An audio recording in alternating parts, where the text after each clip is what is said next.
drop the beat. I'm a never Trump guy. I'm a never Trump guy. I'm a never Trump guy. I never liked him. I'm a never Trump guy. I'm a never Trump guy. I'm a never Trump guy. I'm a never Trump guy. I'm a never Trump guy. I'm a never Trump guy. I'm a never Trump guy. I never liked him. I never liked him. I never liked racism. I'm a never Trump guy. Xenophobia. I'm a never Trump guy. Racism. I'm a never Trump guy. Xenophobia. I'm a never Trump guy. I never liked him. I never liked him. I'm a never Trump guy. I'm a never Trump guy. I'm a never Trump guy. I'm a never Trump guy. I never liked him. I'm a never Trump guy. I'm a never Trump guy. I'm a never Trump guy. I'm a never Trump guy. I'm a never Trump guy. I'm a never Trump guy. I'm a never Trump guy. I never liked it. Good morning. Good morning. Fell Runner says first, and it's pitch black outside. Christian Valera says good morning. Now it's a mini competition on the live stream because I know Christian Valeris doesn't like it when I'm late. So it's now it's like a competition. You forgot the wig? Oh shit! Oh no!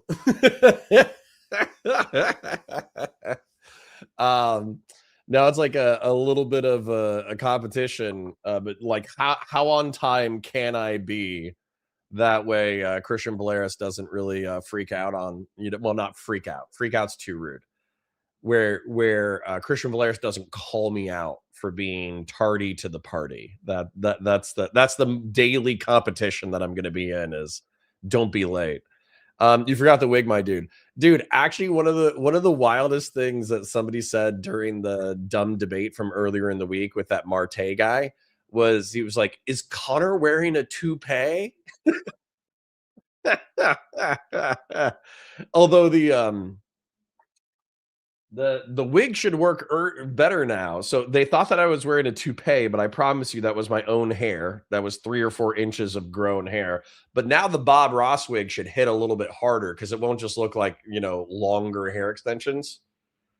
Like now the Bob Ross wig should hit pretty hard because it's like going from 7 inches of curly hair to bald. Should be based. If I can get Connor to show up on time, can I get him to purchase a dunce cap? No. You can get me to purchase a boomer cap. I'm not going to wear a dunce cap. Thank you. There's probably enough screenshotable moments during this stream without adding a actual white cone that says dunce on it. Conservative Liberalism says my YouTube feed has me rolling this morning. People wanted their Charlie Save People from Beyond the Grave. He had a steel neck story. Now there's talk that a frangible 30-06 round was used and the conspiracy fires are burning even brighter. Bruh. Listen, I'm all for a decent conspiracy. Can I explain a conspiracy that I kind of believe in, okay? Who is it? Pierre Poliver was an older politician in his 40s who had a reputation for fucking around. Okay. Well, no, it wasn't Poliver. Excuse me. Trudeau Sr. And so Trudeau Sr. was a 40 or 50-year-old politician who was known for fucking around. Right. And then he picks up a hot 20-year-old side piece who's a starlet, bougie party girl from the socialite circles, and they start hanging out, right? And they get married and they have a kid named Justin Trudeau, the Prime Minister of Canada. Well, approximately the time that Justin Trudeau was conceived and delivered, Trudeau Sr. and his wife were traveling to Cuba and normalizing their relationships with Cuba. And there are some freakish pictures of the Trudeau family laughing, smiling, looking at each other all sweetly, all that kind of stuff with Fidel Castro, where Mrs. Trudeau is kind of giving Castro eyes. And then if you take a picture of Fidel Castro and you put it up to Justin Trudeau, and if you take a picture of Trudeau Sr. and you put it next to Justin Trudeau, I swear to God, Justin Trudeau is Fidel Castro's kid. The only way that I would not believe that Justin Trudeau is not Fidel Castro's kid is if I watch, like, I found the world's most objective scientist who knows how to do genetic paternity tests. I watched them swab Justin Trudeau's cheek in front of me, watch them put it inside a, tester or whatever with a Fidel sample that I had also seen, picked up, like a hair sample that I'd seen them pick from his corpse, or, them swab. Thank you. What's that? What do you say? No. Okay. Okay. I'll literally say yes. I'm saying yes. Anyways,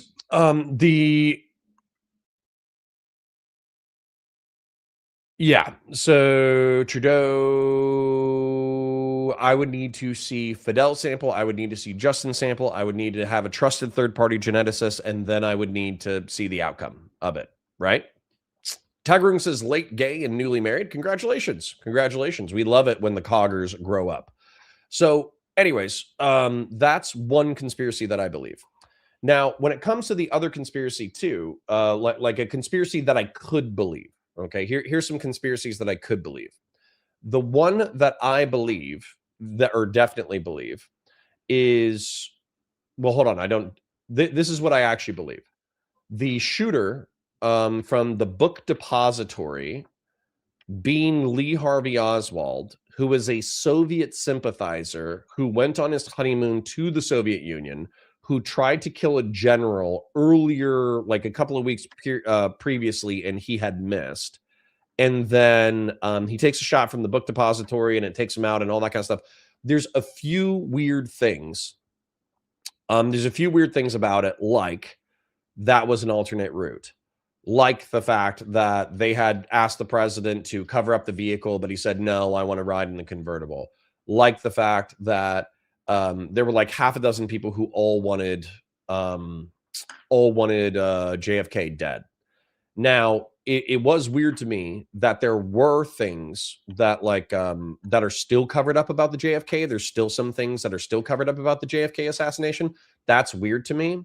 And so I don't think it's true.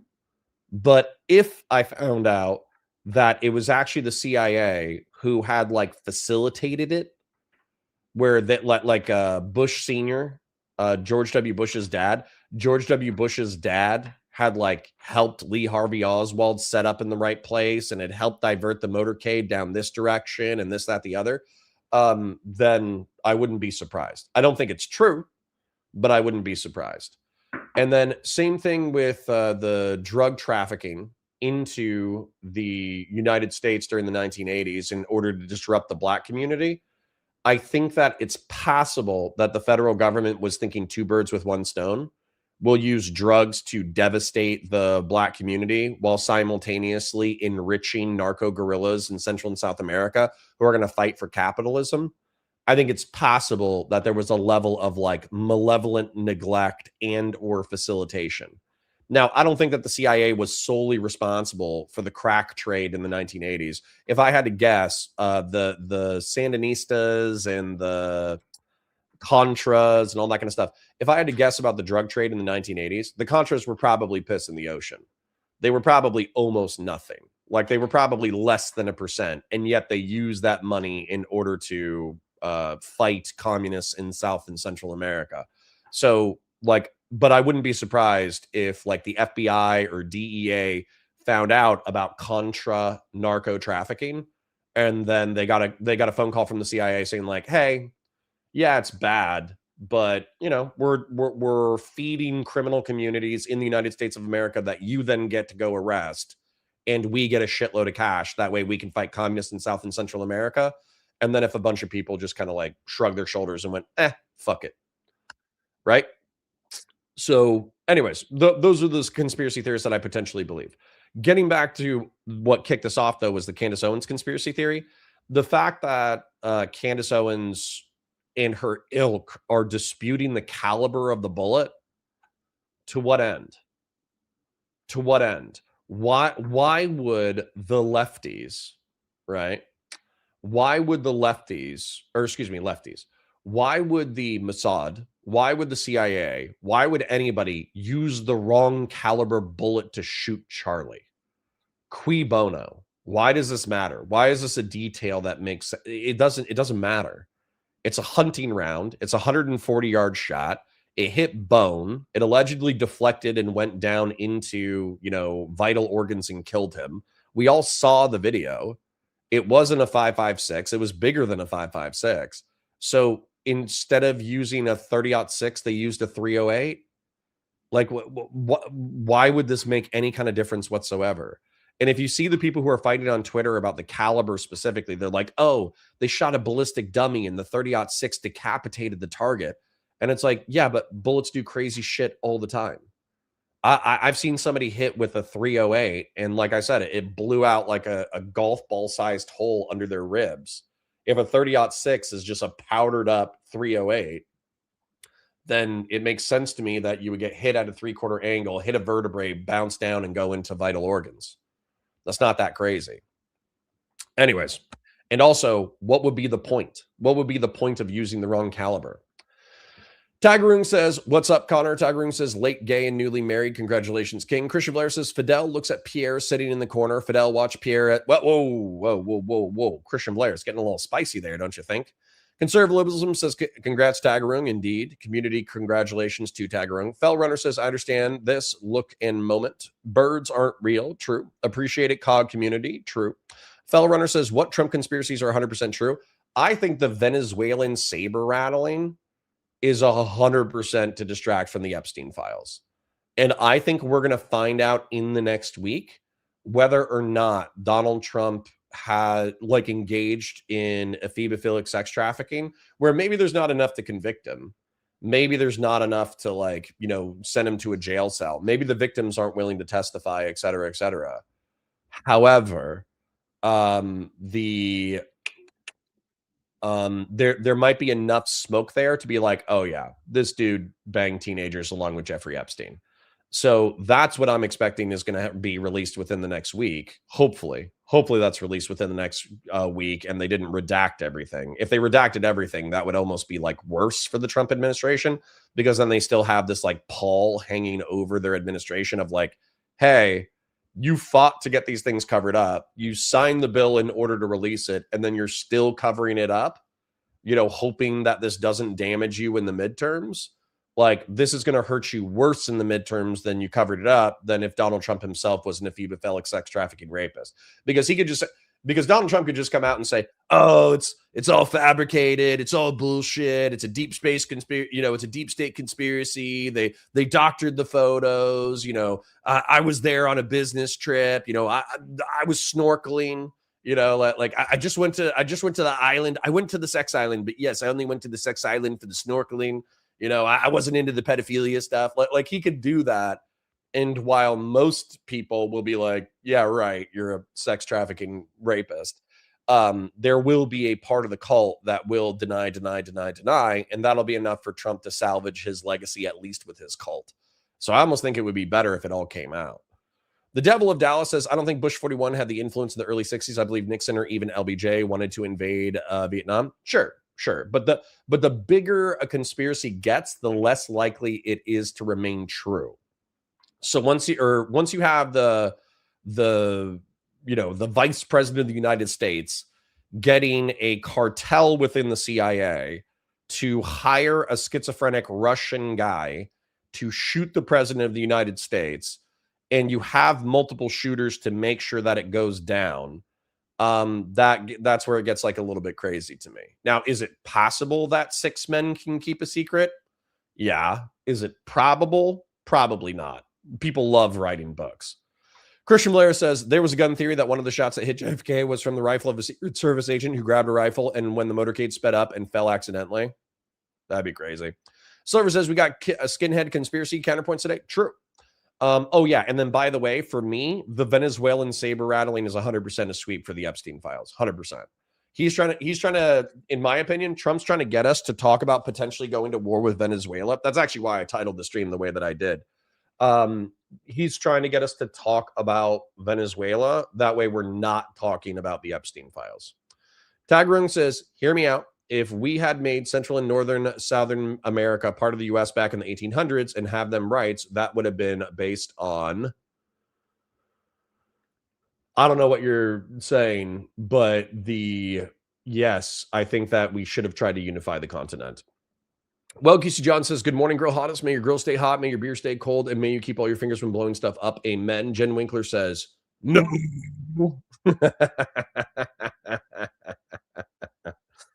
I know. Not everybody likes the skinhead look, but I hit a level with growing out hair where I probably had 4 inches of growth, and it was fun and I liked it, but I was in that weird in between stage before it becomes a Jufro, where I would have had to wait like another 3 months in order for it to be long enough to be a Jufro, and I just didn't want to wait.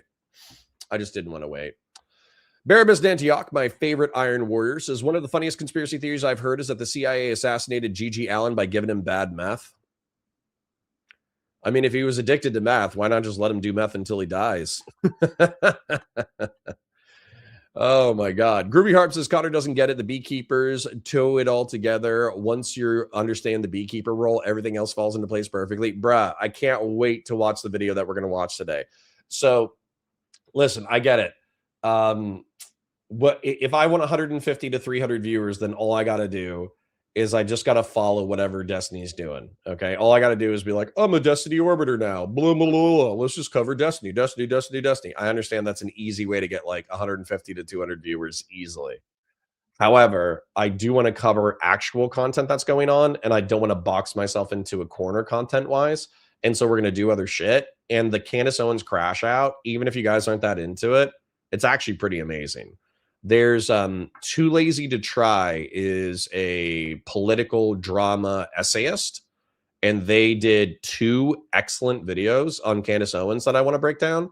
And then also I think Candace Owen'S went on Piers Morgan, and basically they had a fight about it as well. I get it. What are you going to say? Candace Owen'S is a schizophrenic. She's a freak. She doesn't know what she's talking about. She's crashing out, all that kind of stuff. That's the thrust of it. So do we really need a few hours of coverage of it? No. But is she effectively imploding the right wing by being so crazy? Absolutely. And that's why I want to talk about it. Conservative liberalism says, no, it's not the caliber of bullets that's being disputed. It's the fact that a frangible round was used, and because of how common are frangible 30-06 rounds for the general public, who cares, right? Like even if it was rare, frangibles are still common enough for people to use it. Silver says the purpose is to confuse trogs and make them question every aspect of their reality because it makes all the following conspiracy theories seem more likely. True. Yeah, I actually do agree that there's an element of conspiracism that is not about the specific conspiracy. It's about creating the conditions in which idiots will not trust any aspect of reality, and then we'll super chat your live stream and or live show for attention. Speaking of which, like the stream, share it with your friends, engage with chat, super chats if you got them, memberships if you got them. Conservatism says, I wasn't even familiar with what frangible was, to be honest. It was like what? Like a hollow point, but it's compressed metal dust kind of thing that explodes on impact. Yeah, you use it for steel targets. That's something that the military is too cheap to do. So we just use like paper targets. We use like dummy rubber, plastic targets or whatever.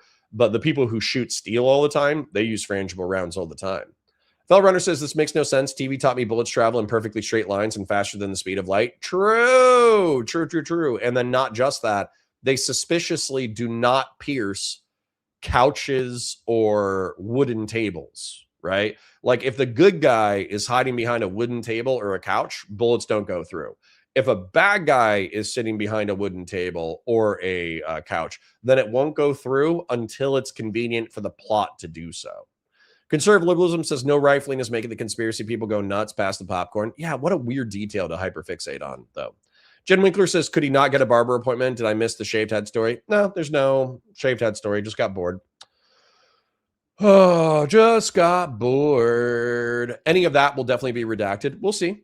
They have their options to redact, but once again, I think if they redact, like, then all you're doing is you're prolonging the degree to which people are going to say that the Trump administration and Donald Trump are sweeping for the Epstein files.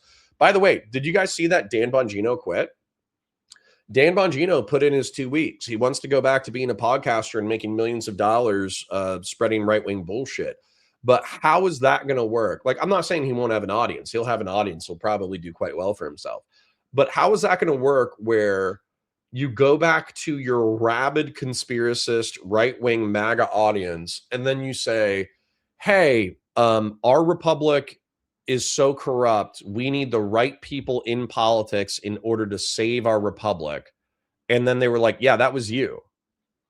That was you. You got appointed into the FBI in order to pull out the rot. And then also you're accused of sweeping the largest pedophile ring in modern American politics. And you're going to come back and go back to, oh yeah, the deep state, the deep state, the deep state.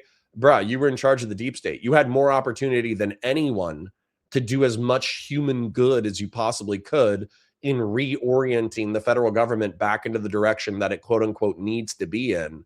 And you abandoned your post less than a year after being appointed there. And also there's rumors with Dan Bongino where he wasn't showing up to work. Like he was like annoyed that he had to do real work. Conservative liberalism says apparently frangibles were used in the AA practice so people could shoot their own planes without catastrophic result. They just disintegrate when they hit hard objects. Interesting. Fell Runner says, I cut my own hair, but I got tips from a pretty gay man on YouTube so I don't have to look like Gomer Pyle. All right, fair enough. Jen Winkler says, Connor was feeling boot camp nostalgia, I guess. Yeah, sorry. My apologies. Conservative liberalism says, for what it's worth, I don't think this points to feds or Israel or whatever. I think a gamer bro found some hard to get ammo, used it, but because people want to put... Dude, or here's another option. Maybe grandpa or dad or this kid liked to go shoot steel plates, and they knew 30-06 had a shitload of energy before it, so they bought frangible ammunition. But this guy, because he, didn't care or didn't know to buy a specific round, just use the target frangible round on a human target. And guess what? This is something that I had a conversation with a guy in like 2008 or 9.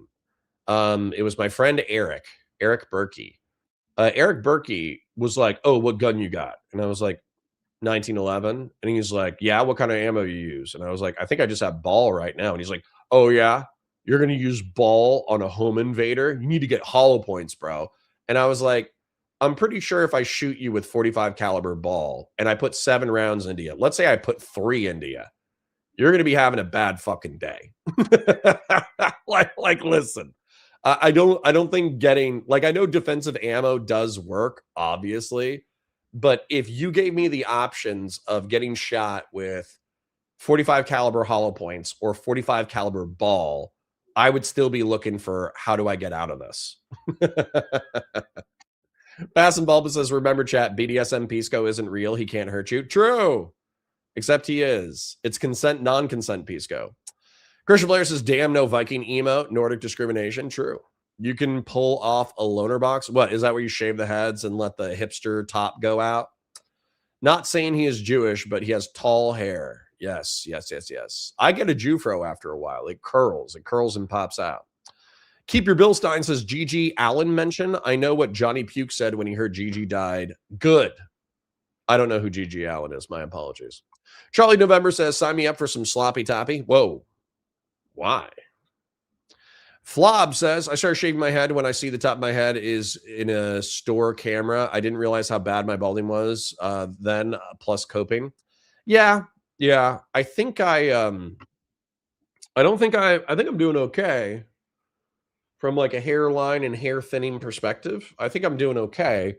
But yeah, like if my crown starts to spread where it's super thin or whatever, I'm just gonna do this. Like, I hate to say it, Jen Winkler, but like my head shape is not that bad for shaving my head.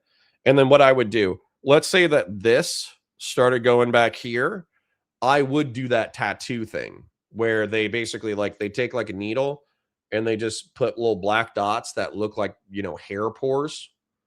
They just put hair, like black pores all over the place. That way you basically have exactly what you're looking at on camera right now, but the front half is a tattoo because you don't have any hair.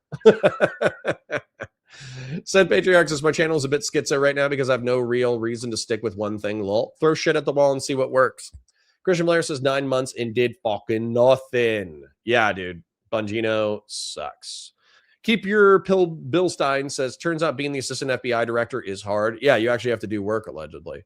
Batu Sai says, hey, I almost woke up early enough to catch the start. Excellent. Excellent. Fellow says, Bongino is just another Republican grifter dipping in and out for money and clout. I'm not trying to rhyme. Somebody help me. Sorry. Sacred Snow says, hey guys, this is basically what I did on my pod already. Can I go back to making more money by just saying this on the podcast? It's a detail to fixate on because of the initial. Oh, okay. Sorry. These are different comments. Sacred Snow, I'm with you. Conservatism says it's a detail to fixate on because the initial lies. Like I said, people want their Charlie's steel neck was so strong he saved them others from dying story, and now it's conspiracy fodder. True. True. Charlie Kirk has been working out his neck vertebrae for a really long time.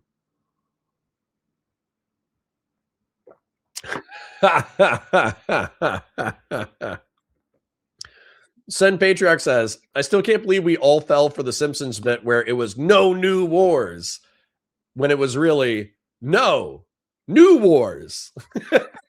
That's awesome. Oh, God. That is great.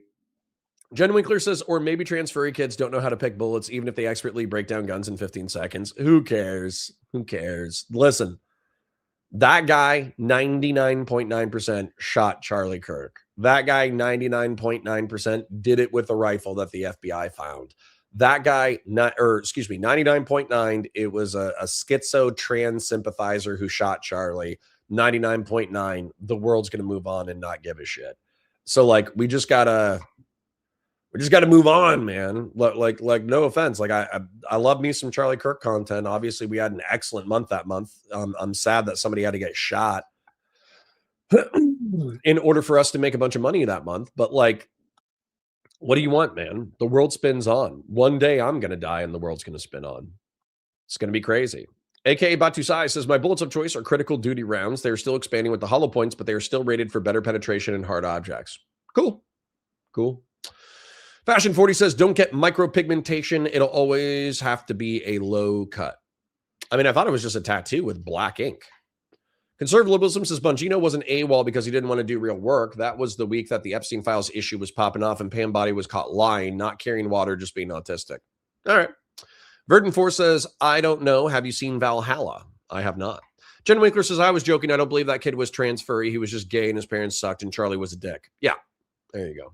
Fast and Bulba says, remember when Charlie was going to be a martyr, but instead he became a meme? Yes. Unfortunate. We're all going to die and we will all become memes. We live and we love memes while we're alive. We die, we become memes and we resent them. It is what it is. Yugarnark says, just got here and damn, why did you shave off your beautiful hair? Just got bored. Got bored. Is Connor bald because we're at war? No. Just Zigo Zig. Are you Z Cohen Sanchez or are you a different Z? I know not. If you are not Z Cohen Sanchez, then I know two Z's now. Wow, man says I'm finishing the neurodivergent VOD. More political autism, please and thank you. I'm on it. I'm on it. Don't worry about it. All right. Thank you to Barabas Antioch for kicking us off with the $5 super chat. I did catch up with chat, which means you guys are a little sleepy today. I'm going to kick off the content just because I feel like it. And we're going to get going because this is what's going on. So let me save this science fiction video with a giant space station so I can use it as B-roll footage for whenever I start doing sci-fi dark age of technology cuts. Let me go into this and let me type in too lazy to try. He has a very dry voice, but realistically, I think he, excuse me, his video essays are only two, or they're only like, one is 20 minutes, one is 40 minutes. So he actually compresses a lot of really good information. So I'm probably just going to do Candace Owen'S is Going Scorched Earth. If I feel like it, I'll do Candace Owen'S versus Tim Pool is completely out of control. I don't know if I'll do that. And then I know we got Candace Owen'S on Pierce Morgan.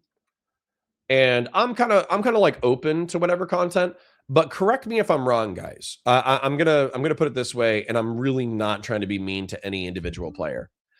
Dinesh D'Souza versus Destiny was a big debate, and I'm happy Destiny did so well. Unfortunately, though, it was such a gosh darn blowout, in my opinion, on Destiny's side that like it wasn't even that good because Dinesh didn't show up prepared. So that was like the big content of the week. And it was just like, oh, Destiny mogged Dinesh D'Souza. Then we have Candace Owens crashing out. That's the other big thing that's kind of going on in politics right now. And then maybe we have some other stuff like the podcast bros turning on Trump. We have things like the ACA credit extensions where some Republicans, I think it was 4 Republicans in the House, joined the Democrats to vote for ACA extensions, but that's probably going to die in the Senate. We got the Epstein files coming out, which is great, but they're not out yet. And also, we're kind of expecting that Trump's going to sweep for him. And then we got Trump saying that effectively he's going to do an act of war by embargoing Venezuela and preventing them from selling oil to anybody, which that's like Venezuela's economic lifeblood. So he's either going to collapse Venezuela through economic strangulation, or we're actually going to go to war, or he's going to distract from the Epstein files for 2 weeks, and then he's going to back off of Venezuela. Like, that's what's going on right now. So, I mean, realistically, as far as like salacious drama content, I think Candace Owens is the best one. There are other people having like good panels and debates and this, that, the other, or whatever, but none of it is like hitting the algorithm super hard. You know what I'm saying? So let me do Pierce Morgan. Let me go to I Will Not Stop. Candace Owens meets Erica Kirk, Pierce Morgan interview 18. Yeah, that's going to be brutal. That is going to be brutal. The donor class. True. Grassroots, hell yeah. Good to see you, Grassroots. I hope Hobbs is having a beautiful day. Grassroots says, watch the Trump speech because Atriarch caused Atriarch a psychological episode. Lol. Did Atriarch do a coverage episode? Because I think you guys got me to watch. It wasn't Atriarch. It was the other guy. CoffeeZilla. You got me to watch CoffeeZilla, and CoffeeZilla did excellent coverage of the initial Epstein files. And so I'm checking out Atriarch right now. Dang, 900,000 subs. You know how I know who Atriarch is? I know Atriarch is the guy who bought deep fake chronography of his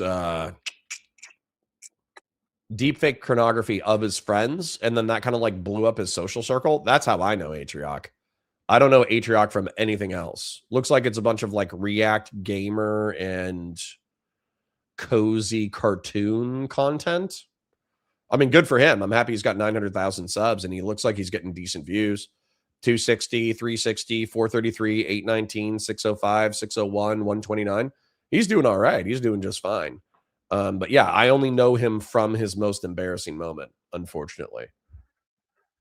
Like the election conspiracy is number 143 on the list. Yeah. And by the way, what is it? Donald Trump says that, oh yeah, we're going to have the proof of election outcome determinative voter fraud in the next 2 months. I'm sorry. Didn't what's her name? Tulsi Gabbard say that she had proof positive that Obama participated in an election interference scheme for which he should be criminally charged, and she referred to the DOJ. She referred to the DOJ a bunch of stuff, and then it just never went anywhere. It's kind of crazy. AKA Batusai says, or Maduro could step down and not make his people suffer. Okay. Well, like, dude, all right. AKA Batusai. I have no problems with us taking a hard stance in Venezuela. What I do have a problem with is people like being critical of our invasion of Iraq and Afghanistan and then regurgitating the same talking points in order to justify military action with Venezuela while not having the stomach to serve in the military and not being ready for a massive humanitarian disaster within our hemisphere. You understand, like, hold on. You think that mass immigration was bad 2 years ago, 3 years ago, 4 years ago, where we took 11 million people over the course of 4 years with Biden in office? Do you think that was bad? Wait until we collapse the state of Venezuela. You understand that like almost 20 million people went into the Middle East, from the Middle East and North Africa and Afghanistan and Pakistan. They all migrated to Europe over the course of a decade. And you're effectively inviting the same thing to happen within our hemisphere, where 20 million people might show up onto America's doorstep and say, hey, you destabilized our fucking nations. We need access for asylum and economic salvation. So sorry, I don't appreciate Trump sweepers who hate the war in Iraq and Afghanistan to regurgitate war in Iraq and Afghanistan propaganda to justify Venezuela. I find that too much to stomach. Sacred Snow says, last comment was in reference to Dinesh. If you read this in 30 minutes, my apologies if I missed it. Sen Patriarch says, I just know that Z said versus what Andrew Wilson said, which is basically this crazy B word is crazy. Sure. Fast and Bulbous says, I'm so hyped for the Pierce Morgan. Hang on then. Hang on then. Hang on then. Kay says, Trump last night was hilarious. Everyone thought it was wartime, but instead he got to list all his achievements and have them broadcast live. It's funny. See, I don't want to watch that. That sounds horrible. That sounds like me having a stroke. AK Batusai says, no one ever suggests anything good of Asmongold to watch. Same on Sitch and Adam. He's not interesting enough to hate or like. True.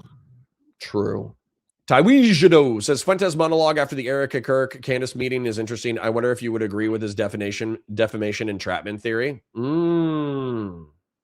Interesting. Maybe we'll check out some Nick today. I don't know. Chamorro says, what retired content creator would you most want to see make a comeback? Vosh.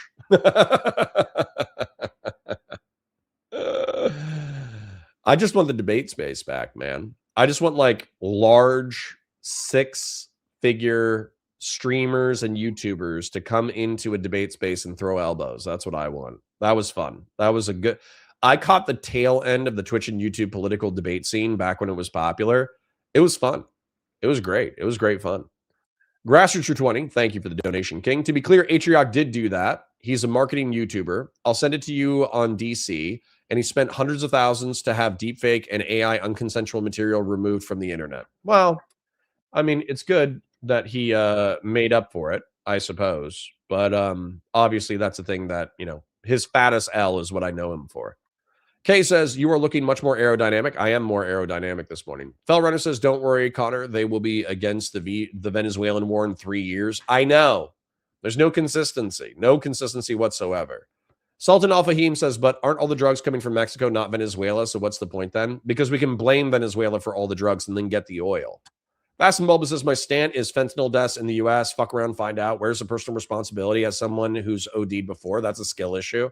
Bruh, like, I'm not on that shit. Like, obviously, I think diseases of despair or whatever, diseases of despair lead to people doing drugs that then causes them to die, and that's like a tragedy within the communities. But I am kind of like, I'm also sick of Republicans being the party of like just say no from Nancy Reagan, and the war on drugs being like, we're going to take law enforcement and military action against drug trafficking organizations, but realistically consumers just need to not consume it and then everything will be Gucci. That was a talking points up until 2 years ago, 3 years ago. And so to see them invert it where they're like, no, everyone's a victim of circumstance. Everybody's a product of their material conditions. Therefore, when drug addicts do hard drugs that give them an overdose, that's the equivalent of murder. It's like, what happened here? Are you a leftist? They're not lefties. They just have no consistent internal ideology that like roots their identity or worldview. Groovy Harp says that's right-wing cope is that Trump tricked the media into covering him listening to accomplishments, totally forgetting that, in fact, that everyone knows Trump is full of shit. Yeah. Yep. All right, let's get it cracking, though. I'm ready. I'm ready for the psychic damage. I don't know about you folks, but I'm ready for the psychic damage. Like the stream, share it with your friends, engage with chat, super chats if you got them, memberships if you got them. Let me go ahead and go to YouTube and say, let me pop out chat, make it big enough. Let me make sure I'm on Valor. Let me search for it. Valor Media Network. The live stream.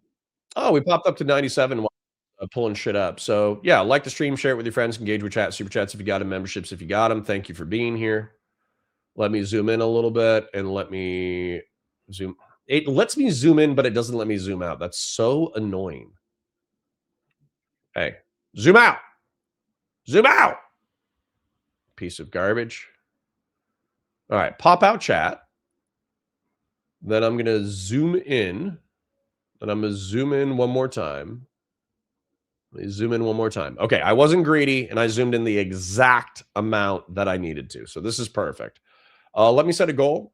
10 super chats, $2 or higher. Obviously, guys, like, listen. Between you and me, okay? Christmas is coming up. Hobbs has cancer. Christian Valeris bought all of his family presents. Those are 2 Oilers already taken out.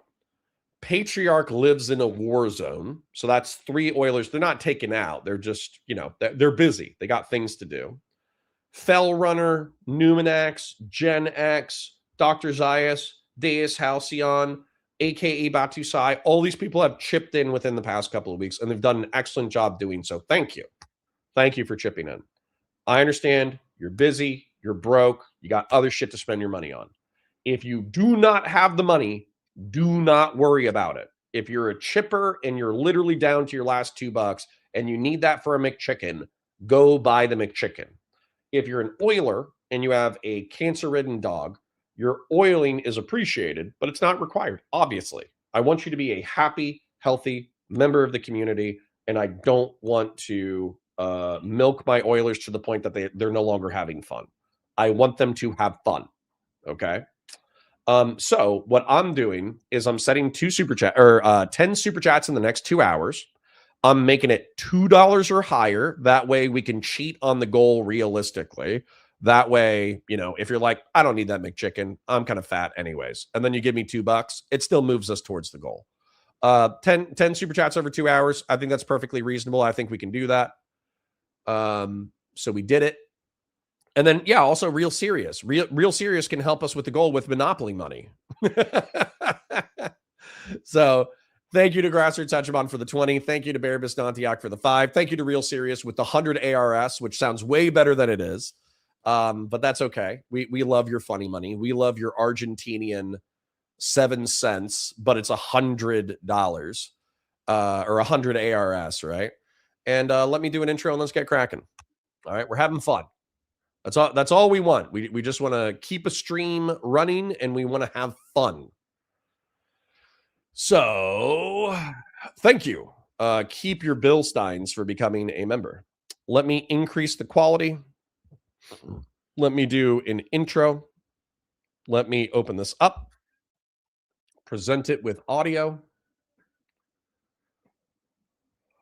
Entire screen, audio, share, add, take away, and let me do a little intro and get into it. Hi, guys. Welcome to Counterpoints. My name's Connor. I'm a science fiction, politics, and philosophy nerd, a Marine Corps and law enforcement veteran, and I got a special treat for you today. I got Candace Owen'S crashing out. She's a right-wing darling, and we've covered her recently because there's a narrative through line. She was a lefty for a little bit in high school. She got harassed by racists in her high school. She sued the school district. She created a doxing website to expose bad actors on the internet. But she was also transphobic, so she saw that the conservative grift was going to be better for her. So she became a part of Dave Rubin's orbit for a little bit. Then she became a part of TPUSA. Then she became a part of Daily Wire. Then she went independent and she developed schizophrenia. And so we're going to be watching some of that schizophrenia today, where the first thing I have is going to be a drama essay covering her crash out, where she's been covering the assassination of Charlie Kirk and effectively insinuating that TPUSA, Erica Kirk, the Jews, the Egyptians, the French Foreign Legion, that's a little bit of an exaggeration, but a whole bunch of people are involved in Charlie Kirk's assassination and cover-up, and that they financially profited from his death. Now, of course, she has profited from his death.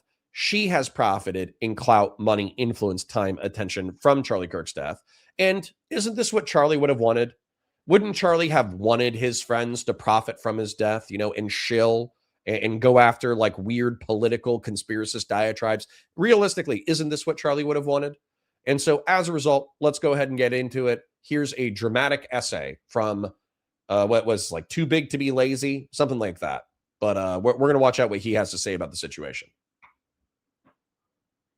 On that day, I'm not going to stop unless Erica Kirk asks me to stop, as I have said. The podcaster Candace Owen'S, okay?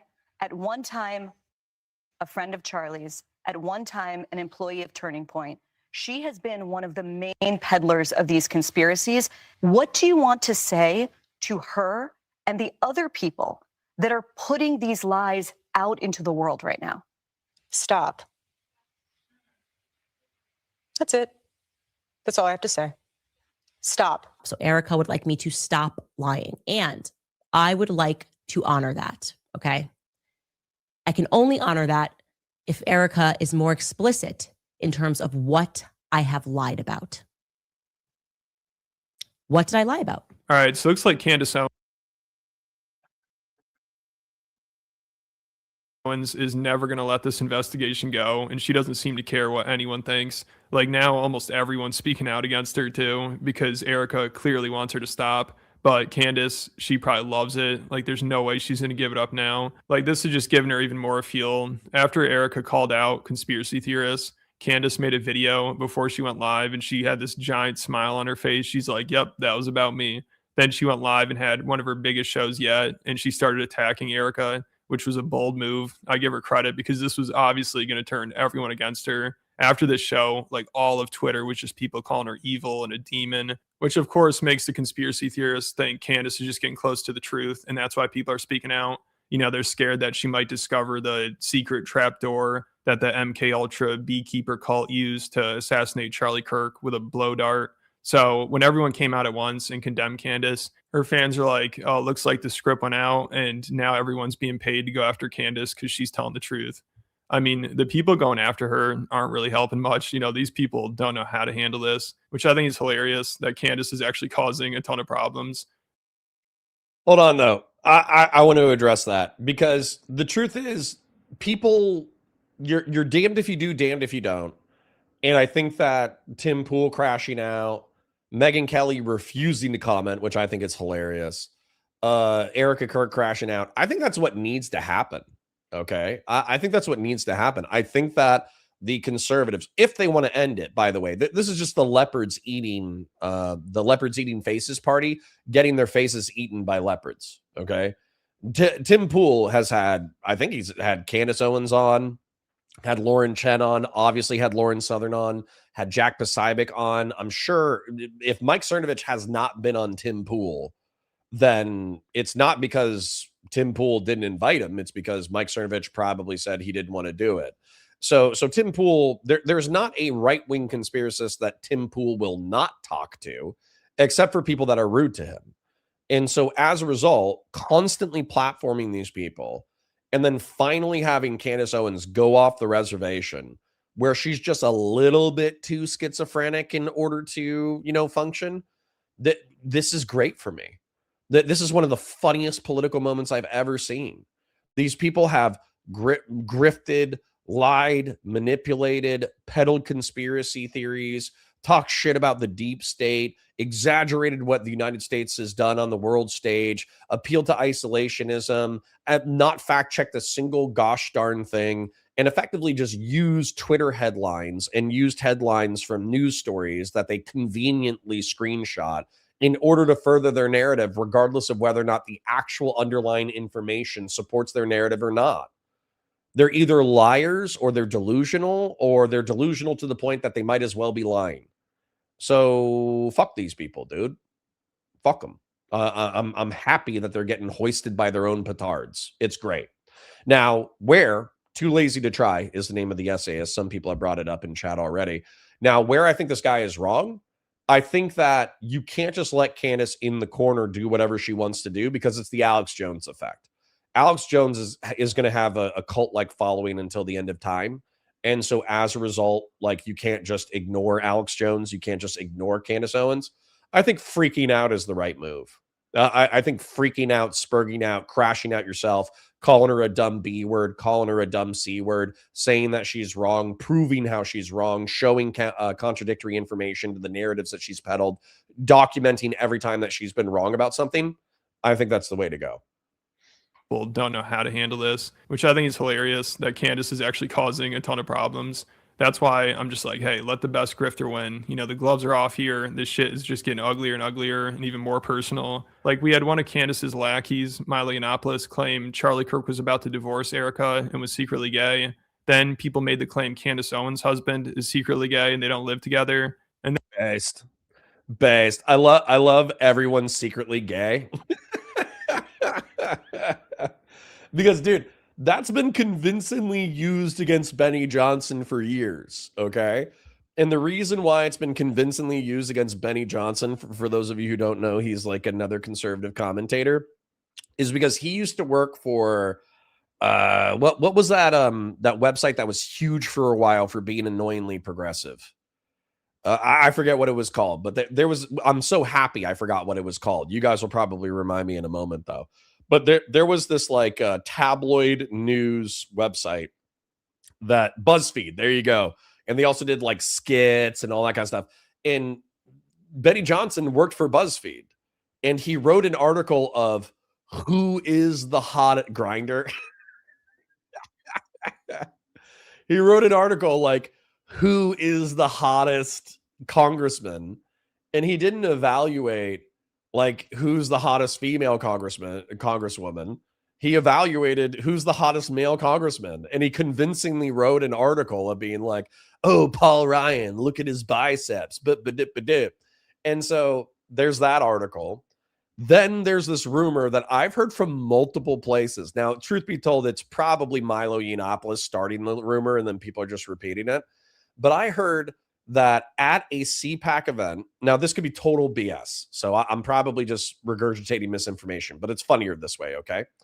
That Benny Johnson was at a CPAC event, he got wasted, and he went back to his hotel room with another man while his wife was downstairs crying. Now, I don't know if that's true. I have no idea. I wasn't at CPAC. I wasn't at the conservative conference. I have, maybe they went up there for a nightcap and they were just fighting over what they were doing that night. And realistically, nothing happened.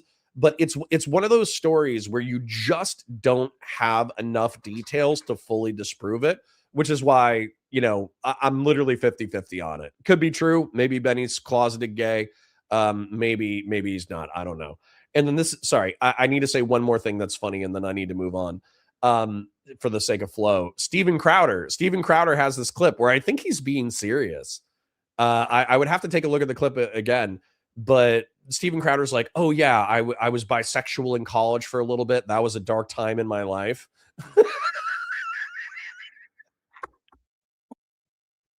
Like, if it's a joke and he was being sarcastic, who cares? But if that was serious, it's even funnier. It's even funnier that like half of conservative men have some like bisexual, homosexual rumor about them. So anyways, let's go. And by the way, guys, I'm gay for Henry Cavill, right? Which I think is normal. I think that's normal. Then one of the Turning Point guys said Candace Owen'S husband should divorce her. So then she called him out for being a swinger. And then also Tim Pool was thinking about suing Candace because she said, Jesus. Sorry, what? Tyler Bowyer says, if my wife was posting about how innocent people who were friends, family, or the spouse of Charlie Kirk murdered Charlie Kirk, I would skip counseling and head straight for the divorce lawyer's office. You and your wife are swingers, Tyler? If I were Candace Owen'S' husband, I would be gay too, says Grassroots for 10. Oh my God. All right. Well, thank you to the 5 people who have super chatted so far. Barabbas, Grassroots, Real Serious, Keep Your Bill Steins, and Grassroots again. Thank you, Grassroots, for kicking off the goal. We got 2 hours for 10 super chats, $2 or above. Parasocial love. Let's go. Oh my God. Called him out for being a swinger. And then also Tim Pool was thinking about suing Candace because she said his brother one time shot at his house. And then another person might sue Tim Pool because he said she smelled bad. So this is like middle school level shit. Thank you, Jason, for the 10. My first time seeing you. A lurker super chat with no text. If you have any text, Jason, put it in there. I'll read it. But thank you for the lurker super chat. I appreciate it, King. Going on here, it's amazing. So even though Candace is a complete nut job, the chaos she's causing is impressive. I've never seen anything like it. People are losing their shit over this. And like I said, to call out Erica takes balls. Like after the clip of Erica's performance on CBS came out, Candace is like, listen, I'm not talking to the widow here. I'm talking to the CEO of Turning Point, and I want answers. That is what we mean when we say none of this is passing the vibe check with Turning Point USA. There's no clear answers. There's mockery, there's laughter, but there's no clear answers. And the mockery and the laughter is not working. Neither is this idea that, well, now the widow has spoken. We're not dealing with the widow. We want the CEO and the chairman of Turning Point USA to answer. Okay?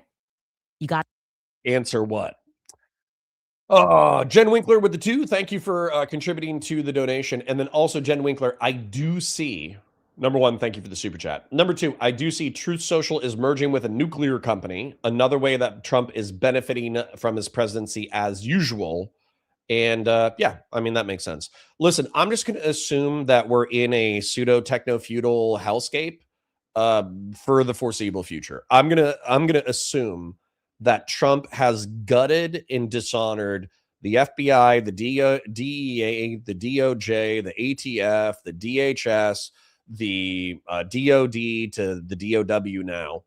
I'm assuming that he has caused so much chaos in all these institutions to the point that they don't even know what's going on, that we can just expect private companies to do wild shit as long as they are not stopped by the federal government. Like if the federal government does not do like any kind of regulatory trust busting anti-monopoly action, we can just expect that private entities are going to do wild shit for the next 5 to 10 years until we get sick of it. If you can't compartmentalize, then I don't see how you're going to be able to lead this organization in the future, because this is why there are many people who do not believe that women are equipped to lead companies, because what you are watching here is an unbelievably emotional response that is absent of any logic. Okay. If you really care about your team, answer the questions. So this is the funniest shit ever. You know, listening to a woman who runs a company tell us that women aren't able to run companies, unless maybe Candace is secretly a man. Have people looked into that? You know, I think there should be an investigation done. I mean, there's always just so much projection from Candace. Like she also said Erica is too emotional and not thinking logically. But Candace is always going based off of her feelings, emotions, and vibes. She used that word in the beginning of the clip. So it's like everything can always be applied to her. But Candace is right. Erica Kirk needs to learn how to compartmentalize. Don't try to like mom the organization and say, well, mother's upset because people are coming after her kids and all of this multi-million-dollar subsidiaries. Not a good idea. Okay. It may work in PR world. You guys, I know how it's an obvious PR campaign. It's never been more obvious of a psychological operation. Every single person that has been telling us to stop asking questions all make the exact same video within 4 seconds of each other being like, whoa, Erica Kirk shuts down no, she didn't even respond to one of the conspiracies. She gave us emotion. She said, I'm a mother, I am a wife, and we never asked about whether she was mother or wife. We want to know if she is a CEO and a chairman. And a CEO and a chairman has to compartmentalize, okay? Does not get to respond and say, that's my family. Okay, that's the energy of what I would expect from a mother. So Candace is basically So you guys are saying, I like this. Who is this? It's Too Lazy to Try, video essayist. I think he does a little bit of drama, but he also covers politics as well. I do like it. I agree with it in spirit, but I want to give you guys a nut check real quick. All right. So Erica Kirk, we kind of, at least for me, maybe it's because I have less autism than you guys. I don't know. Erica Kirk, you need to understand who Erica Kirk is, okay? Erica Kirk was an Arizona State model, so she probably grew up in some level of, I'm presuming, wealth and privilege, and she participated in beauty pageants into her teenage years. She's probably used to the Trump creepy, old guys judging beauty contest politics of beauty contests. And what she did is she found a conservative guy who was Christian, and she's Christian as well. And so she's probably a hybrid of the giga conservative, super Christian, follow the Bible perspective. But she also understands that like sex is a weapon and power play within conservative circles. So Erica Kirk is probably a fairly complex Machiavellian creature as a result of her teenagehood upbringing and who she picked as a husband. Because there's very few women that could deal with their husband being on the road 300 days out of the year and almost exclusively talking about politics. I think Erica Kirk is fully bought into the Christian nationalist, Christian conservative, TPUSA, MAGA movement. I think she's fully bought in, because anybody who was not fully bought in would not have married Charlie Kirk. Yeah, getting inseminated is such a strat. I'm with you, Silver. Hardcore strat for women. So anyways, the point is that like she knows who she is. She's know what she's doing. But if she's Machiavellian, if she married a character because he had ambition and was going places and doing things, if she's used to the gross, weird sexual politics of the what would you call it, the beauty pageant scene, then her problem is that we're seeing her transparently. We're talking about Erica Kirk right now. We're seeing her transparently. And so that rubs people wrong because they can see the Machiavellian, calculations. They can see her like zealotry, her political zealotry. And so it's coming across as inauthentic because she's so ambitious and so Machiavellian and she's so twisted about because of the murder of her husband. But I actually think that's the real Erica Kirk. So some people have said like, oh, I think she's fake. I think she's a lizard person. I think she's this. I think she's that. No, I think she's just a transparently Machiavellian character. She knows what she wants. She's pursuing her ambitions. She's pursuing her ambitions as transparently as she possibly can. So that's the way that I feel about it. So I don't actually think you guys don't give Erica Kirk enough credit. And you read, she's blinking sideways. Yes. You read her transparent self-interest as inauthenticity, but I think it's authentically self-interested. Like, you can't just play the grieving widow card or the I'm just a mom and a woman card when you're the CEO of a massive company and you're making all these media appearances, which she does have a point there. I mean, I don't think Erica needs to respond to Candace's demands or anything, but it's hard to take someone seriously when they're like, we just want privacy. Please stop talking about our company while you're doing a publicity tour, and people are also like, well, this is his grieving wife. Her husband just died. So it's tough for her, which I understand. But if that's the case, maybe she should get out of the spotlight and spend some time privately grieving. I mean, ever since Charlie got assassinated, she's been making media appearances nonstop, which a lot of people think is strange and they're put off by it. And it's obviously only fueling the conspiracy theories. Also, I didn't realize this, but people at Turning Point still go live on Charlie Kirk's personal Twitter account every day in his studio. And they still post to his personal YouTube channel, which is just a bad look. I mean, I'm not even a fan of his, but when I go to his channel, I'd like to see his videos, not a bunch of slop garbage his friends cranked out after he died. Like, now his Twitter account is all just live streams and So something that Chud Logic pointed out, because I watched his coverage of this, they're getting shitty views compared to what Charlie got. 10K 4 hours ago with Glenn Beck, 3K 5 hours ago with a Netflix monopoly, 2K 3 hours ago from TPUSA, a look inside TPUSA Frontlines and their dangerous work. Listen, I don't really have a problem with this. What I would rename it to, though, is I would do like the Charlie Kirk Project or something. I think there is something optically wrong with, taking the dead man's social media and then using it for your personal profit. But I understand from an internal perspective, they probably think that they're torchbearers if they're earnest. Now, if they're Machiavellian, self-interested, manipulative, money-obsessed freaks, then they're probably, Jesus Christ, and patriarch, that is vile. if they're self-interested, then they're just doing it for the money, right? Whereas if you think that they're earnest, then they're the CP project. Excellent. Perfect. I'm going to suggest that to them. I'm going to send that to them in DMs. Hey, can you change the Charlie Kirk website to the CP? So anyways, the point is, I don't have a problem with them being torchbearers. And I actually think it's like probably unrealistic to expect them to abandon the social media that Charlie Kirk built.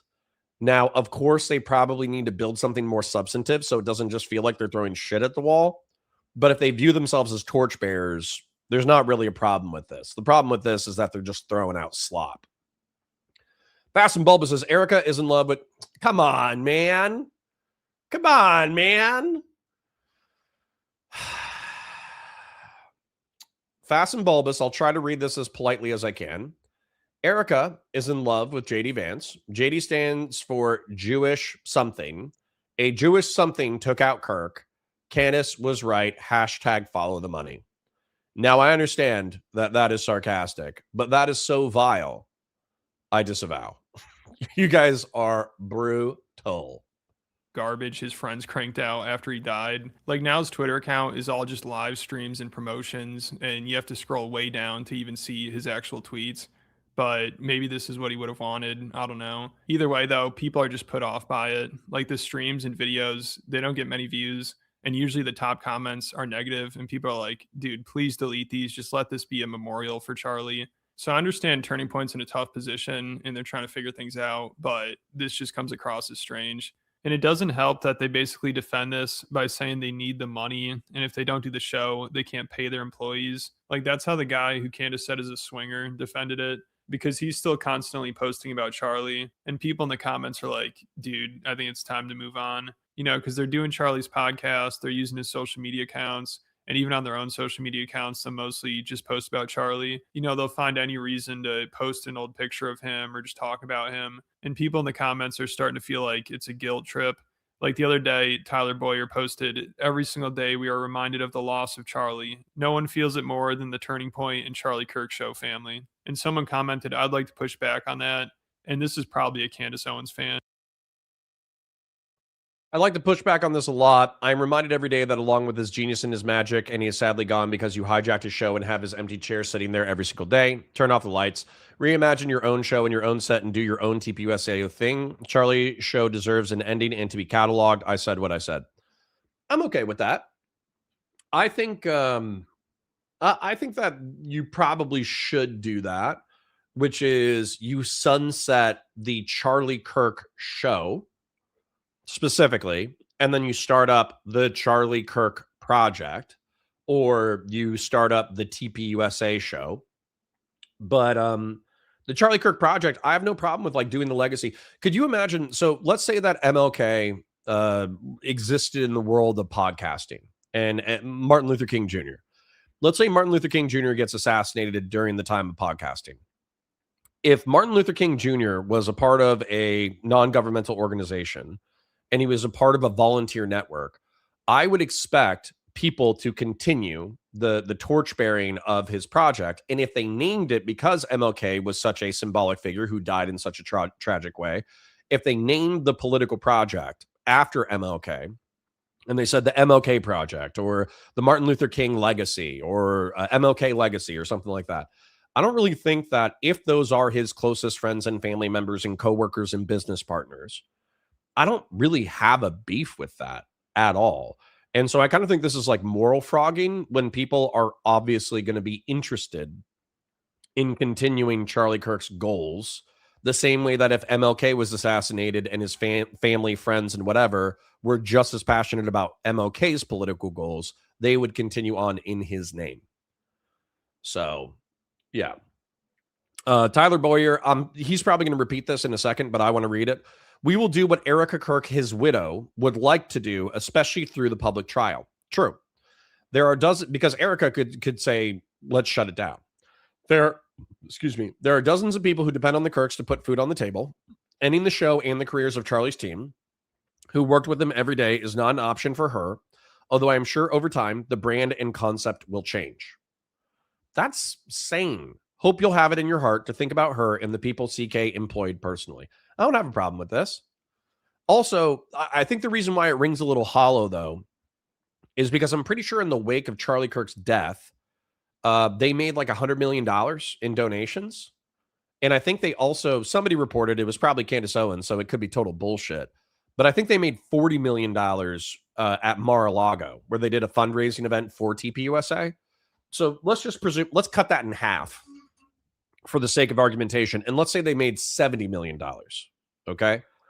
Maybe take that 70 and keep doing whatever you're doing right now, but definitely work on the rebrand, because it seems like I'm the only person in my chat who is saying, no, I kind of get it. They want to continue the legacy. Everybody else is like, no, this is creepy. No, this is weird. No, this is creepy. No, this is weird. So if I'm the only person that feels the way that I feel, then, maybe don't listen to me. But they complained about how they hijacked Charlie's show and said it deserves an ending, and TPUSA should just do their own thing. And his response was basically, we'll do what Erica tells us, and we need to keep the show going because we need to be able to pay our employees, which is a pretty bad response, to say you're doing it because you need the money, especially after you raised a ton of money. So it seems like they just don't know what to do. But after a while, you got to figure it out and move on and not just rely on Charlie. Same thing with Candace, obviously. She definitely needs to move on as well. But Turning Point and Candace, they're just feeding off of each other, because Turning Point is like, hey, you're making money off Charlie. Then Candace just points back at them and is like, no, you're making money off Charlie. This repeat You're both making money off of Charlie. talking point about people making money, except for the people that have actually made off of all of the money, millions upon millions of dollars. But this is the new thing. It's like, if you keep doing what you were already doing in podcasting, or keep doing what you were already doing and doing ballistics on YouTube, if you catch a bunch of views, they want to convince you that like you wake up and you turn into a millionaire. Building her business. What are you talking about? I already had this business. I was already at the top of the charts. Okay, I said I wasn't going to talk about it. I actually did, because it's so ridiculous. So Candace always downplays that she's getting more views than ever. If you look at her most popular live streams, it's all about Charlie Kirk and Bridget McCrone, but she ties those two things together. And I'd estimate she's probably making around $200,000 a show now, and probably even more. Like, in between her investigating Charlie Kirk's death, she does 4 ad reads a show, which she should be making around $30,000 to $50,000 each. She's also promoting a book and a book club she does behind a paywall, and a documentary behind a paywall. Also, she does super chats and promotes merch. And if she's monetized on YouTube, she's probably also making $10K a show from that. So she's making absolute bank off of this. It's incredible. But of course, when Candace talks about this, she seriously acts like she's only made a couple $1,000s. To that point that people are making. Let's take a look. Somebody asks, is Candace Owen'S husband actually a billionaire? Let me take a look. Candace Owen'S husband, George Farmer, net worth. George Farmer's exact net worth isn't publicly detailed, but as a business ex-Parker CEO, Turning Point UK chair, and son of wealthy UK lord Michael Farmer, worth estimated $150 million in 2022, he's considered very wealthy, leveraging family wealth in tech ventures. Okay, so he's not a billionaire. I think I repeated misinformation saying that he's a billionaire, but he's probably a deca-millionaire. All right. He's probably a multi-millionaire. Horse God for 2 says, figured JD was going to take over the TP podcast. I mean, he did temporarily, but he's vice president, dude. And not only is he vice president, he has presidential ambitions. He can't be there every single week running the show. Although, I guess, what does a vice president do? I guess he could be the media wing of the Trump administration, but also he has so much autism, I don't know if he's likable enough to do a daily or weekly show. But thank you for the donation, King. I appreciate it. Making hundreds and thousands of dollars. I just don't get how there's not someone on this very large PR team, as we're seeing these PR campaigns go out, that doesn't go, hey, maybe we should strike that. They made $40 $40 million like 2 nights ago at Mar-a-Lago. Maybe that feels kind of a little bit like let them eat cake-ish. Oh, and we've made more than, separately from Mar-a-Lago, Turning Point USA, since Charlie was killed, just so you guys know, this is a fact, has made more than $100 million. That is separate from the $40 million they made at Mar-a-Lago the other night. So since Charlie has died, that organization has taken in $140 million. But gosh darn you people that are making hundreds of dollars every day on YouTube. So if she feels the need to downplay it that much, it shows she knows it'd be a bad look if people actually knew how much money she's making. You know, I'm not gonna lie. I think this is a decent point from Too Lazy to Try. I don't know about you guys, but I would be happy making 6 figures.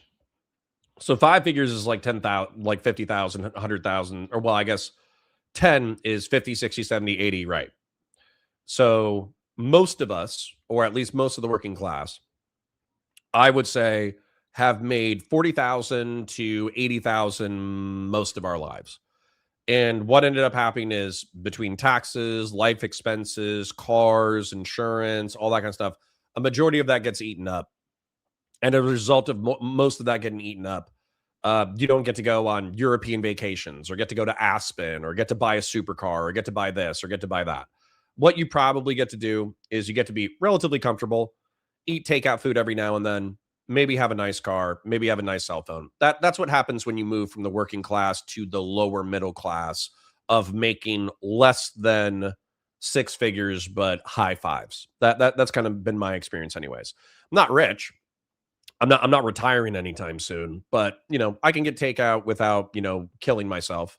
And I can also I can get takeout without going into debt to get takeout.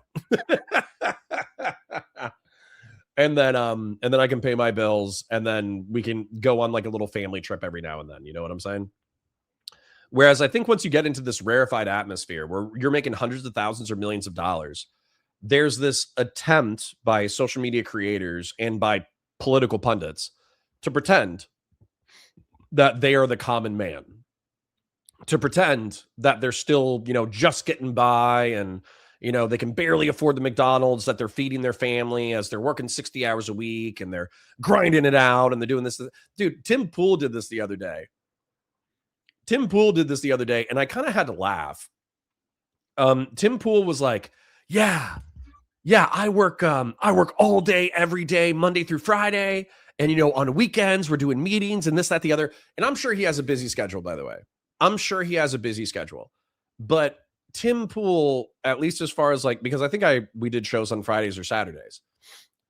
What happened was we showed up and we did a 2-hour show. And then I think he took like a 3-hour break, and then he did another 2-hour show.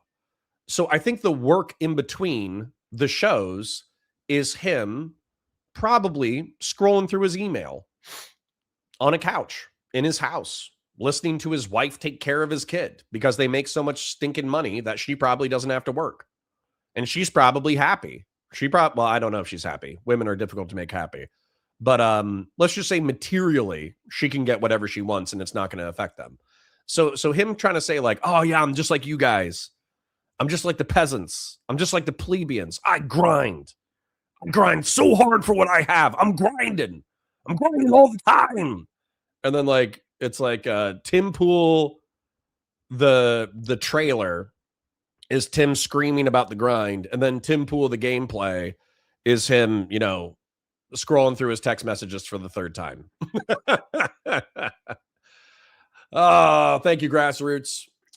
As someone more on the techno-futurist right than you, I would be more apt to listen to Vance than Kirk, because Kirk is purely religiously driven. I already know his opinion. Vance is nebulous. Well, Grassroots, did you see how upset Pisco was when I entertained techno-feudalism? Like this is I need to prep my audience. The way that I conceptualize this real quick is I think techno-feudalism and abundance liberalism are not as far away from each other as you guys think. And what I mean by that is that if abundance liberalism deregulates a bunch of infrastructure projects, you need smart, competent, creative people creating the infrastructure of the future, that can involve morally dubious tech bros. But if the morally dubious tech bros create national high-speed rail for the United States, if they make commuter trains, if they make the E-REVs, if they make advanced battery technology, if they make the ships in logistics necessary to colonize Mars with robots, if they make the ships and robots necessary to harvest rare minerals from the asteroid belt and harvest it in Mars and then break it down and then ship it to Earth for incredible sums of wealth, that is going to involve a certain level of like techno-feudal bullshit. And I am way more comfortable with that shit than you guys are. As like a sci-fi guy, I am way more comfortable with techno-feudalism than a lot of my liberal audience is. So I know, sorry, real quick. I know this is a total aside from Candace Owen'S, but if NASA, Elon Musk, and Peter Thiel, instead of trying to genetically engineer cat girls that they keep in their basement for, horrific carnal pleasure, if instead of trying to genetically engineer cat girls for sex slavery, they instead came up, joined with Boston Dynamics, and then came up with the robots necessary in order to colonize Mars with robots and then start mining the asteroid belt, and they actually showed out on paper and technologically how they could do it, I would back that project in a heartbeat. I would have no reservations. Somebody is like, cat boys, you mean? Yeah, some of you guys are not interested in the cat girls. No.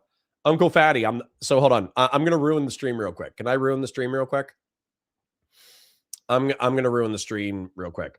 What's the here we go.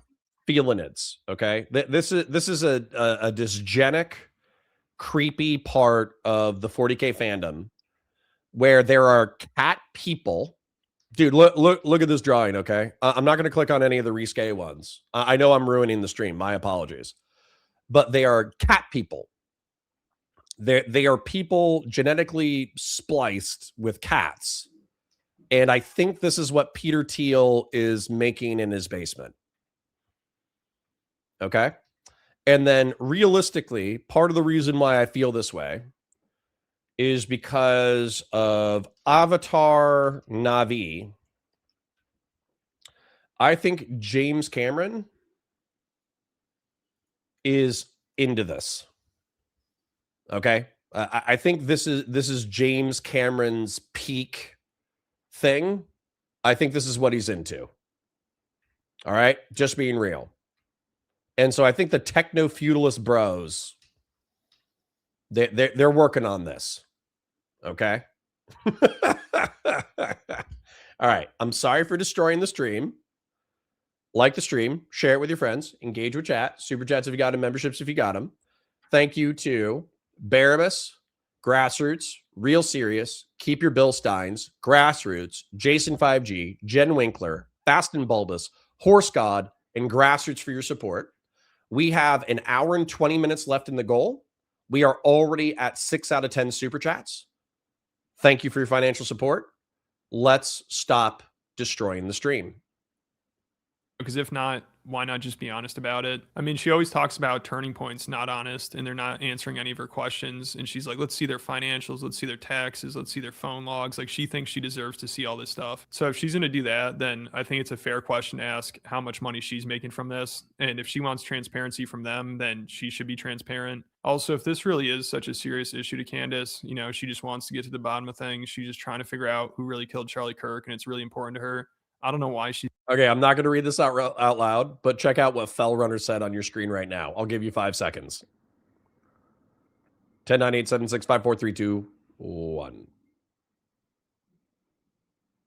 Doing ad reads to begin with. Like, why even waste your and your audience's time with that?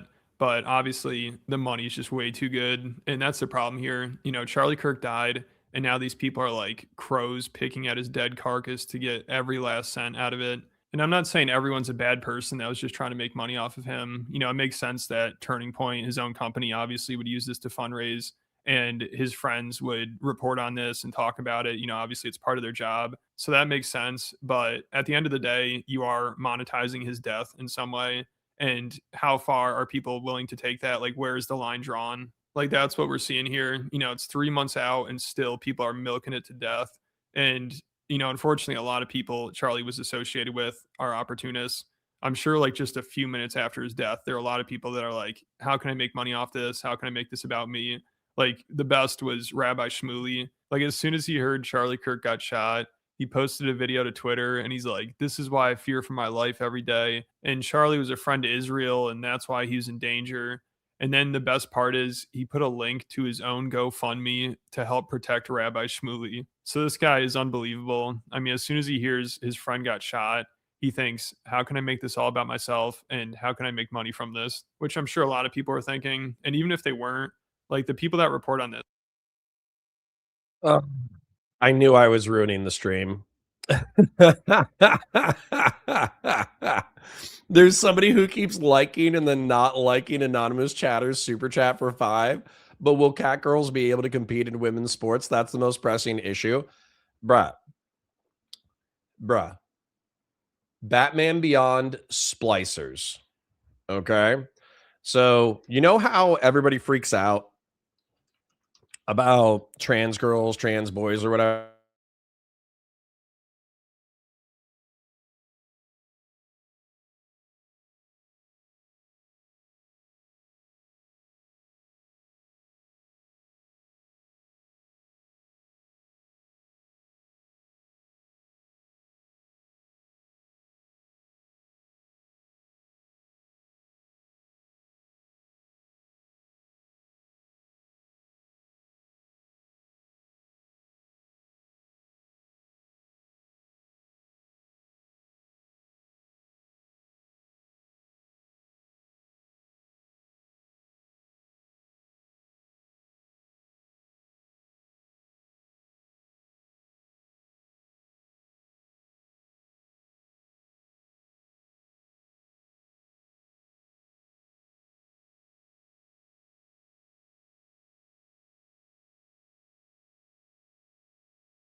Hi.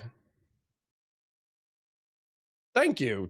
We peaked out at like 115, but we still kept 90 even though I lost power. We lost power, and but I am coming back. We will get back into the content momentarily. It's just Avi, be nice. Just because you give me a few super chats doesn't mean that you can permanently call me Baldy. Good God. Anyways, God struck me down because I wanted to show you splicers. What happened? Was it the dogs? No, it wasn't the dogs. It was we're running some space heaters in our house, and I think we tripped the circuit. So, anyways, we're fine. I'm gonna go back to too lazy to try. We are going to get into that, and we're gonna continue. But I do want to show you guys the splicers as we continue. We're half. Excellent. Let me pull you guys up here. Let me move you over here. Let us get this YouTube over here. Let's pop out the chat. Thank you to It's Just Avi for $5 saying Baldy. You know what? I amend my previous statement. You are allowed to call me bald, particularly if you're super chatting. Jen Winkler for 5 Baldy. All right. Well, hey, it happens. All right. You guys are nuts. All right. Let me pull this up. Let me do the pop out chat. You guys are so rude. All right. Pop out. Zoom. All right. That works. And then we know how it works. Yeah, true. If you donate, you're allowed to insult me as much as you want. We're also at 9 out of 10 on the goal. Of course, once we hit the goal, we're just going to do another goal. So there we go. Christian Blair's for 2 on the ball trade, I guess, still winning. True. Guess what? Just like, what is it that Nick Diorio always says? Oh, wow, you guys have surpassed the goal. You get another goal. So thank you to everybody. Thank you to the 14 people who have donated so far. Thank you, Christian Blair's, Jen Winkler, Ishus Avi, Anonymous Chatter, Grassroots Hegemon, Horse God, Fast and Bulbous, Jen Winkler, Jason 5G, Grassroots Hegemon, Keep Your Billsteins, Real Serious, Grassroots with a 20, and Barabbas with the 5. And thank you to Patriarch for oiling 10 gifted Valor Media Network memberships. What a king. All right. So let me share the screen, get some audio going. Let me show you guys the splicers. Seriously, thank you, Patriarch. I appreciate you. I appreciate you living in a war zone and yet still oiling my peacetime country. Thank you kindly. And then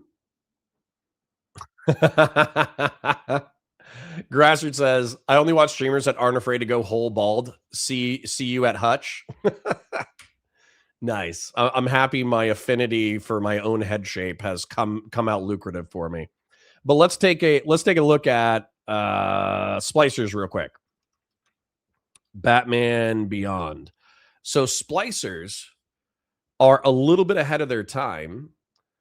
Yeah, I think we're peacetime. We're peacetime for now.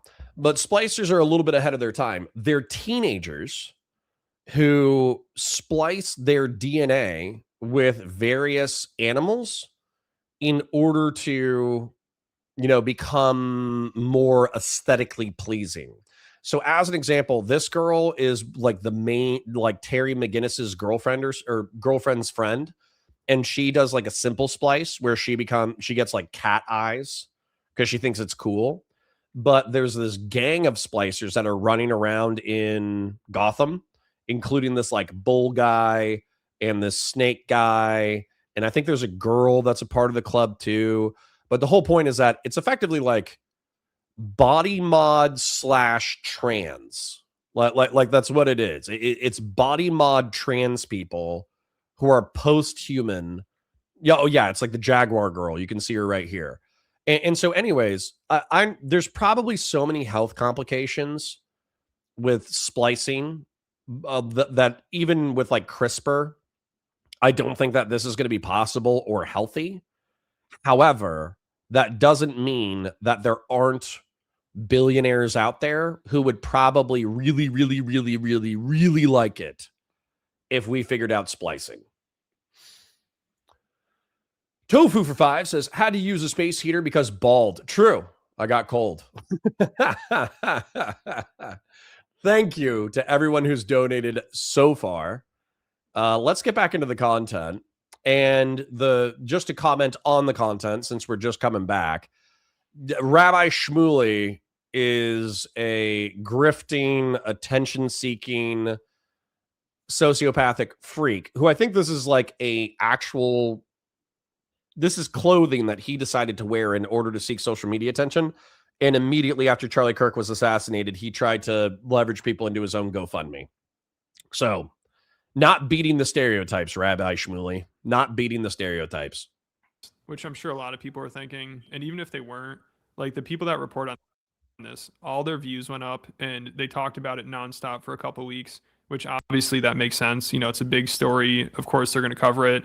But there is a big incentive for them to cover it as much as possible and speculate on it and try to drag it out as long as possible. So you have to have some discipline to be like, all right, that's enough reporting on it. I don't need to drag this out any longer. I've made enough money from it. And I'm sure a lot of these influencers are looking at each other like, are we still going with this? You know, if you're going to cover it, then I'm going to cover it because it's like FOMO. So seeing Candace shamelessly milk this thing for 3 months and make a shitload of money by promoting nonsense theories surrounding his death, I think that really made people bitter. Like Tim Pool, you know, he's always complaining about how he doesn't make enough money and how his show isn't worth it for him, especially after that Russian money dried up. So I think there's probably some jealousy there because it is wild seeing what Candace is doing. Every day it's like, I got a new theory. I figured it out. This is the last piece of the puzzle. And then you tune in and it's just some wacky theory you can barely understand for 20 minutes. And then she starts doing ad reads and promoting books and documentaries and paywalled content and doing super. Listen, I'm not going to lie. I got a little bit of resentment towards Doobie. I don't know if he's here or not, but I got a little bit of resentment towards Doobie because he was like, Candace called out legitimate things. You just haven't watched her content. And then I was like, okay, let's go watch the content. And so we go through the content and there's like hours upon hours upon hours of schizo posting. And so I'm like, which one should I watch? He doesn't have a preference. So I just pick the Egyptian airplane one. And then the Egyptian airplane one is just there are Egyptian military and government aircraft that shut off their transponders when they're flying over random parts of Utah, I guess, which is actually, if you look at the geography, it's where they're over mountains. So realistically, their transponders aren't shut off. It's just that they're in a region in which there aren't things to read the transponder. And then not just that, they use pseudonyms for their manifests. I was like, well, I know people who work in government. I know people who work in intelligence, and Egypt is an ally, so we probably do allow Egyptian planes that are government and intel planes to fly into the United States using pseudonyms. That way, Egyptian intel operatives and Egyptian political people can travel and work in alliance with the United States without having their whereabouts being endlessly tracked by our enemies and rivals. And so that makes sense to me. What does that have to do with the Charlie Kirk assassination?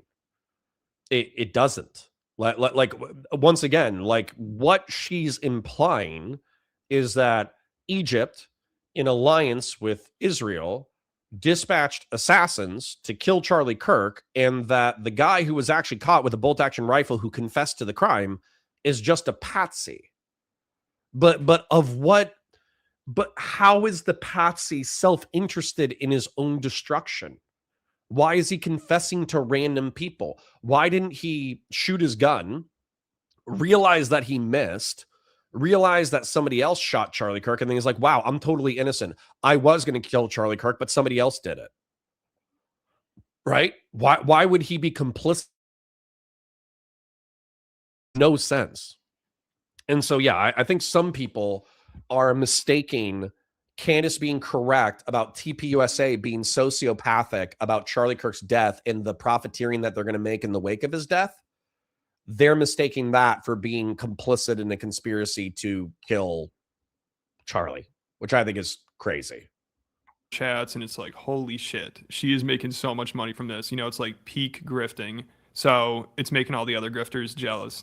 And I think Candace will implode eventually because her ego is just completely out of control. But she is very calculated, you know, by acting like, I'm not making much money, and look how much Turning Point's making. They're making the real money, and I'm just calling them out for it. Also, whenever people mock her, she's like, the Manischewitz candidate. Yeah, exactly. oh, that means the theory that I mentioned about the maroon shirts means we're getting close to the truth and people don't like it. Desperation, because I think we're getting close. I think this is all a reaction, as some of you have pointed out in the comments from yesterday's episode, that suddenly we start talking about Pierre and that $1 billion incentive, and they went crazy. They started going max. So we should stay focused on our investigations. Their color, the 10th Mountain Brigade, maroon. So we're on the right track, and we're going to keep pushing. You can't keep calling everybody crazy and thinking that that wins the argument. Wait, the 10th Mountain Brigade maroon? 10th Mountain Brigade U.S. Army? Oh, okay, maybe it's Ukraine.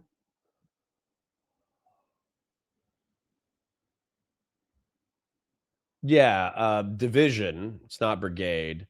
But let's just do 10th Mountain Division Berets. They're maroon. So hold on. Why would you hire 10th Mountain for an assassination? 10th Mountain are a bunch of dickheads who know how to survive in temperate, rugged, mountainous zones. Why would 10th Mountain? I shouldn't even try. I shouldn't even try to put it together. I shouldn't even try. All right. Instead of trying, I'm going to show you Nick Mullen talking about conspiracy theories and how his favorite part is the clues. And I want you to sit back and enjoy this rant for a second. If you pee in the pool, there's a chemical in the water that turns your pee red, and the lifeguard will see it, and they'll send you to jail, right? And then you're like, oh my God, I don't want to go to jail. I'm 6. I can't. I'll be raped. I can't be a 6-year-old in jail. I won't stay. This guy is brilliant. And apparently he's just kind of an idiot who runs a podcast with that like Jewish guy who looks like a Muppet. And apparently he's really popular and makes a ton of money off of the podcast. So he's more of a podcast bro than he is a stand-up comedian. I watched this stand-up. He's actually talented. And the chance. I don't know. Right, so you don't pee in the pool, right? And then everybody's getting fucking UTIs because of this one liar, this piece of shit fucking liar. And then halfway through the summer, there's like one brave summer day where you're like, okay, fuck it, I'm just going for it, right? And then you look down and it's fine, and you're like, dude, fuck the government, man. Yeah. 9/11 was an inside job. Now I know the truth. I'll march right up to Donald Rumsfeld and piss my pants in his face. I don't care. I got... What happened to the 9/11 guys? I guess they were just proven right. That's a... Now it's just common knowledge. You just go up to somebody's grandma, you're like, you know George Bush is a lizard? And they're like, yes, I know. They're all lizards, and they did 9/11. I'm fully aware, thank you. The 9/11 conspiracy guys, they had a weird trajectory, right? Because they kind of like, they really just like fell off hard and fast.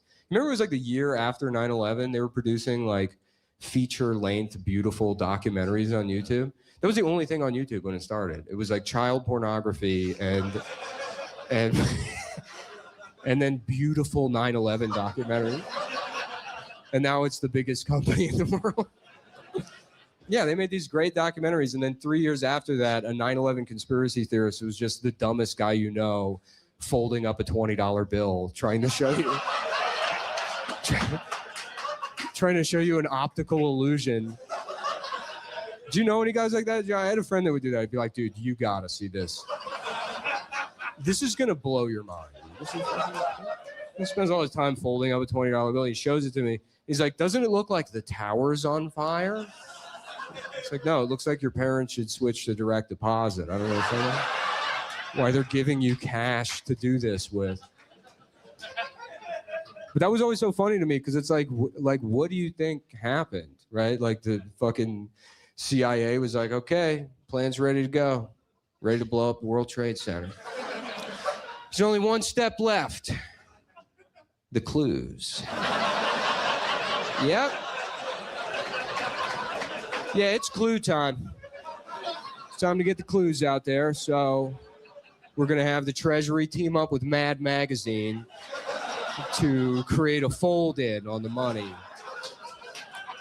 to tip off this unemployed man.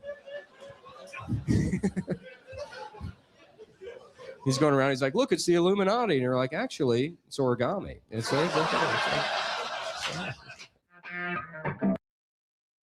Disagree, Doobie. Adam Friedland. There you go. I said the Jewish guy that looks like a Muppet. And you guys were like, which one? There's so many, which is incredibly anti-Semitic, okay? I disavow your guys' anti-Semitism that when I said the Jewish guy who looks like a Muppet, you didn't immediately think of Adam Friedland, okay? Because look, this picture of Adam Friedland, I think, is the most Muppet-esque, okay? And then Muppets. I think Adam Friedland would be a shoe-in for the Muppets, okay? And is this guy called Beaker? Bear in mind, I'm not a Muppet head. Okay, I'm not a Muppet head. But this is the thing that people say about Queeman that I think is really mean.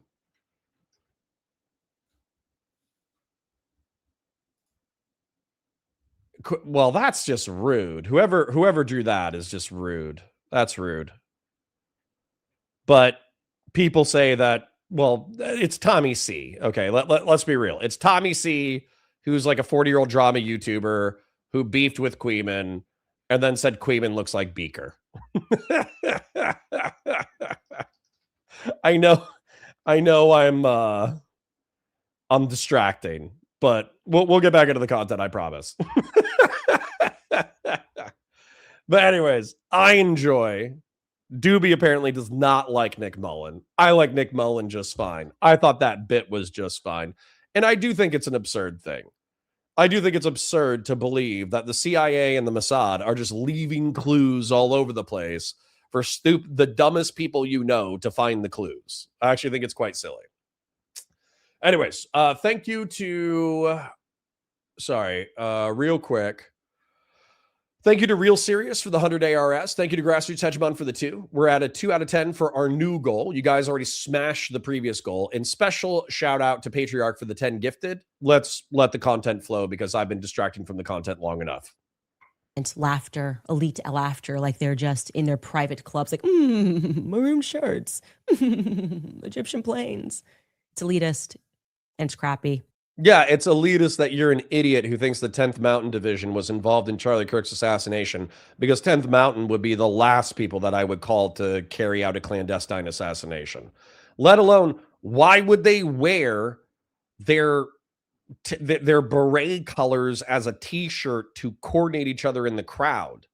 Are they wearing the maroon? That way they know where each other are? For what purpose? If you're going to conduct a clandestine sniper operation, why do you need people in the crowd in the first place? What are we doing here? Anyways, you guys, there is a documentary that is available on our website, What a Woman Is. And it's an interesting... I thank Grassroots for his super chat, but I didn't read it. Animal is the Jewish Muppet.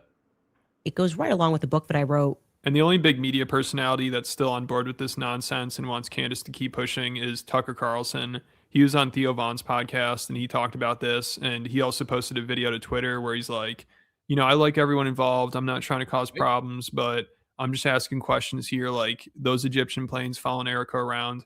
I mean, what even is that? So Candace, she uses Tucker to build credibility. And this is insane. She says Tucker is credible because he's tied to the CIA. I guess now Candace trusts the CIA. I mean, this just makes no fucking sense. Get something wrong, you correct it. But I was right about the Egyptian planes. And when you hear Tucker Carlson say that he is confirming that that part is true, what I take from that, Tucker Carlson has been very clear. He Double dipped. I disavow. Good God. grew up with CIA agents, okay? This is a guy who grew up in Virginia. His father, he learned after his father died, he thought he was just working with the CIA. No, his father was on the payroll of the CIA. So Tucker's friends are in the state. So you should take it as a concrete fact that there's something up with these Egyptian planes, and they were in fact following around Charlie, and they were following around Erica, as I told you. And that means people in the NSA, the CIA, are confirming that that is real. Anyways, Tucker then goes on and states the obvious predicament further, which is that we just don't have any faith in the government. So the one prominent person who's backing Candace's claims is closely associated with the CIA and might be a CIA asset. And Candace is referring to the CIA as a credible source to back up her conspiracy theory. No, okay. So I don't think this is a great point by Too Lazy to Try, where he's like, oh, well, you don't trust the CIA because they topple governments. But when you have people inside the CIA saying that Charlie Kirk, there was knowledge of Charlie Kirk's assassination before it occurred, then you trust them. I don't think that's like a really good point. Because, of course, if the people who are responsible for overthrowing governments and assassinating people know about a political assassination, that's exactly who you would want to talk to know about it. But again, why? Why? So the one thing that we noticed that I think we can concede to is that, what was it? Charlie Kirk didn't want to disavow Tucker Carlson or Candace Owen'S, and a few Jewish millionaires got upset and they withdrew their funding from TPUSA. So Charlie Kirk texted a friend and said, hey, I don't think that I can be as I can't advocate for the pro-Israel position anymore. These guys are trying to strong arm me into it. And then according to Doobie, allegedly, Bibi Netanyahu and a Jewish billionaire called Charlie Kirk and tried to strong arm him back into the pro-Ziocon argument. The more interesting aspect of this conspiracy theory is the fact that Charlie Kirk was getting skeptical of the Epstein files and Mossad leverage against the United States of America. But if the Epstein files were already coming out, if Dan Bongino and Pam Bondi and Kash Patel are already all in positions to betray the administration with this information, if Congress is already voting on it, how does shooting Charlie Kirk help anyone? How does it help anyone? And Doobie, I'm just going to say, thinking that Mossad used a patsy in order to shoot Charlie Kirk so the Ziocons could take over TPUSA, without additional evidence, I just think that's the most R-slurred shit on the planet. I'm just going to be real. Doobie said, they didn't just call him, they staged an in-person intervention in the Hamptons where they demanded he stop criticizing Israel and start criticizing Candace and Tucker. Okay. And he said no, and they shot him? Because that's the next logical step, Doobie. The next logical step is he says no, and then the Jews hired Mossad assassins to fly on Egyptian airplanes into Utah to shoot Charlie Kirk. At the same time, though, a lefty schizophrenic also decided to do the same thing. Don't you think that's kind of weird? Don't you think that's kind of stupid? I think that's kind of stupid. Anonymous Chatter for 5 says, isn't the grifting spaghetti fight just an attempt to suck up all the TPUSA clout and viewership now that they have no stronger leader? Yeah, they're capitalizing on the power vacuum for sure, Anonymous Chatter. And thank you for the 5, by the way. 100%. TPUSA is trying to retain their clout, influence, and money. They're trying to capitalize on the sympathy of their institution in the wake of Charlie Kirk's death. Erica Kirk is trying to cement herself as a leader in the organization who's going to be able to be the chairwoman and CEO, even though she obviously has a personal interest in the future of the company.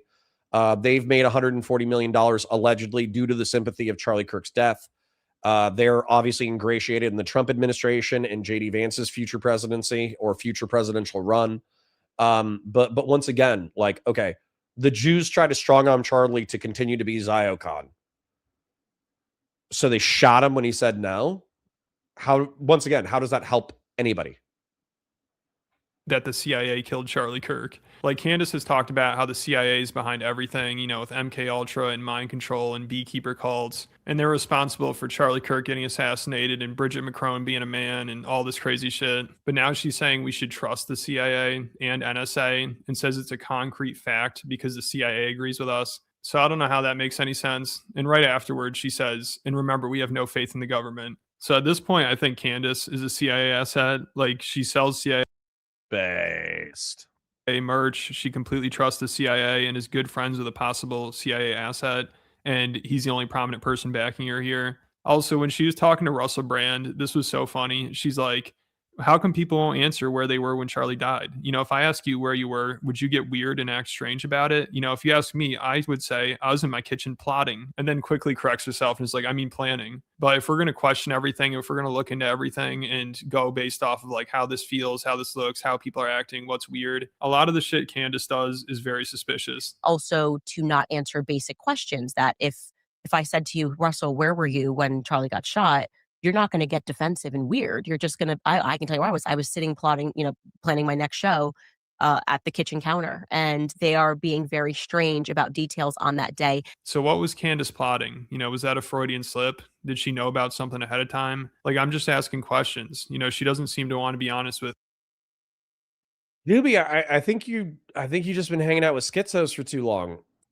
So getting rid of him and then trying to cement his legacy as a great friend of Israel while filing the TPUSA with Zionist mouthpiece is way to maintain the youth vote. So sorry, Doobie. How does Tyler Robinson fit into this? How does Tyler Robinson fit into this? So all right. So let's just accept what you say as facts, real quick. Okay.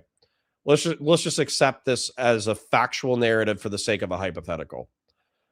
Israel tries to strong arm Charlie into remaining a Ziocon after he expresses some doubts and some criticisms of Israel and Epstein and all that kind of shit.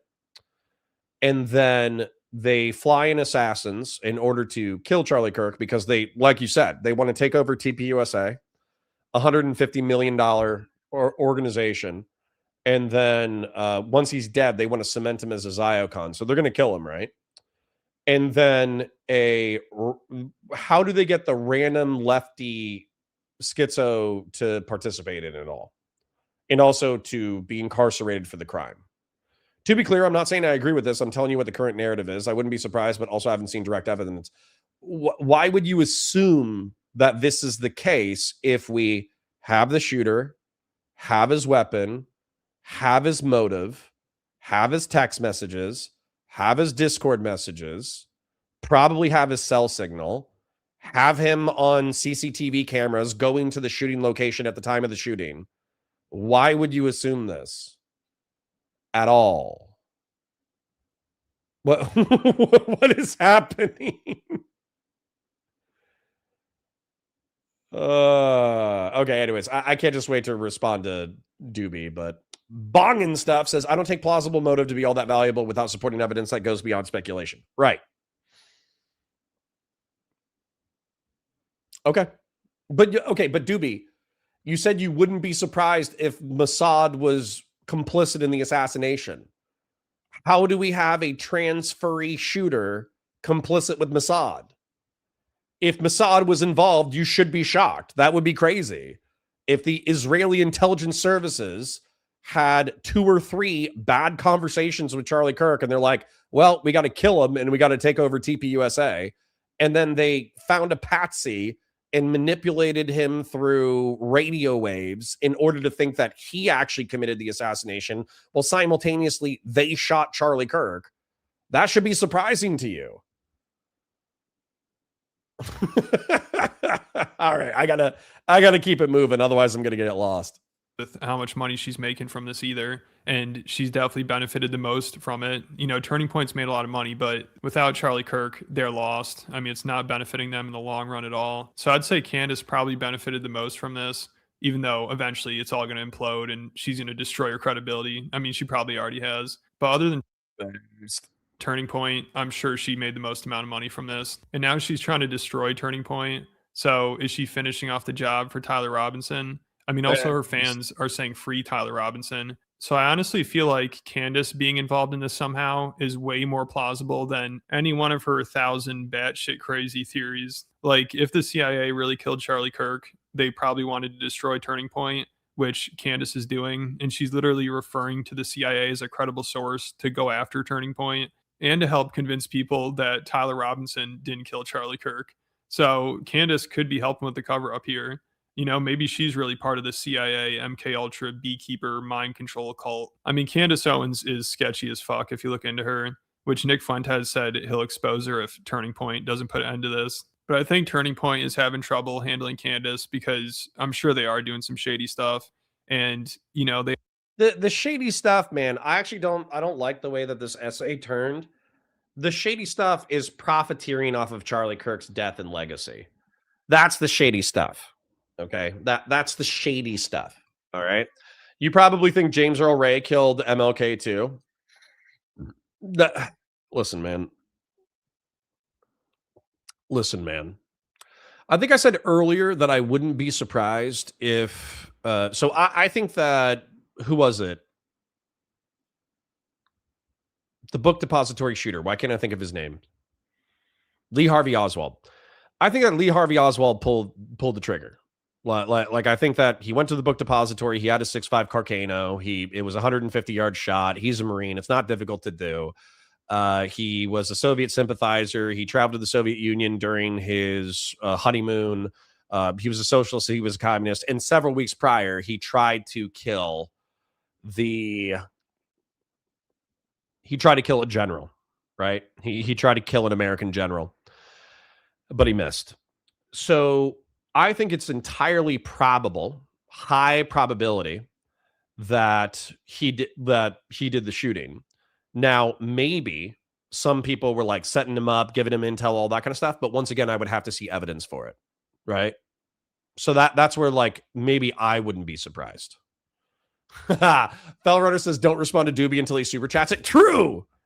I gotta milk my audience. Little do you know that my name is not Connor. It's Connor Stein. All right, I'll be right back. I need to grab some water. They also want to be like, Candace, just stop talking about Charlie. But they talk about him every second. They're making money from him. Like, if they really want Candace to stop, they got to drop it as well. I mean, it's too much. Like, every day there's a celebration for Charlie, or a memorial, or a book, or a fundraiser, or an appearance from his wife, or a dinner. And it's been over 3 months and it's still just nonstop. So they can do whatever they want, obviously, but people are getting a bad vibe from it. And they have to know this because they get mocked for it constantly. And some of these posts are just so cringy. Like that guy, Jack Posobiec, the Epstein binder guy, on Thanksgiving, he's like, here's Charlie Kirk's Thanksgiving menu. And did you know Charlie was extremely anti-sweet potatoes with marshmallow? But did you know also that Charlie was anti-corn? And Charlie was flat out wrong about green bean casserole. Casserole is great, and the hate. So it's like, all right, dude, I know he's your friend. It's sad, but this is getting really weird. And it's been months. Like, this has to stop at some point. I mean, it's like these people don't know what to do with themselves or their careers without Charlie. You know, they hijacked his show. They used his Twitter account. They used his YouTube account. And they tweet about him nonstop. And they always have a new story to tell about him. And they post every picture they've ever taken with him to Twitter. And people at this point are just like, all right, let him rest. You know, we can move on to something else. But this is what gets them the most engagement. This is what gets them the most clicks. Of course, they're going to be like, well, I'm just trying to make sure everybody remembers my friend. We're trying to honor him. But a lot of it feels like it's about the money, which even that guy from Turning Point said they hijacked his show because it's about the money. So, of course, people are going to call him out on this. And now they're like, well, we want our privacy. Don't talk about our company. Don't talk about Charlie Kirk. So you can't have it both ways. Also, Erica Kirk, you know, she's choosing to be in the spotlight. I mean, she could have immediately been like, listen, I just want privacy. Let me be with my family and kids. And I'm sure everybody would have respected that. I mean, most people, you know, you'd be terrible to go after her in that situation. But instead, she's putting herself out there. She's the CEO of this company. She's making all these appearances. She's making everything public. You know, Candace pulled up the video of her over Charlie's casket that she posted to social media. And unfortunately, I have to agree with Candace here. This is not normal. I don't know why anybody would want to post a video like this. Like, you're over your husband's casket crying, and you want somebody to record you so you post it to Instagram. But the decision to publish that You crying over your husband's casket and to publish his dead body on Instagram was a decision that was made by Erica. And we can watch that. Take a look. Oh, I love you. I love you. I love you. I know. I love you. So much. I love you. I love you. God bless you.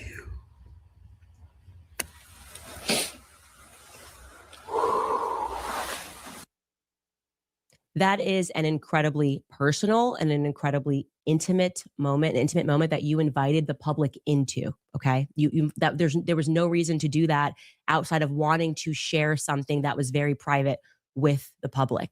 So that video and all the appearances Erica has made since Charlie's death have just been feeding into the conspiracy theories, because everything feels like a performance, because a lot of it is. I mean, obviously Erica has genuine emotions, but if you're on stage for a sold out arena with pyrotechnics going off and you give a speech that you probably didn't even write in front of a bunch of cameras with the whole world watching, and you know when to cry, you know when to pause, you know when to make a certain face, that's a performance. You know, there's nothing genuine about that. So this whole thing was just turned into a giant spectacle, and conspiracy theorists are going to run wild with that.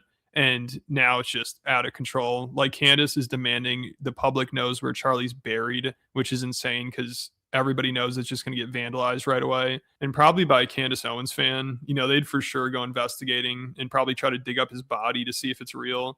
And then if they get caught, Candace could just be like, oh, it's a false flag. You know, the Jews really did that. They paid him to vandalize the memorial. So they could blame it on me and use that to censor me because they don't want me to talk about Bridget Macron's dick. Now you fast forward 3 months removed, and it's why does the public want to know where he's buried? It doesn't work like that. You have to make a decision.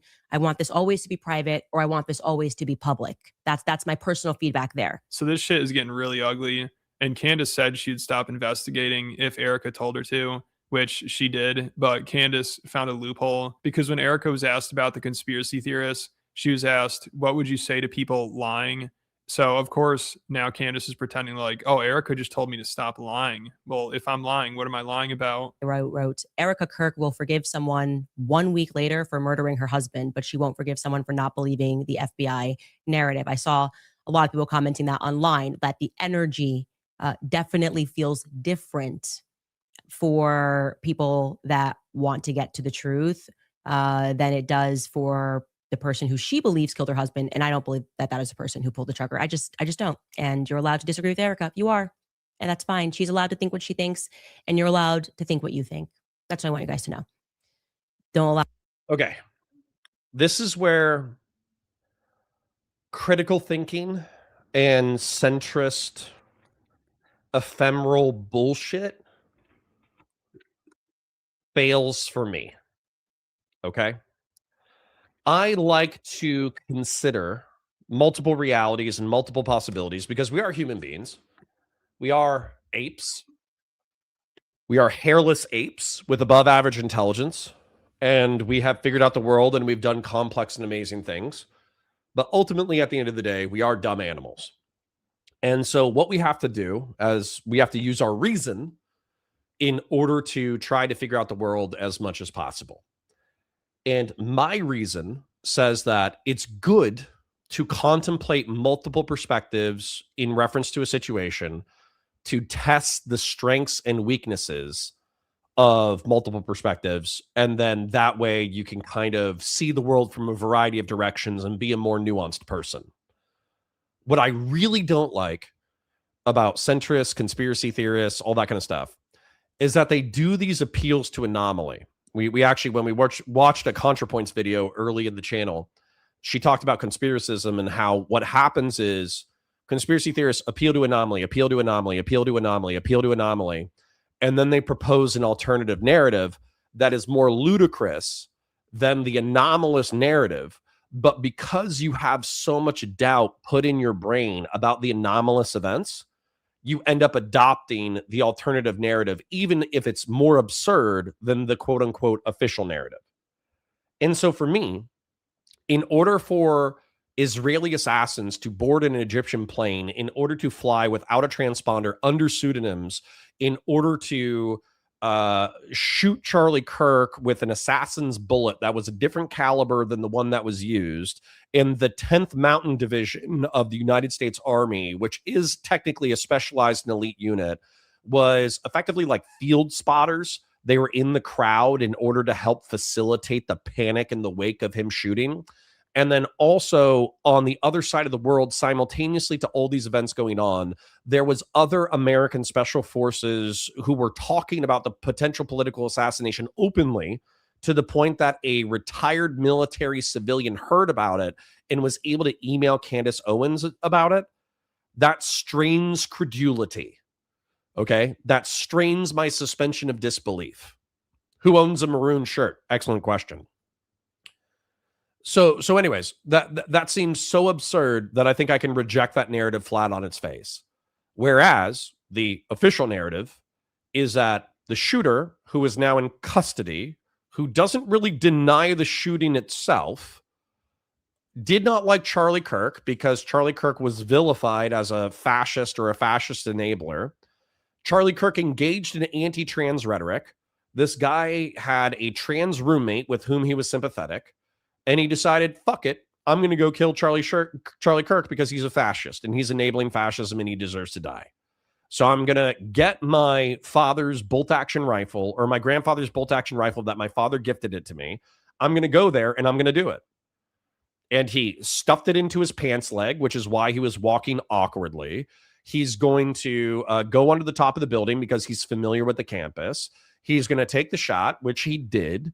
And then he's going to dip out and he's going to ditch the gun. And we found the gun. We found the shooter.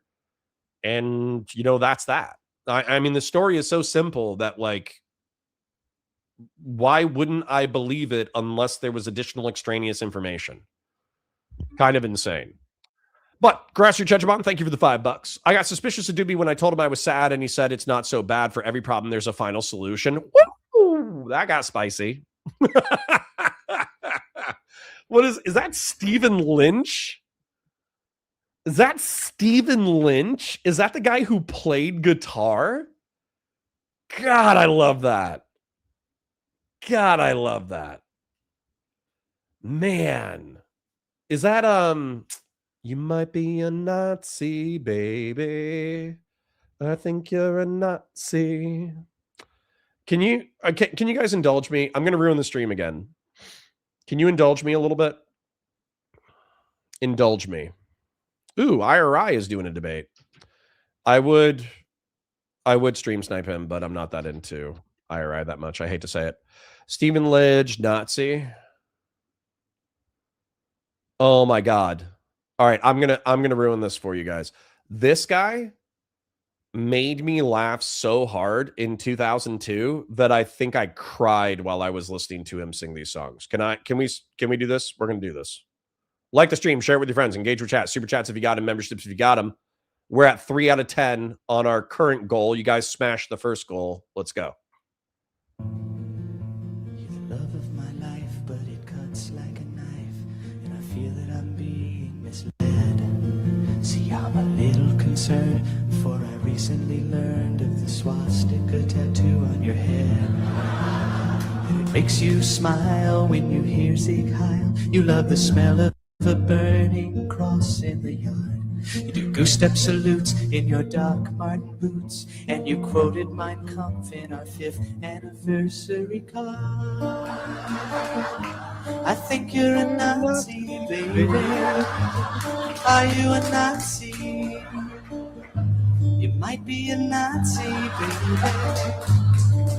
Keep extensive files on the Nuremberg trials, and you watch them whenever they're airing.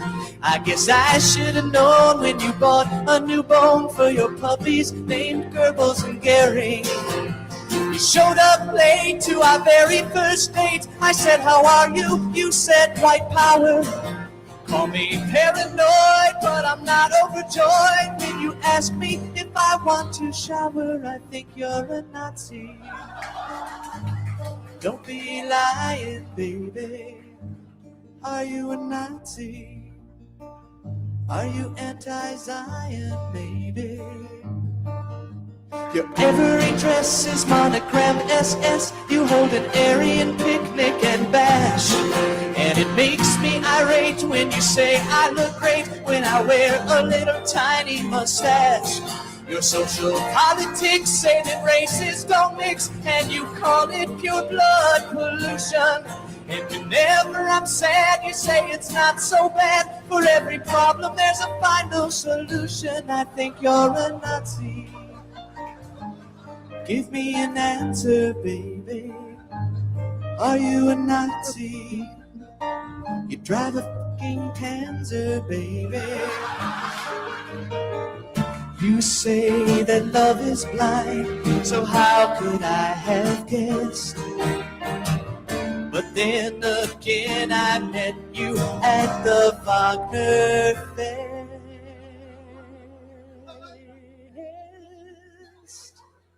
I know you're a Nazi, and that's why I'm leaving. I know you're a Nazi.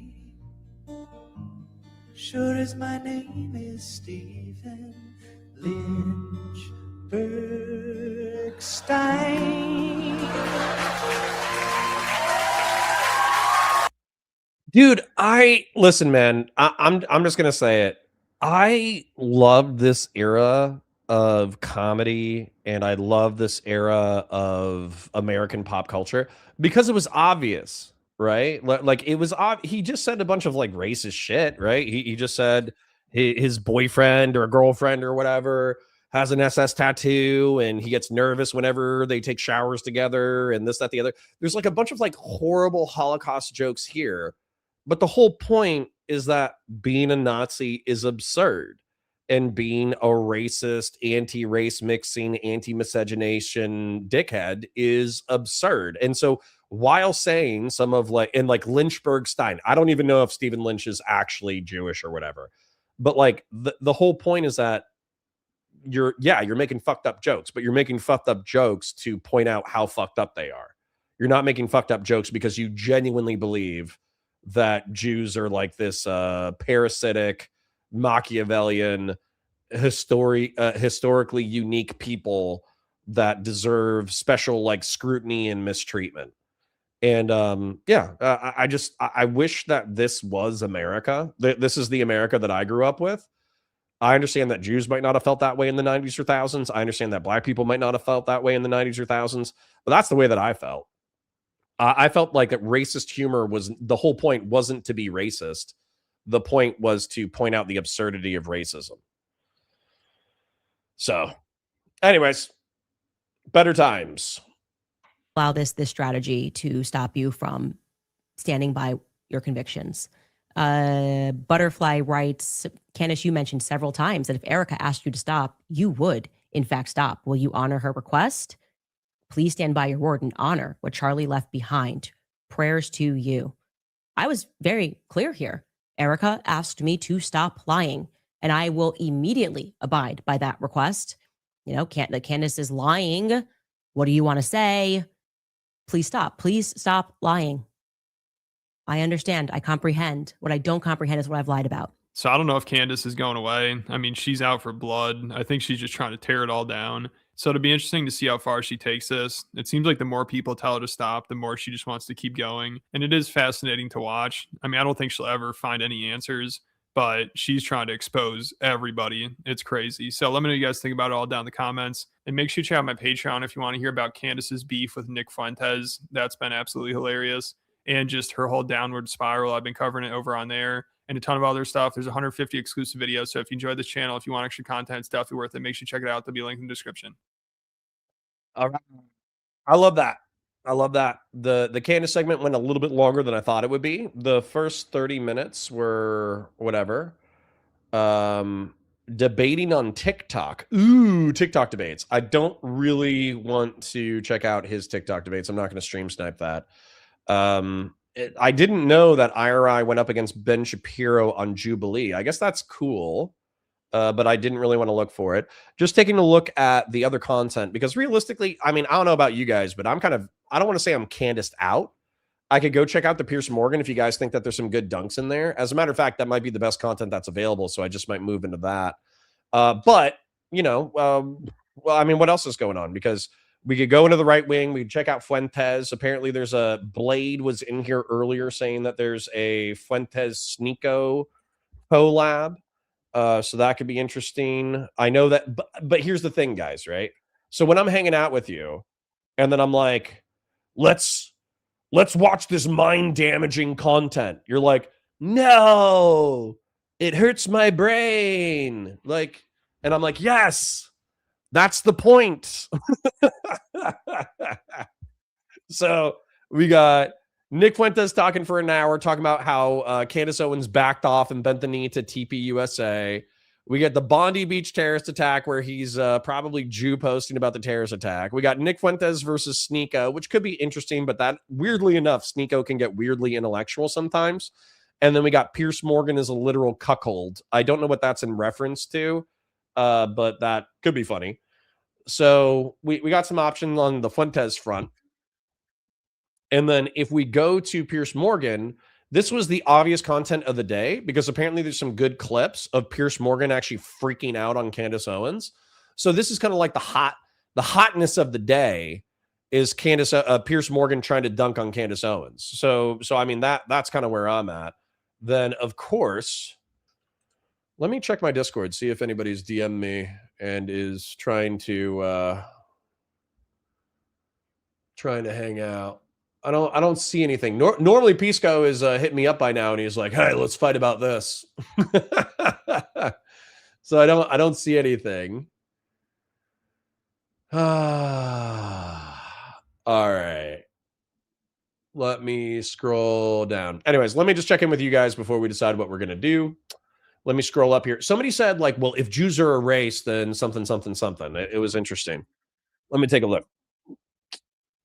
It was here. Here it is. Chat's popping off a little bit. Like the stream, share with your friends, engage your chat, super chats if you got them, memberships if you got them. We're at 3 out of 10 on our second goal. You guys smashed our previous goal. We got a... Oh, I only did 30 minutes. Whoops. My bad. Let me change it to 2 hours. Whoops. We have to reset the goal. In my mind, I'll consider it a 3 out of 10. I set it at 30 minutes instead of 2 hours. My apologies. Darth Panzer, 1888, that's a worrying amount of 8s, says, you'd acclimate faster than you think. Lots of gross and sad stuff is pretty rewarding, and the staff heavily bond over it. I don't know what you're talking about. Are you talking about like first response? What are you talking about? Beef Supreme says, I'm anti-Zionism. Funny to hear a Jew speak as pro-race mixing. Don't Jews keep an exclusive list of all the Jews? No. Like plenty of Jews miscegenate. That's why they're like multiracial and multi-ethnic. Beef Supreme says Jews are anti-miscegenation. They just want to keep the Jew race as a pure race and make a country solely for Jews. Sounds worse than the KKK to me. Well, that's not true because we got the Ashkenazi, which are Europeans. We got the Mizrahi, which somebody correct me if I'm wrong. Oh, wait, hold on. Don't we have the other one that's stereotypical? We got the Maghrebi, which are from East Africa. We got the Mizrahi, which I think are from like Muslim conquered Spain. I forget that. Oh, Maghrebi, Mizrahi, Ashkenazi, and something else. Different Jewish ethnicities. Ashkenazi are Europeans. The Sephardic, that's what I was thinking about, are Iberian, which is Spain and the Mediterranean. The Mizrahi, which are the Middle Eastern and North Africans, and then the Maghrebi, who are the Eastern Africans. So no, there's like 4 ethnic groups within the Jewish population. Like saying that Jews want to straight up just like keep their like racial shit intact is bullshit. So anyways, Samson says great dodge. Not sure in reference to what. Arabs and Jews are not white. True. They're largely Mediterranean. Doobie says Candace is a Chad, to be honest. She's got schizo battle sister energy. Yes, that's true, but she's also hilariously wrong about a bunch of stuff. Zena says, classic a-hole Candace. I'll stop as soon as Erica Kirk says stop, then immediately move the goalpost. True. Beef Supreme says, I can see why Hassan calls himself white, but it doesn't actually make him white. Well, yeah, he's Mediterranean. You know, there's a difference between Mediterranean Europeans and Northern Europeans.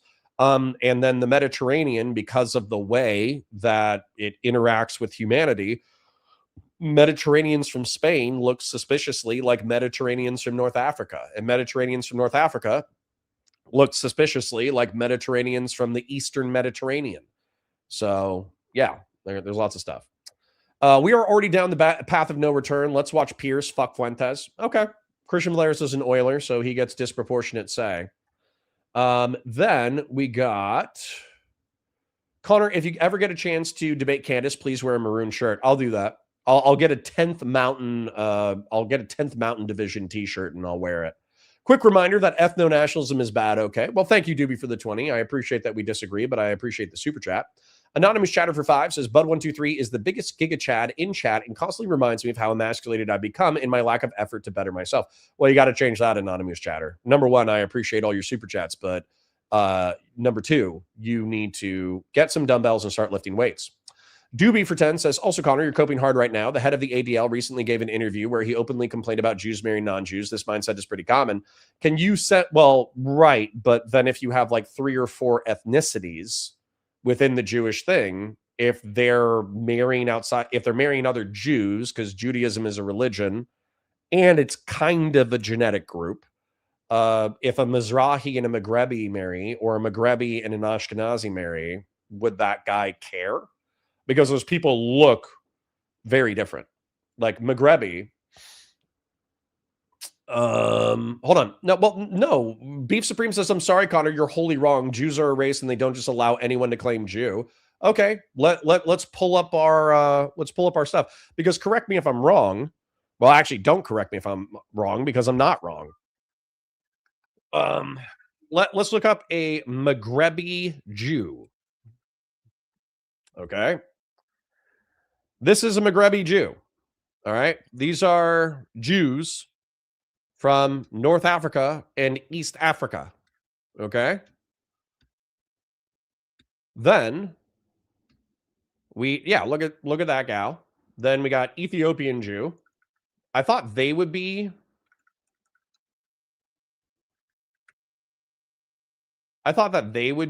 more what I was thinking of. But dude, look at these Ethiopian Jews, dude. These are just Ethiopians, man. Their dad might have married a Jewish woman, and therefore they have matrilineal Jewish heritage. By the way, that girl is very pretty. But it's pretty clear that if you look at an Ethiopian Jew versus an Ashkenazi Jew, that they're obviously different kinds of people. And that's not a problem. I'm not trying to like attack any different group of people. But there's obviously Jewish folk who are from different parts of the planet, have developed different physical characteristics that are typically associated with race, and that they're just a little bit different. So when you say that they're racist, they're not racist in the classical sense of white, black. They're not racist in the classical sense of white, Hispanic. And then I know Hispanic is its own can of worms, so I'm going to leave it there. But anyways, Christian Valeris is an Oiler. He already voted. He said Pierce Morgan uncensored. I don't like wasting a lot of time not deciding on content, and doing content is better than... Let's assume for a moment you're right. Let's assume for a moment... More people by debating content than you do by just doing content. So we're going to start content momentarily. He's a gosh darn Turk. Well, there are white-looking Turks and there are North African-looking Turks. It's, whatever, man. We're all a little mix of weird shit. Beef Supreme says, I'm sorry, Connor, you are wholly wrong. And I think I just kind of proved you wrong, but that's okay. Doobie has a Jew list of his own. He just wants it to be shorter. What was the... Dude, Grassroots, what was the line? What was the line where it's like... I'm worried about... Oh, they call it pure blood pollution, but they tell me not to be super upset because for every problem, there's a final solution. It's so brutal. I love Stephen Lynch, man. Bo Burnham is better. Bo Burnham is absolutely better than Stephen Lynch, but Stephen Lynch is a funny musical comedian. Doobie says, I'm 1% Ashkenazi, so as promised in Palestinians' household 3,000 years ago. You better get on that, bud. You better get on that. They're running out of households to colonize and sell. Randy Chang says, in my experience, feels like at some point Jewish women find it important to get with Jewish men. It's hard to find Jewish men who give a fuck outside of the Orthodox community. There you go. Beef Supreme says, nope, Jews claim Jews is a race. It's more that they claim it's just a religion. Okay. Conservative liberalism says no one is debating that there are different races of Jews. You saying that there's a blanket acceptance amongst all of them for each other is the sticking point. I don't say that there's blanket acceptance. What I would say, though, is I'm wondering, because Doobie was saying that the ADL guy was worried about how Jews are marrying non-Jews. I'm wondering if the ADL guy would care. I'm wondering, and I doubt he would care, but I would be curious if he was. Would he care if an Ashkenazi married a Maghrebi and they were both Jewish? Or would he be concerned if a Maghrebi married a Mizrahi? Right? Like, does his racism or does his bigotry or does his religious tribalism extend to everybody within the religion? Or does it further extend where he's also bigoted against different kinds of Jews from different kinds of the planet? That's what I'm asking, while being skeptical that he would be hostile to a Maghrebi or a Mizrahi or an Ethiopian.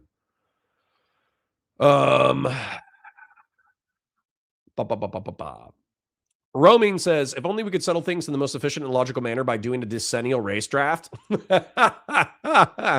you guys remember when Dave Chappelle did the race draft and they had Tiger Woods getting drafted from the blacks to the Asians? Oh, that was awesome. That was awesome. Big fan. Big fan. Doobie says, but they're all considered to be part of the Jewish tribe. Sure.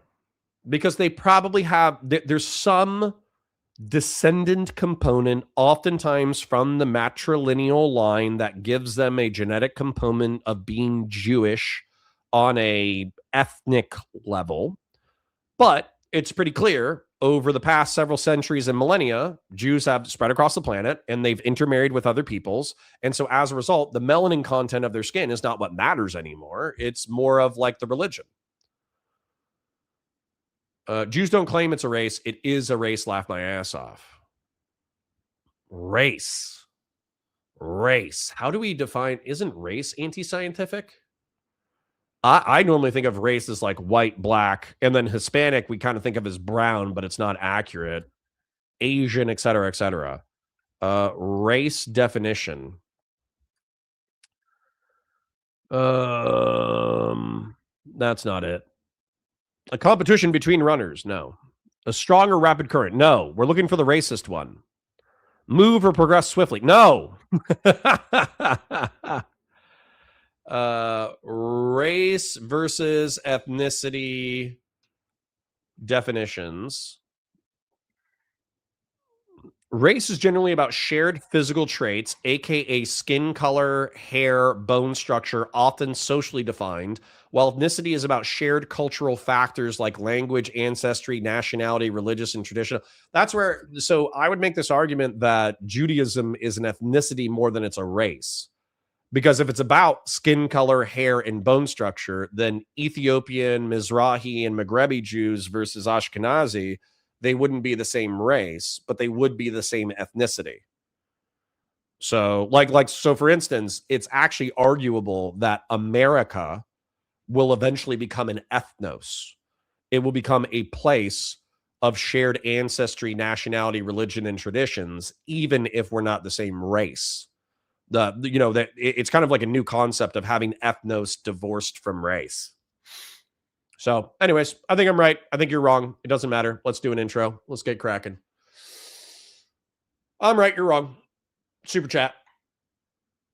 Hi, guys. Welcome to Counterpoints. My name's Connor. I'm a science fiction, politics, and philosophy nerd, a Marine Corps and law enforcement veteran, and I got a treat for you today. We got Candace Owen'S crashing out on the Piers Morgan show, where Piers Morgan is going to confront her on all the crazy crap that she's been saying recently. I'm excited to take a look at it. Let's go. You're right. And all these Egyptian planes were flying around tracking Charlie Kirk and Turning Point and Erica Kirk. Why? What is your theory? I don't know. Well, what's your theory then? You must have an idea. My theory is that we should investigate everything strange that happened on that day so we can figure out what happened. Coward. What a coward. I know a bunch of writers who use subtext. They're all cowards. Candace Owen'S is a political coward. Own it. What do Egyptian planes have to do with the assassination of Charlie Kirk? Give us your theories, please. The difference between me and you is that I have the courage to take the risks and ask the questions first, okay, before it's popular. You wait until it becomes popular and then you change your mind. Stop. And she made no request of you whatsoever, Erica Kirk, in 4.5 hours.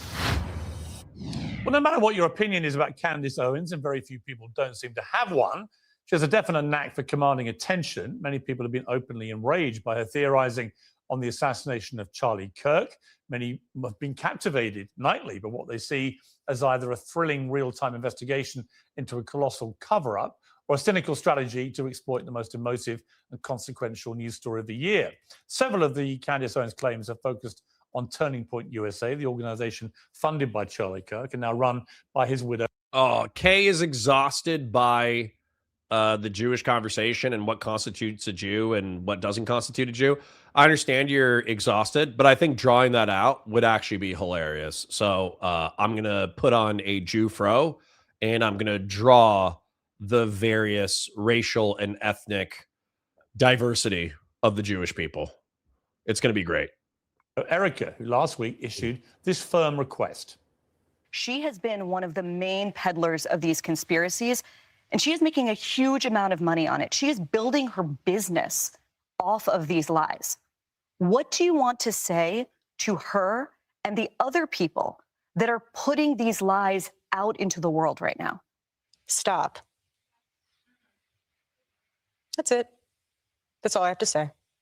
Stop. Well, shortly after that, Candace Owen'S was invited to a lengthy private meeting with Erica Kirk, which is now the catalyst for frenzied speculation that she may be having second thoughts about some of her theories. She's also, I should add, marking the release of her new book, Make Him a Sandwich. And amid all of that, she joins me now for her first interview since the meeting with Erica Kirk. Candace Owen'S, welcome back to Uncensored. It's good to be with you at the end of another year. Yes, and what a year it's been, not least for you.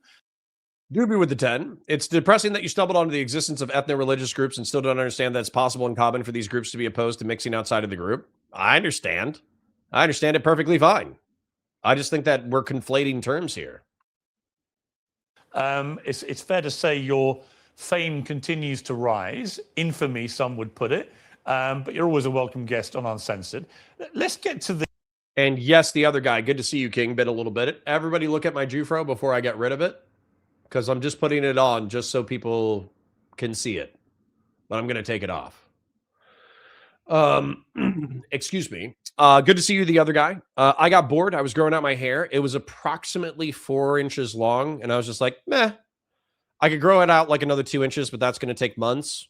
And I don't want to wait that long. So I just shaved it because I got bored. Anyways, let's, even though it's totally unrelated, well, actually, I think it's a little bit related. Just to catch up the VOD viewers, okay? Candace Owen'S is a schizophrenic. She was a lefty who got into a beef with people in high school who racially abused her. Therefore, she sued the school district. Then she was going to create a doxing website where all of your bad behavior could be documented online, then associated with your screen names. That way, people could look you up in a searchable database. That way, if you engage poorly on the internet, then you could be held accountable for your digital actions. Well, she also had some conservative takes like trans people are bad. So she left the left and then bullied Blair White on Dave Rubin's show and became a Dave Rubin orbiter. From Dave Rubin, she moved on to TPUSA. From TPUSA, she moved on to Daily Wire. Both of them used her as a token and a shield as a black female, powerful feminist icon in order to say conservative talking points. But she was too big for that. She has too much of an ego. She's too crazy. She's too powerful. Okay. So she moved into independent production and she became a critic of the state of Israel, had a falling out with the Daily Wire, and then has since then pretty much dealt with like a lot of conspiracy theories on the internet. The conspiracy theory that she's currently peddling is that Charlie Kirk's assassination, which we all saw a few months ago, was actually done by a cabal of people close to Charlie. So it's TPUSA people, it's Bibi Netanyahu, it's Jewish billionaires, it's Egypt who used planes in order to fly in assassins. Tyler Robinson, the alleged assassin of Charlie Kirk, is a patsy. He actually didn't participate in it.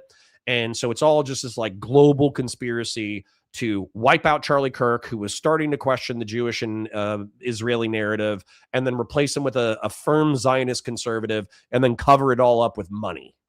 And so she doesn't have the balls to just say it flatly like that. She has to spend 2 hours alluding to it. But this is incredibly compelling content where she's made tens of thousands of dollars off of alluding to this conspiracy. This extraordinary meeting that you had with Erica Kirk, it came right after we saw her say in that CBS town hall, you should stop. Just stop with the conspiracy theories. Oh, no. Earlier in the chat, Doobie was like, you know that Jack Ruby, Lee Harvey Oswald's assassin, Jack Ruby, his real name was Jack Rubenstein. And then you know that Tyler Robinson's name is actually Tyler Robstein. Stop it. You guys are being bad. Like the stream, share it with your friends, engage with chat, super chats if you got them, memberships if you got them. I'm going to start drawing my mind map. So who approached who about you guys actually getting together? I was approached by Turning Point after Blake Neff, who works on Charlie's show, sort of fumbled this invite. It was, I'd almost say it was a fake invite publicly. And then in the middle of the night said, oh, Candace is not able to be here tomorrow. And they never messaged me. And I think there was quite a bit of public backlash with how they went about it. It's just not the way that we try to set meetings. And so what happened after was they reached out to me, said Erica would agree to do a live stream, just the two of us. And then after Erica's PR blitz, they reached out again and said that they felt that it was better for us to meet one-on-one, as opposed to us sitting down having Megyn Kelly moderate, which was the idea originally. Right. And so where did you have your summit meeting? At a hotel here in Nashville. And a lot of your, as you know, a lot of your supporters, fans of your show, think that you may have been lured into a trap.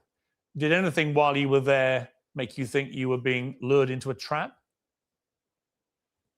I don't know that a lot of my fans think that I was being lured into a trap. I think ahead of time they had some concerns, obviously, because I think in general, after you see a public assassination and you start tracking so many lies that are happening, there's going to be an understandable amount of angst that people feel. And I certainly felt the angst as well. I've obviously been very clear that I am suspicious of some of the characters that are at Turning Point USA. So I totally understand why the public was concerned. When you saw Erica, she was obviously angry about you in that CBS town hall. What was her demeanor like when you met her?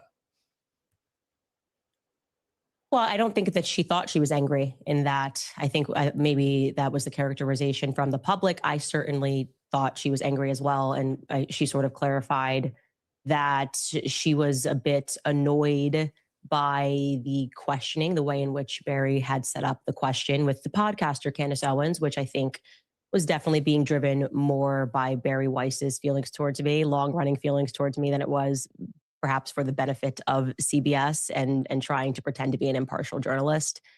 So I think she was frustrated by the line of questioning, is what she explained to me. So how would you categorize the 4.5 hours? If you were looking at it in totality, what was the tone of the conversation? What do you think you both got out of it?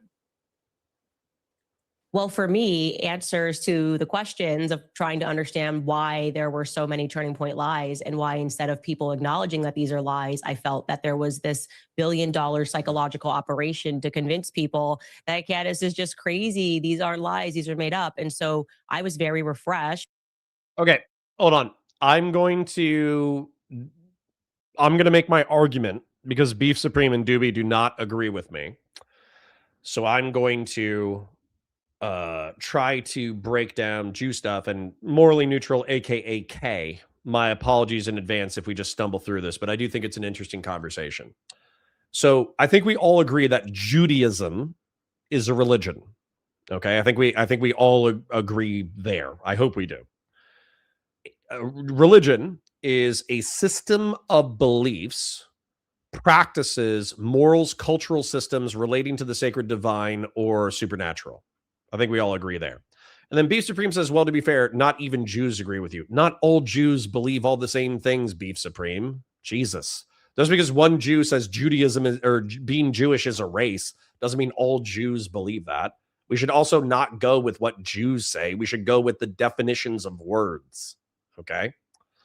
Now, when it comes to ethnicity, a shared cultural identity based on common ancestry, language, traditions, religion, history, or national origin, creating a sense of belonging and distinctiveness from other groups. Now, weirdly enough, I think that this is going to get messy because I think that saying that Jews or being Jewish, being ethnicity, does fit this category, okay? A shared cultural identity based on common ancestry, language, traditions, religion, history, or national origin, creating a sense of belonging and distinctiveness from other groups. I actually think that the essence of being Jewish is simultaneously a person who follows the religion of Judaism, but that's not true of all Jews, right? Whereas the definition of ethnicity captures all Jews. Okay. Now, when it comes to race, if somebody wants to find me a different racial definition, that's fine. Because when I Google race, probably because it knows that I'm a little bit racist, it keeps saying like running and shit, and we don't care about that, right? We're talking about people. And so the definition that I found that I'm okay with is dividing people into groups based off of characteristics. And so the reason why I wanted to bring this up is because I think that Beef Supreme and Doobie have insisted that I'm misusing these terms, but I don't think I am.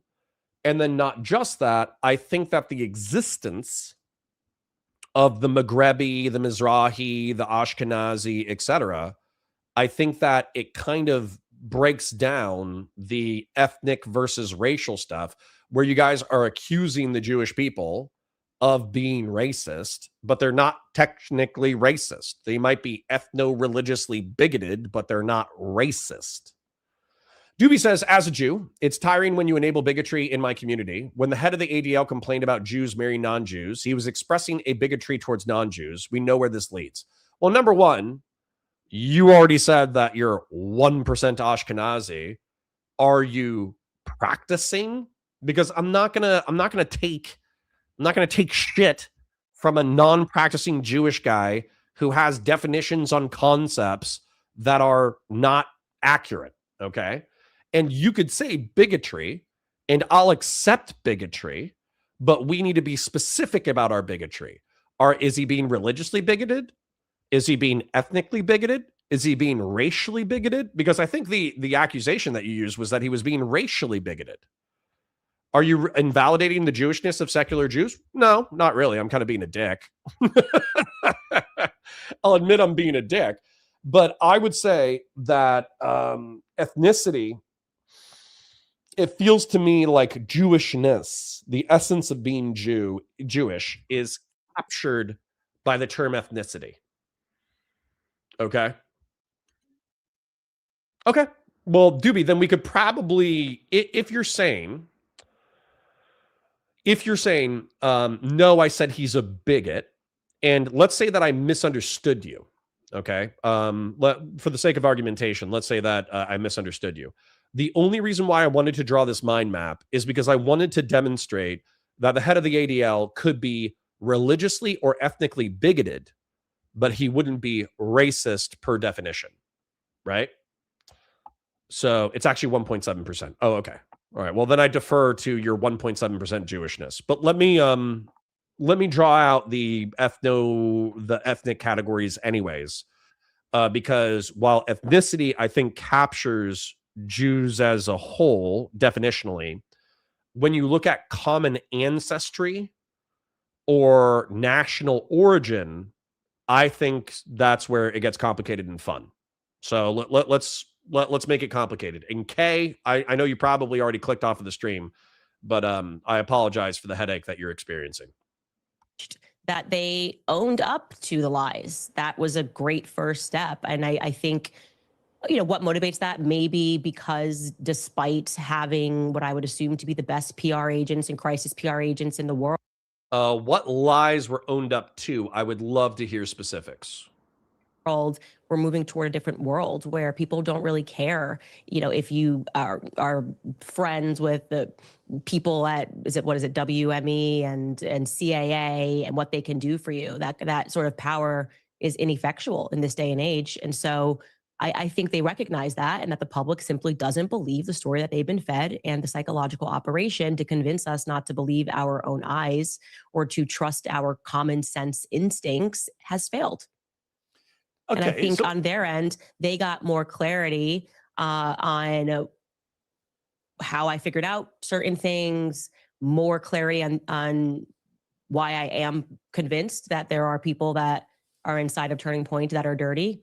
And I was able to share more with them off record. And I think that they got more clarity in exchange. Before we get into some of the sort of specifics, is there not a danger here? I've already seen it in some of the reaction from people that follow your show.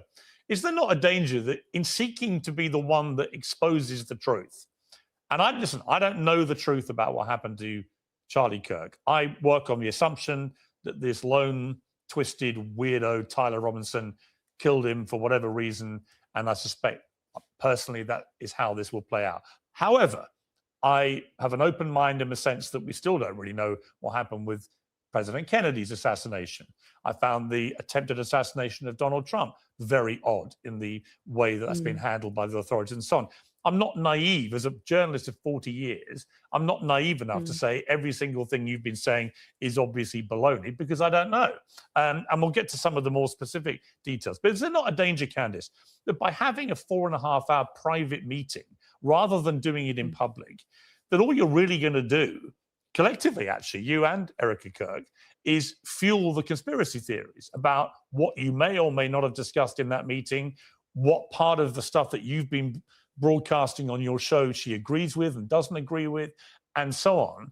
Is there not a danger this is the least transparent way of going about trying to get solutions here? Well, I'm a very transparent person, so my preference was to do it publicly, but I took the offer, obviously, to have any conversation, because if I hadn't done that, then I think everything I'm been doing would have appeared disingenuous. Like, oh, Candace is pretending that she wants answers to her questions, but when she got this offer, she suddenly said she didn't want to go because it wasn't public. They would have felt like I was moving the goalpost. So I was willing to take anything. And from their viewpoint, they felt like after the CBS News and the Fox News hits that Erica did, my understanding was that they felt that it was a good idea to bring the temperature down first by having us sit down and communicate. And that doesn't mean that they necessarily say, oh, well, that's it. Now we're not going to have any other public discussion. I'm hopeful they will. I think they should. I totally agree with you. More transparency, the better. Who else was in the meeting? Erica was there. Who else was there? Justin Strife, who is the COO of Turning Point USA, and my husband was only there for a portion of it, and my cousin. So there were no lawyers, for example? No lawyers. But they did phone their lawyer because I asked the question. I was like, look, I'm open to being wrong, obviously. If there is something, which I think the media was kind of hinting at. This is where they can't hit her for defamation, because especially in the United States with the First Amendment and our protections against free speech, if you earnestly believe something and it's demonstrable that you earnestly believe it, it's difficult to hold you accountable in a court of law, even if you're saying crazy shit. And so that's where, like, Candace Owen'S, to a degree, you could sue her for defamation in order to try to get her to shut up or punish her legalistically or get her like wrapped up in legal fees and all that kind of stuff. But I doubt that you would actually be able to get a defamation finding on your behalf, because I think this girl is crazy enough to genuinely believe all the crazy shit she says. I seriously think she's a fucking lunatic. So, Real Serious with 100 ARS, thank you kindly. The day MS Paint is discontinued, Counterpoints will grieve for months. No, there's something called Photopia. I actually should use Photopia. Photopia, Photopea, is a online browser-based what is it? Photoshop clone. It's so good. No, Photopea, Photopea, Photopea.com. If you, because like me, I think Adobe products are great, but I don't want to spend $60 a month or $100 a month. It's just too much effing money. I do use it all the time, but that's just so much money. It's $600 a year or $1,200 a year. It's so much money, bro. And so I really only need Premiere and Photoshop. I don't need the rest of the stuff. And so I am keeping my Adobe Premiere membership because I like Adobe Premiere and I've learned it and it works well and it's a great software program. But I'm only doing Premiere only, and then I'm using Photopea for Photoshop because I only need Photoshop for thumbnails. I'm not a 2D or 3D digital artist. I'm just a dude who uses makes thumbnails and clips up movies. But anyways, in reference to Candace Owen'S, she's kind of being a lunatic, but that's okay. We understand that.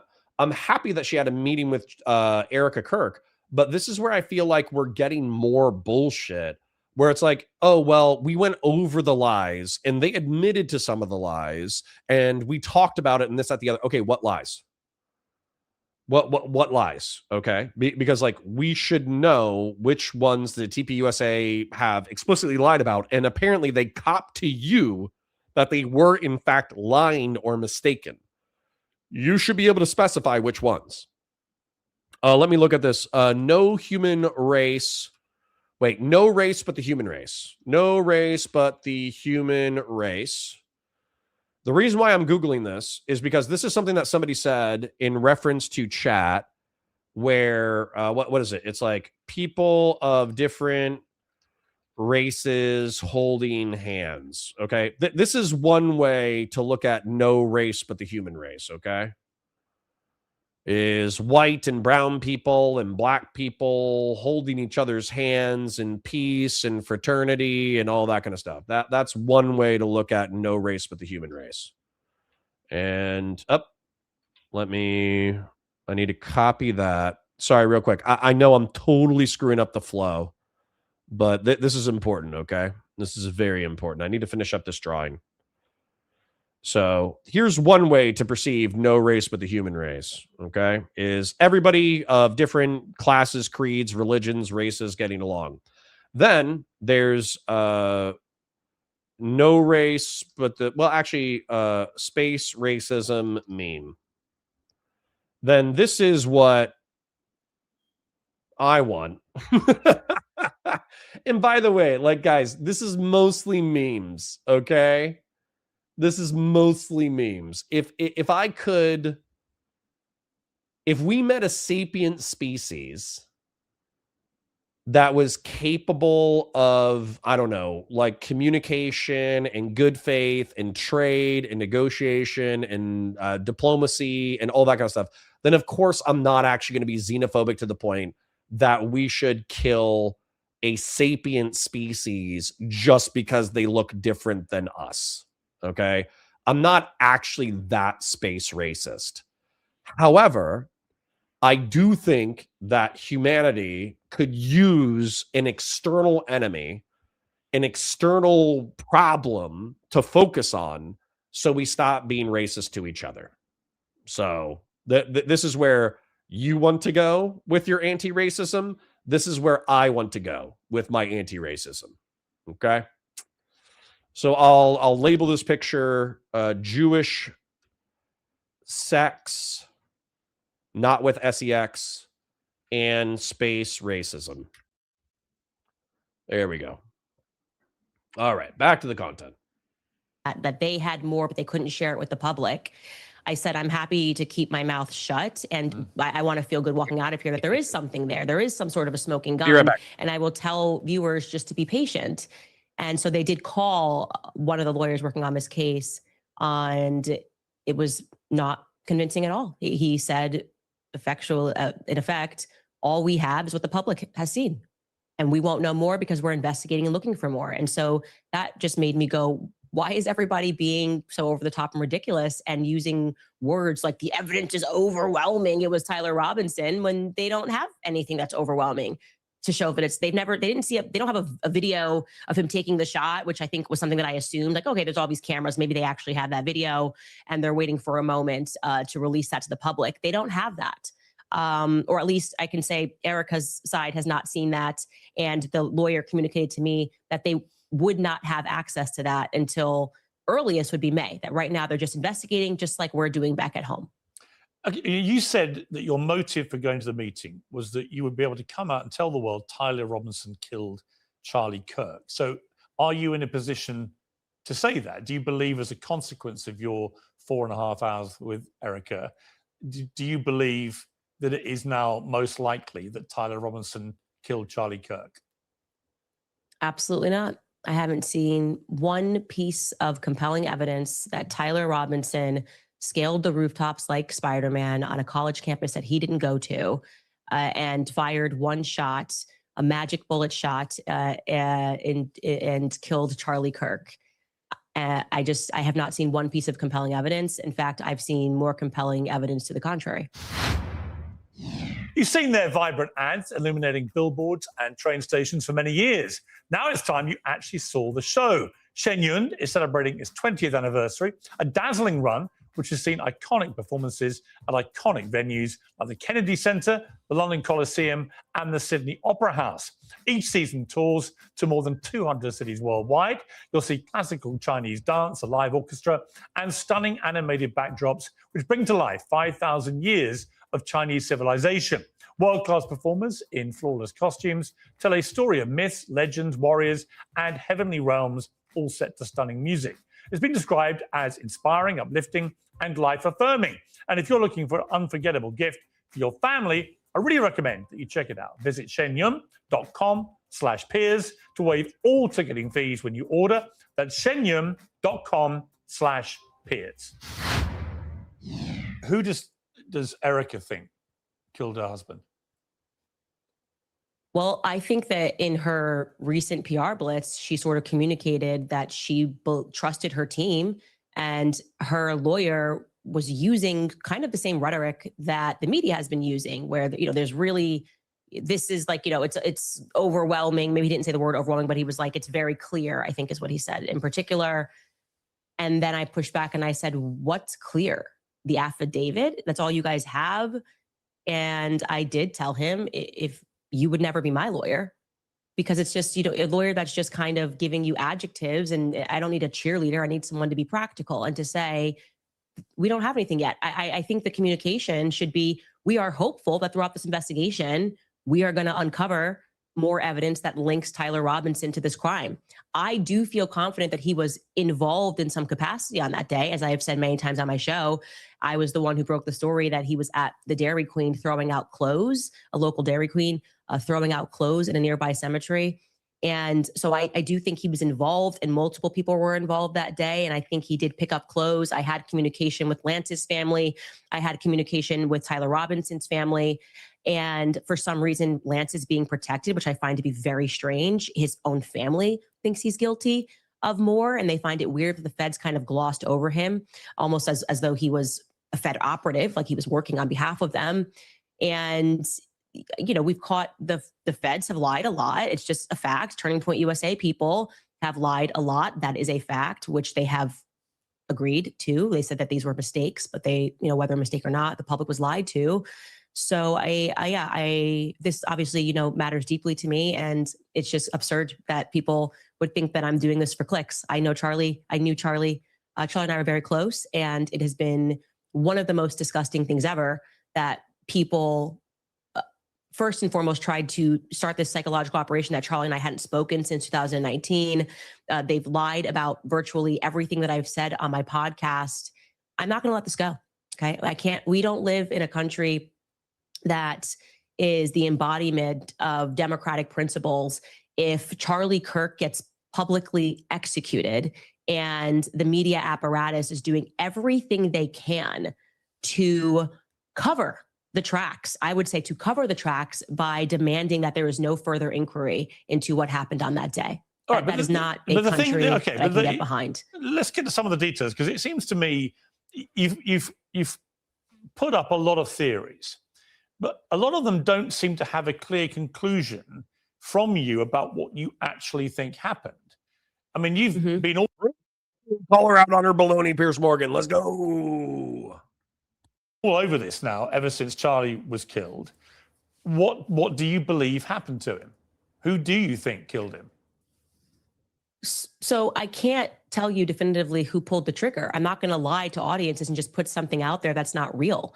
But what I can say is I feel convinced that the feds were involved. I can tell you that. I think the feds were involved in staging a cover-up. I think Kash Patel knows what happened and did not happen on that day. I am convinced by me being told by people that are feds that he is not acting right and that he is not wanting. We got a commercial for a cult while I was gone. My apologies. To share any information. Just a couple of people are allowed to even see anything. A Fed told me that they can't even touch the Charlie Kirk file without risk of being fired, and that he's grown increasingly mad. The U.S. Marshals that were there when they were doing the quote unquote manhunt for 33 hours said that Kash Patel effectively sent them on a wild goose chase, which is what was signaled to the public when he said, we got him, and it was actually the wrong person. And so it caused people to stop looking because they were convinced they had the shooter. Okay, but isn't that just Kash Patel, a podcaster, and Dan Bongino, a podcaster, being incompetent? There are so many easier explanations than Kash Patel is a... This is the other thing, man. This is the other problem. When you have people who have never had a real job before, okay? When you have people who have never had a real job before, and they become just like talking heads, and they've never been a part of the military, or they've never been a part of law enforcement or first response, or they've never been a part of the government, or they've never worked for a complex institution. Whenever you actually gain experience working for complex institutions and the government and all that kind of stuff, you realize that people are stupid. Okay? People are dumb. People do dumb things all the time. That's the reason why I actually think, considering the nature of veterans, a lot of veterans are not conspiracy theorists, even though once they become veterans, they are conspiracy theorists once they leave service. But while they're in service, very oftentimes they're not conspiracy theorists because they see how stupid the military is. And they're like, there is no way that we could have cruise missiled the Pentagon and cruise missiled the Twin Towers and built fake planes and covered up all these deaths and done this and done. There's no way we could have done any of that kind of stuff, because I'm working with all the people who would have to do that stuff, and they're all idiots, and they all drink, and they all like to talk smack. So there's no way that we could pull off 9/11. That's like, weirdly enough, I think that serving in the military is an inoculative effect against conspiracy theories, because you engage in what should be, frankly, probably covered up. And you realize how dumb everyone is and how much everybody talks. It's crazy pants.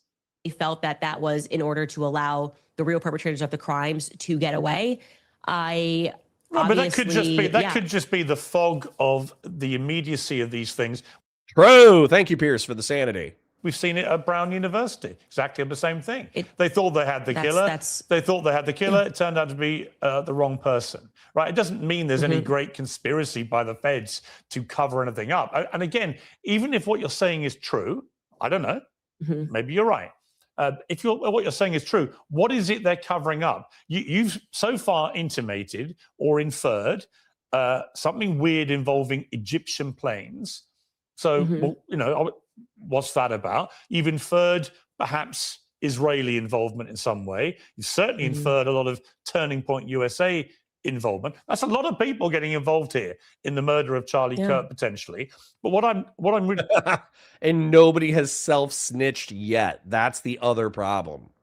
If the more people you have involved in a conspiracy, the more likely is somebody's going to snitch. Be curious about is, given you've been all over all this and you've been airing all these theories, well, which one is it? It can't be all of these things. Is it somebody? Well, of course, is it someone at Turning Point USA? I mean, who do you actually believe was behind this? Of course, it can be all of those things. And what's really ironic here is that there's a clip of Charlie in the last months leading up to his death where he speaks about the JFK assassination. And he says that multiple countries were involved, multiple people were involved, the LBJ was involved, the feds were involved. And he's correct. That is what it means. When there is a conspiracy, there are multiple people. Wait. Oh my God.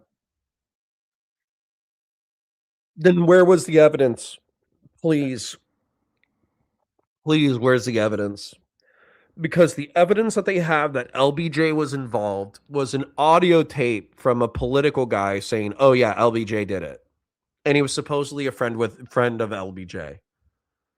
And it's like, okay, that's fine. Maybe LBJ did it. Maybe JFK was unpopular with the CIA because of the Bay of Pigs scenario. Maybe he was unpopular with Israel because he was messing with them while they were getting nukes. Maybe he was unpopular with the Soviets because of the blockade of Cuba. And so as a result, there's 6 factions that want him dead. Okay. Now, that doesn't mean that they pulled the trigger, though. The guy who pulled the trigger, as far as we know, is Lee Harvey Oswald, who was a Soviet sympathizer who got into the book depository. So you can't say that it's the Soviets and the Israelis and the CIA cartel and LBJ. There is a specific mechanic. Okay? There's a specific mechanic of how this happened. And if you want to make the assertion that it's all these people, you need to explain the mechanic because they're overlapping mechanics. I Am Simba says, would Venezuela stand a chance if we wanted war with them? Not on a national level. I'm sure they could fight a similar Vietnam, right? Like we would destroy the Venezuelan military within like 2 weeks. Okay. Just answering I Am Simba's question. We would destroy the Venezuelan military within 2 weeks, and then many of them would go home. Once they went home, they would bring home small arms and explosives, probably similar to Iraq.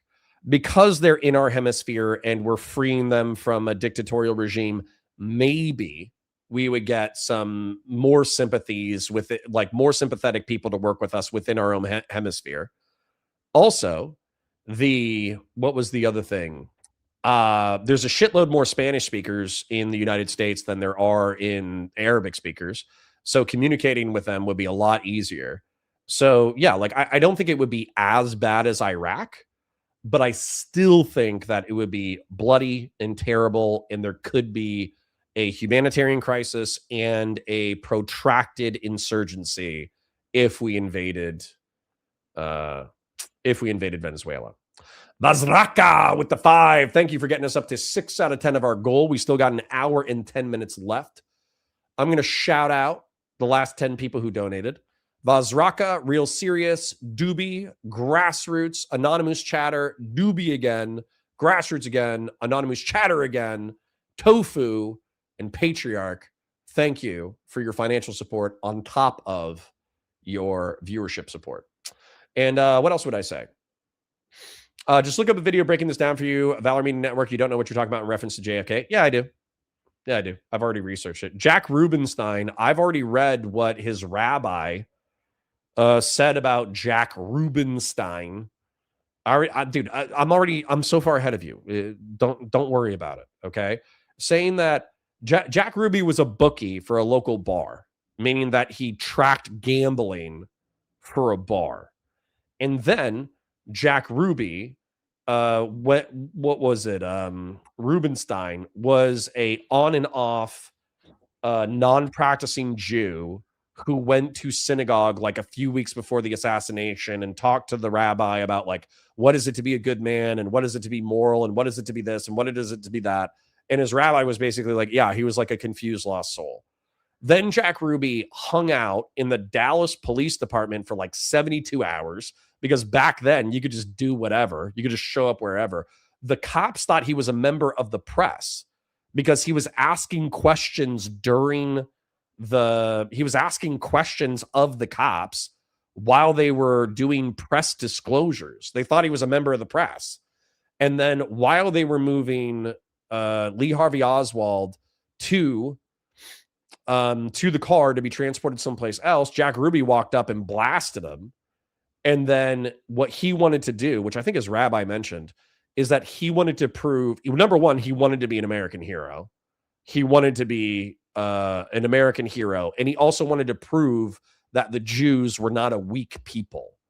And then he was in jail for 2 years until he had a heart attack while he was in jail, at which point he could have confessed at any point that there was a deeper conspiracy, that he was a member of the Mossad, that he was a member of the mob, that he did this, that he did that, or whatever. So, yeah, he did it for the Jewish people because he wanted to prove that the Jewish people weren't weak. He didn't say, I'm doing this for Israel because I love nukes. Like, once again, you're taking such a small thing and you're blowing it up because it sounds good, not because it's actually the facts of the matter that are involved. Of course, there's not one person on a grassy knoll who shot JFK. I mentioned he was a bookie for a local bar. Okay, I'll look up Jack Rubenstein's mob ties on stream right now because you guys want to relitigate the JFK assassination.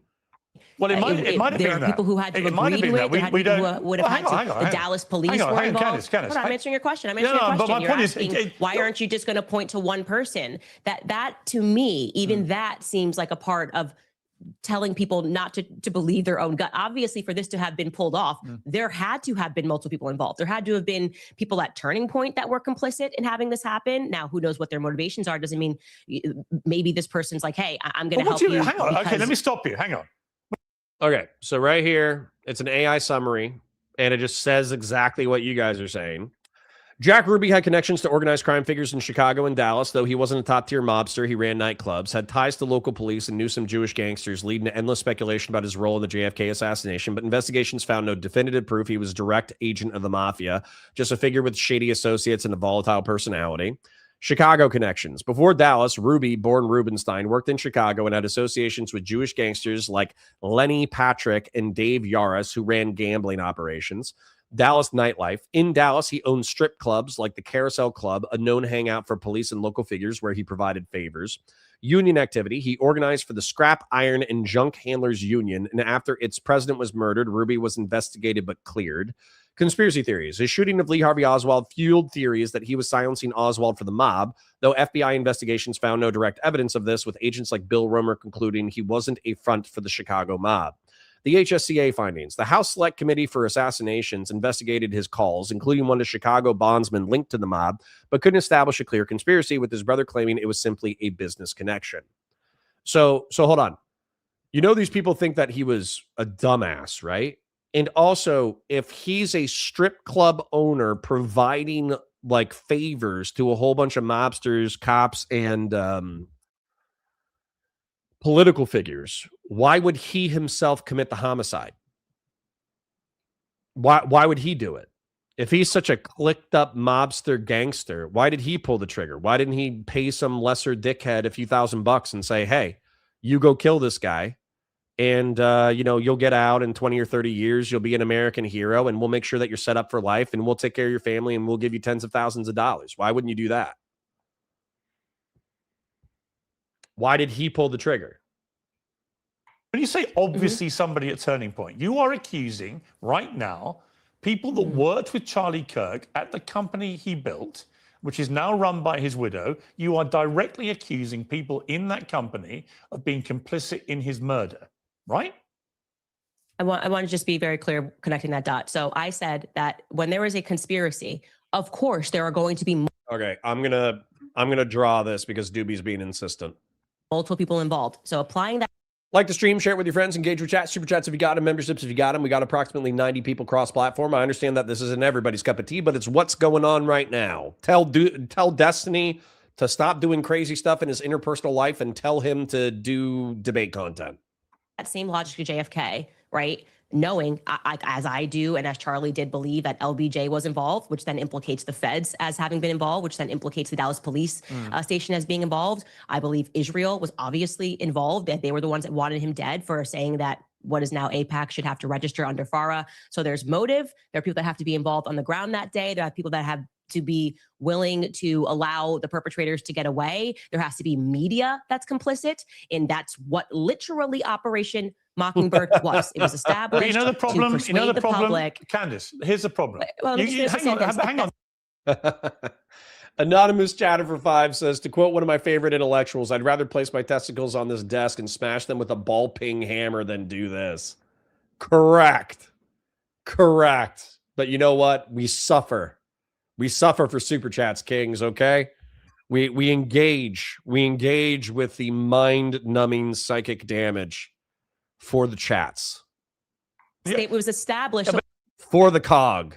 No, but here's the problem with everything you're saying. In this massive You keep saying, and this is where people think you're prone to endless conspiracy theories for whatever reason. Okay. Is you keep using the phrase they have to have been involved. So by that yardstick, what you're saying is with JFK's assassination, and we recently had a lot of the files released, which did not conclusively prove any of these things, right? Now, again, I don't know what happened to JFK, but the one possibility you've not ruled in is it was just as simple as Lee Harvey Oswald. It might have been. We don't know, right? So when you say the media has to have been involved, Lyndon Johnson has to have been. But my problem is you're stating all these things as facts. We can't do 63. It's such a nonsense to say that it was Lee Harvey Oswald. You don't know that. That's just such a nonsense. Like, again, no, I do know it was not Lee Harvey Oswald acting by himself. And then that required national security to lock down the files. And that required the feds to impart, the CIA to impart Operation Mockingbird to convince the public that, it was, you can't go against, there's a grieving widow. Don't look further into it. Don't believe your own eyes. But let me just say, this is your, Candace, it was a grand conspiracy that killed JFK. Candace, and I am going to say that confidently. And I just think we have to grow up. Hold on. Operation Mockingbird. Is she throwing shit at the wall? Let's take a look. Operation Mockingbird. Okay. Operation Mockingbird is an alleged large-scale program of the U.S. CIA that began in the early years of the Cold War and attempted to manipulate domestic American news media organizations for propaganda purposes. According to Deborah Davis, Operation Mockingbird recruited leading American journalists into a propaganda network and influenced the operations of front groups. CIA supports of front groups was exposed when an April 1967 Ramparts article reported that the NSA received funding from the CIA. In 1975, Church Committee congressional investigations revealed agency connections with journalists and civic groups. In 1973, a document referred to as the Family Jewels was published by the CIA containing a reference to a different operation named Project Mockingbird, which was the name of an operation in 1963, which wiretapped two syndicated columnists, Robert Allen and Paul Scott. From March 12th to June 15th, 1963, they had published articles based on classified material. The document does not contain references to Operation Mockingbird. Okay, so what this says is that the CIA was engaged in domestic psychological operations, propaganda operations, and also spying. That's what I think that Candace Owen'S just said, now with not very many specifics. And then this is a different operation in which two domestic journalists were spied on at the time. The reason why this isn't shocking to me, the reason why I'm not like, oh my God, that means the CIA killed JFK. The reason why I'm not like that is because I know historically that during the post-war period, during the early beginnings of the Cold War, we were freaked out by socialism and communism. Vast swaths of the world were falling to socialism and communism, and they were incorporating authoritarian, murderous regimes that were limiting the international commerce of the free world. And so as a result, these people weren't just overseas. They were also in our media. They were in Hollywood. They were in academia. They were Soviet sympathizers. They were Maoist sympathizers. They were people who did puff pieces on like socialism and communism and why they were good and why the American empire should adopt communism and socialism. My favorite story from this, from like useful Western idiots adopting socialism and communism, is Pol Pot murdered Western leftist who visited him to prove Cambodia wasn't that bad. It's one of my favorite stories. Yeah, so Malcolm Caldwell, a Scottish Marxist academic and strong defender of the Khmer Rouge regime, was mysteriously murdered in circumstances a few hours after meeting Pol Pot in 1978. The reason for his death is debated and was not explicitly to prove Cambodia was that bad. Caldwell had been invited by the regime on a tightly controlled propaganda tour to showcase their response success and counter Western reports of atrocities, which he dismissed as propaganda. Okay, so like maybe Pol Pot himself didn't shoot him in the head, which would have been funnier. I'll admit that him getting randomly murdered in Cambodia is not as funny as Pol Pot explicitly killing Malcolm Caldwell. But I do find it ironic that Malcolm Caldwell went to one of the places with the worst mass murder in history and went there to prove that it wasn't that bad. And then he got smoked within a few hours of being in Cambodia. So, yeah, I find that deeply, deeply, deeply ironic. Noam Chomsky's pal. Why am I not surprised? Why am I not surprised? Oh, my God. All right. Anyways. Figure out. We can't keep pretending Lee Harvey Oswald killed JFK. Fine. We can't keep doing that. That is your opinion. Today's show is sponsored by Oxford Natural, makers of the... I'm going to fast forward the supplements commercial. Go buy Oxford Natural supplements. They will make your sex organs larger. No, it's not a fact. It's a fact. It's not a fact. It's a fact. The whole reason there are still conspiracy theories about JFK's assassination is none of this is a fact. You are because the floating feds it cover as it your up. theory. Because the feds are never going to. Good Lord. Julia Collins coming in and throwing an elbow. I'm taking my kids to TPUSA Amfest this year. We're excited to see comedian Russell Brand. He's been charged with 3 counts of rape and 2 counts of sexual assault. His trial starts in June. Smiley face. Dude, don't piss off wine moms. They will burn your house to the ground. To admit to their own crimes. That is the reason we're still discussing it. That may be the case, but you can't prove that. Yeah, well, I can prove common sense that Lee Harvey Oswald did not stand on a grassy knoll and assassinate a president. And LBJ, like Charlie says in that clip, which people should go pursue. Yes, I know Charlie all said of the that. weird things that happened that day that were unusual, and LBJ decided not to back ride that day. And then suddenly he reversed course on all of JFK's policies, and he was fighting AIPAC. Israel killed JFK. All right. Now, going back to your point about Turning Point USA and the ridiculous idea that implicating, this is a $100 million organization. Yeah. Common sense. If this was not even a high-profile political assassination and this was just a guy who worked at a company that was $100 million, right? Common sense inquiry is, was there a financial motive for this person to be dead? Okay. This is like Sherlock Holmes 101. And this is what I mean when I say that the public no longer trusts the media because you're acting us to be stupid. And we don't want to do that. We actually don't want to pretend that we're clinical idiots who can't assess things and go, oh, there could be a massive motive here to have Charlie dead, especially when it seems very strange that Bibi Netanyahu, when nobody even had a clue of what happened, this guy's doing the rounds on Fox News and saying, I didn't kill Charlie Kirk. That's kind of weird. Did you feel compelled to jump on to Piers Morgan's show and say, just so everybody knows, I didn't kill Charlie Kirk? Why would he say that? So I want to... I love that as a piece of evidence. Why would you say you didn't kill Charlie Kirk? That's exactly what somebody who killed Charlie Kirk would say. I love. God, this lady is content. Good God. He's so involved that somebody who's fighting a 97,000 front war. Candace, I want to get to the reality of what you're actually saying. So when you say that somebody at Turning Point USA, Charlie's company, was complicit in his murder, who was? I believe that there were multiple people at Turning Point who are, as I have said many times, my exact words are, they are engaged in a cover-up of what happened to Charlie on that day. No, but who was involved in his murder?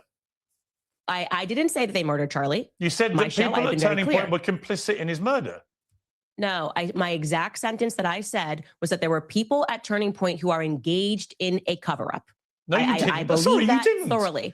Candace, you didn't say that. You said literally. I did say that on my entire show. You said there were people at Turning Point complicit in his murder. Okay. That's what you said. When you and I were discussing, that's why I said, let's go back. I was applying the logic of a conspiracy to JFK. I said, okay, if JFK, you have people that are complicit. Of course, Let's if you forget apply that JFK. logic, if there Let's is a forget JFK. conspiracy, there's going to be multiple people that are going to be complicit by the time, in order for a large stage murder to But you happen. specifically said, you didn't say complicit in a cover-up. You said complicit in the murder. Because I said, who at Turning Point was involved in his murder? And Let you me said, clarify for you. Okay, you can keep saying what I said, or you can listen to what I am saying. Okay. When I was using the analogy of JFK and we were connecting it, I was basically pushing back on you because you were suggesting that, you know, all of these people being involved would be crazy. So I was applying the analogy of what happened to JFK. Well, you actually, if you go back and listen, were suggesting that a conspiracy. I said you don't know either. You're floating theories. When we started talking about the JFK thing, listen, let me make it clear. Piers, I really think you're not holding on to your thoughts Candace, here correctly. let me spell out my thought very clearly. When we started talking about JFK, the implication that you were making was that it was crazy to suggest that multiple people could have been involved at different levels. I was then connecting the dots and saying that in order for the JFK assassination to happen, there had to have been tons of people that were complicit, I understand. I heard what you said. Maybe you're the person who takes the cameras down. Maybe you're the person that told him to drive that day. Maybe you're LBJ. So they're not all complicit in the murder, but they're all at different varying stages involved in the cover-up. Right? So that's what a grand conspiracy actually is. And I do believe, so you don't have to go back and we don't have to go through it. I'm telling you what I think about Turning Point. You know, I am very known for being honest about what I believe. You know, I'm not exactly a person that you got to pull teeth on. Sure. I believe that there are people at Turning Point who are engaged in covering up what happened on that day. But were any of them engaged in the planning? Okay. So, guys, I'm going to share this with you, okay? Old School says, counterpoints, if you haven't figured out how to get on the Piers Morgan show, it's behaving like a balls-to-the-wall nutcake. You guys have been brilliant today, okay? I have, despite only having a community of 100 people, approximately, 16 people are cheating on us right now. But despite only having a community of 100 people, I have 30 super chats today. Now, a lot of them are $2, $5, whatever. You know, I'm not going to get rich. I'm not going to be able to retire off of this, but this is fine. But I don't want to milk you guys forever. You know, I appreciate the financial support, but I don't want to do it forever, right? So the question is, how do we get bigger? Because the truth is, once you hit a certain threshold, like Chud Logic has said, that at 1,000 live viewers, he still should shill. He should shill, so he makes that extra cash. But he's not reliant solely on super chat revenue, because the ad viewership during the live stream and the ad viewership on VODs is enough that he's making so much money that it doesn't really matter if people, like, he could still pay his bills just by people watching the content, which is amazing. So I kind of have 1,000 live viewers in the back of my mind as like, that's where you make it. 300 to 500, you're respectable. 1,000, you know, you probably made it, right?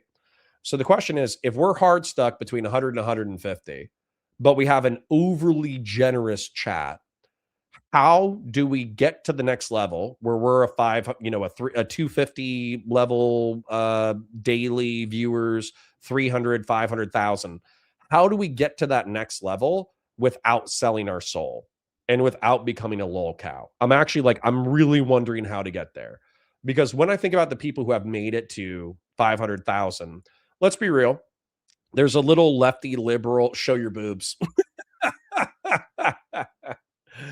Well, Death Lily, tell me why. And you can be mean. Okay. You can be a little bit mean if you want to.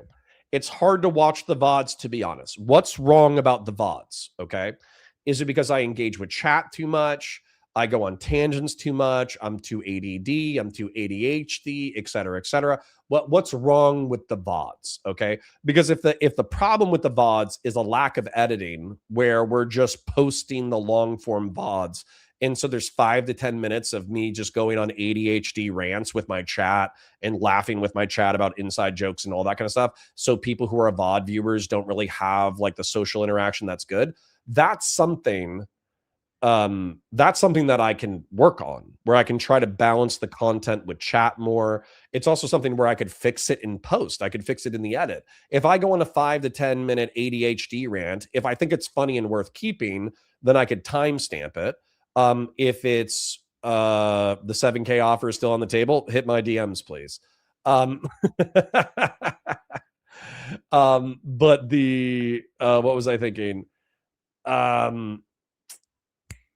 but I can cut out the fluff. I can cut out the fluff. And I was thinking about that with my editor because my editor is Danabo right now.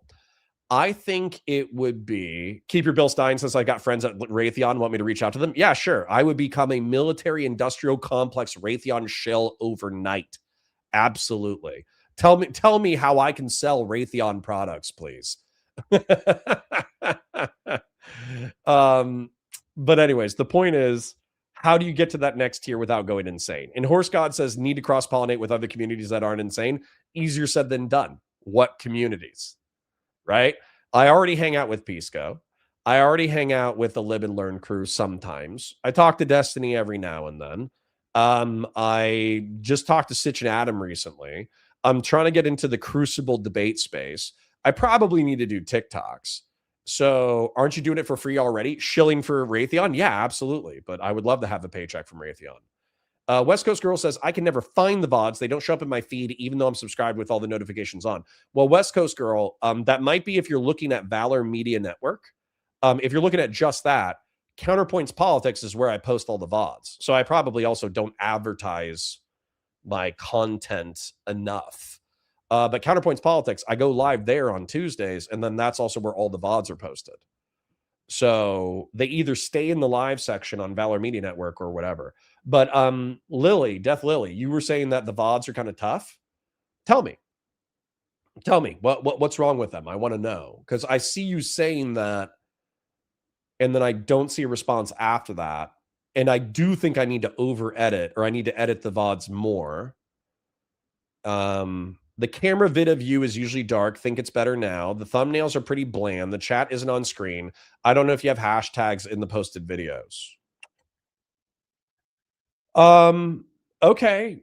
That's not the feedback that I was expecting. That's not the feedback that I was expecting, Death Lily. So I was expecting you to say, I don't like your ADHD rants, or you talk a lot about things that are not related to the main topic or something. That's where I thought the feedback was going to come from. I could get chat on screen. Chat on screen is not a problem.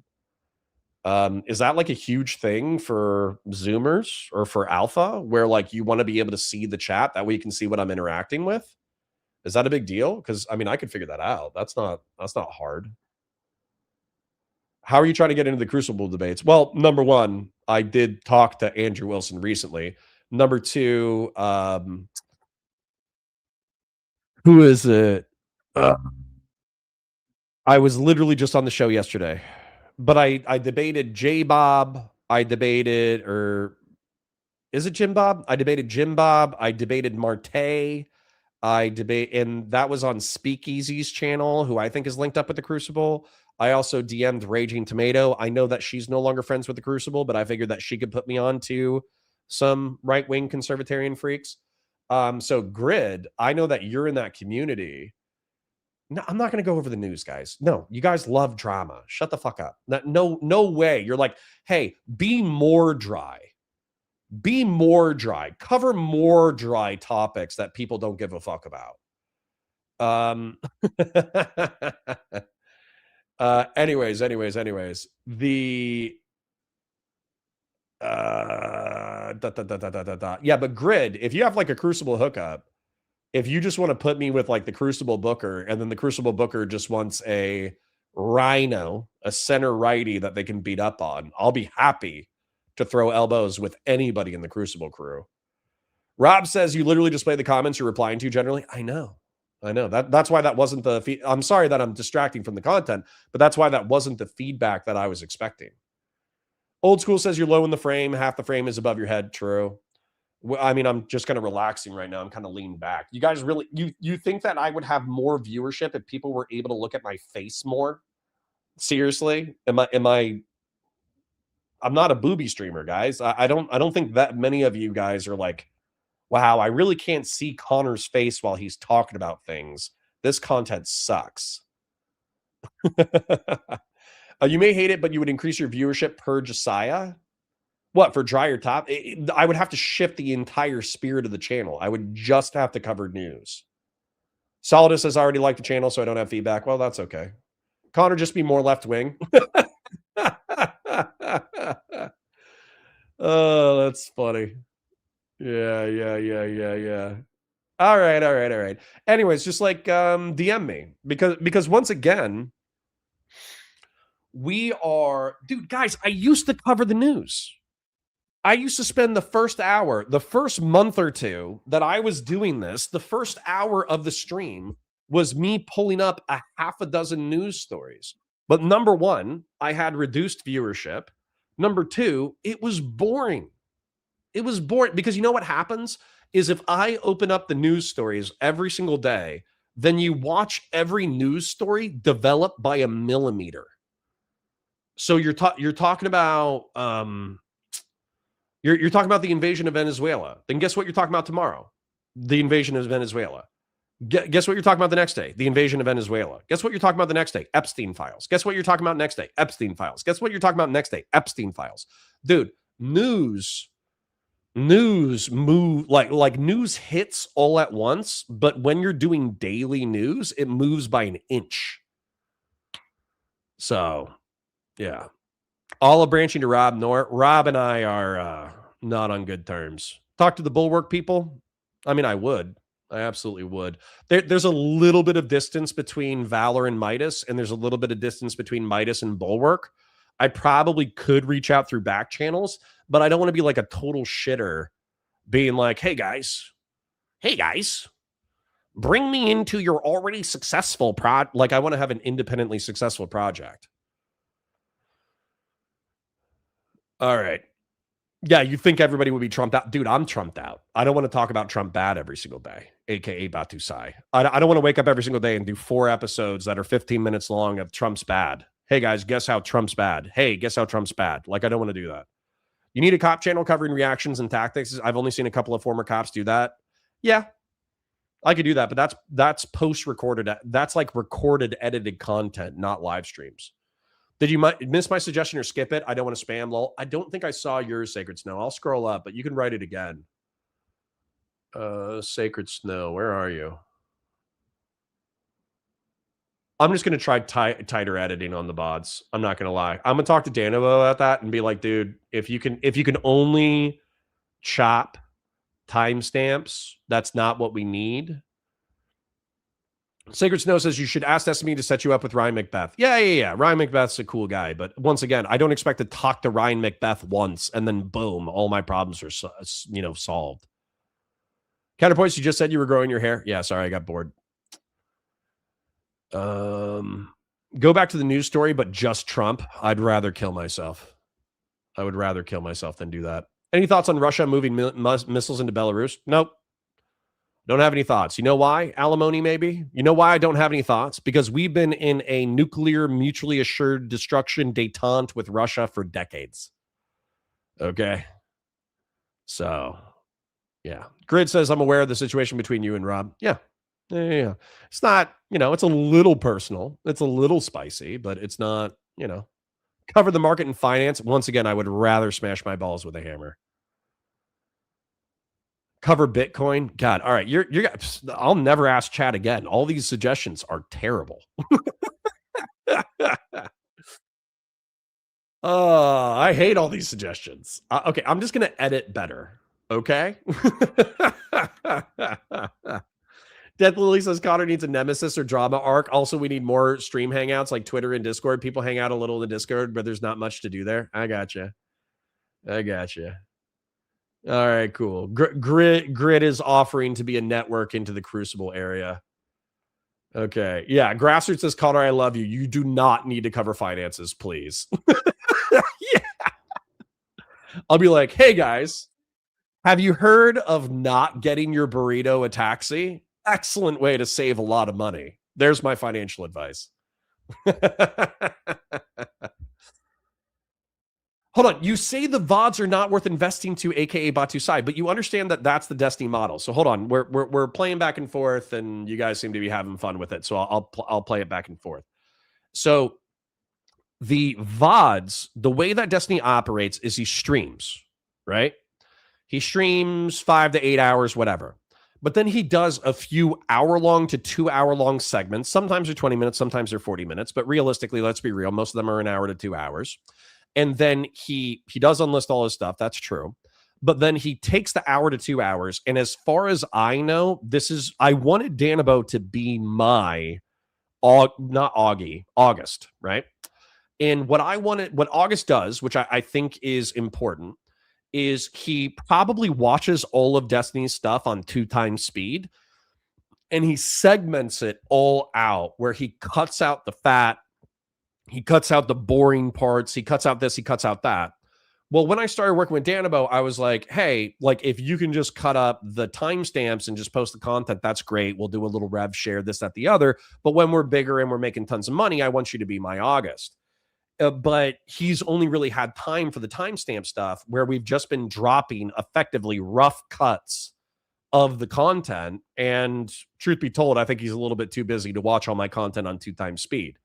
But I'm kind of wondering if that is what's necessary, where I need, like, even if it's slower with the VODs, where I'm only posting 1 VOD or 2 VODs or 3 VODs a week, probably 3 VODs a week is a good target. If I was posting 3 VODs a week, but they were high quality with the funny stuff in the beginning, like the 30-second intro thing that that Chud Logic and Nick Diorio and all the commentary guys do, and Destiny does too. We cut out all the fluff and the bullshit that's irrelevant. We cut out all the silly, goofy shit that's, irrelevant. And then instead of dropping 5 useless VODs, no offense, I'm not trying to be too rude to my own VOD content, but instead of dropping 5 rough cut VODs, we're dropping 3 decently edited VODs. I wonder if that would improve the VOD viewership. I wonder. Because there are incredibly stupid, uninsightful, dumbass, non-charismatic streamers who are successful, and I don't think I'm doing anything that different, but I wonder if the things that are different are the keys to success. Like the quality of the editing. Because I'm assuming what happens is, like, no offense to you guys, I do parasocially love you, and thank you for the 30 super chats today, but I wonder if people, they click on a VOD, right? They want to watch a VOD, they want to run it in the background, but then they just hear me like yapping about, felinids, like cat people that Peter Thiel wants to have sex with, and I'm funny about it for about 2 minutes, and then the rant goes for 10 minutes. And so if I cut out 8 minutes of the felinid, rant, then maybe we would do better.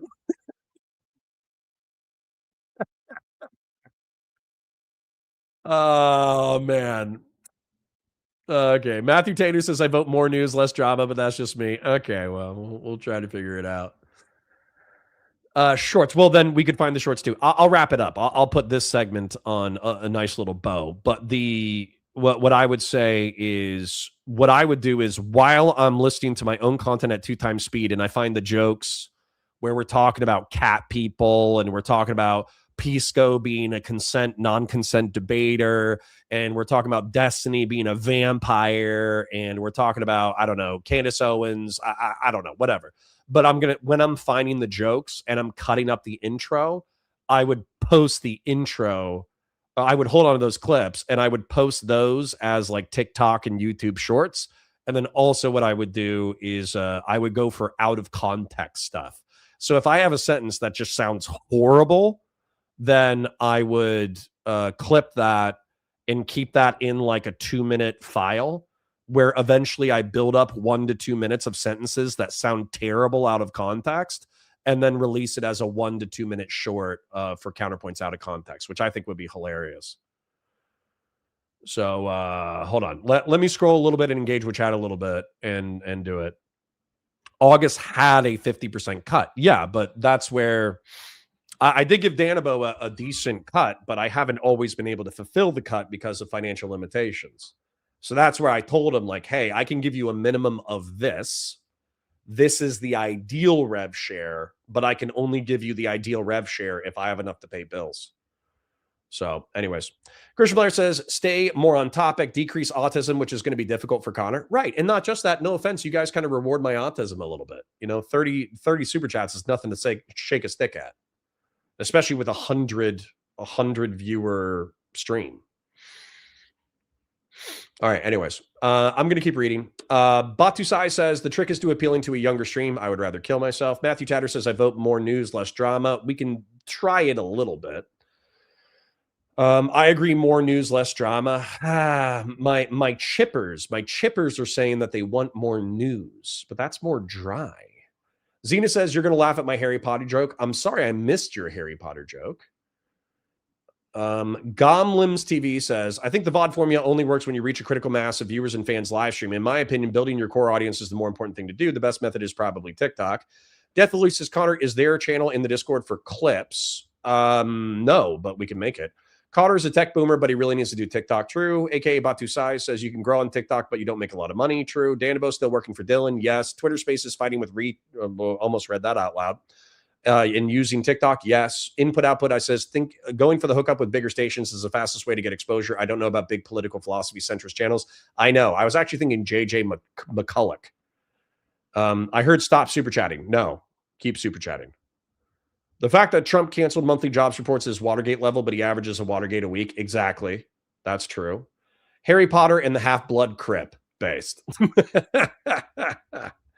AKA Batu Sai says, I upload the Stitch and Adam streams to Spotify, but it's only like 500 to 600 dedicated downloaders, but they appreciate being there. Yeah, sure. Destiny has a large dedicated audience, which took him years in unlimited debates, which is why his VODs work. True. All right, back to the content, But yeah, that's, let's just say I'm taking all of these things under consideration. I am going to work on the editing for the VODs because I do think VODs are either hit or miss, man. They're like, 2,000, 4,000 views, or it's like 600 views. And there's not a huge disparity in quality. So I think I need to increase the quality. That way people are more comfortable.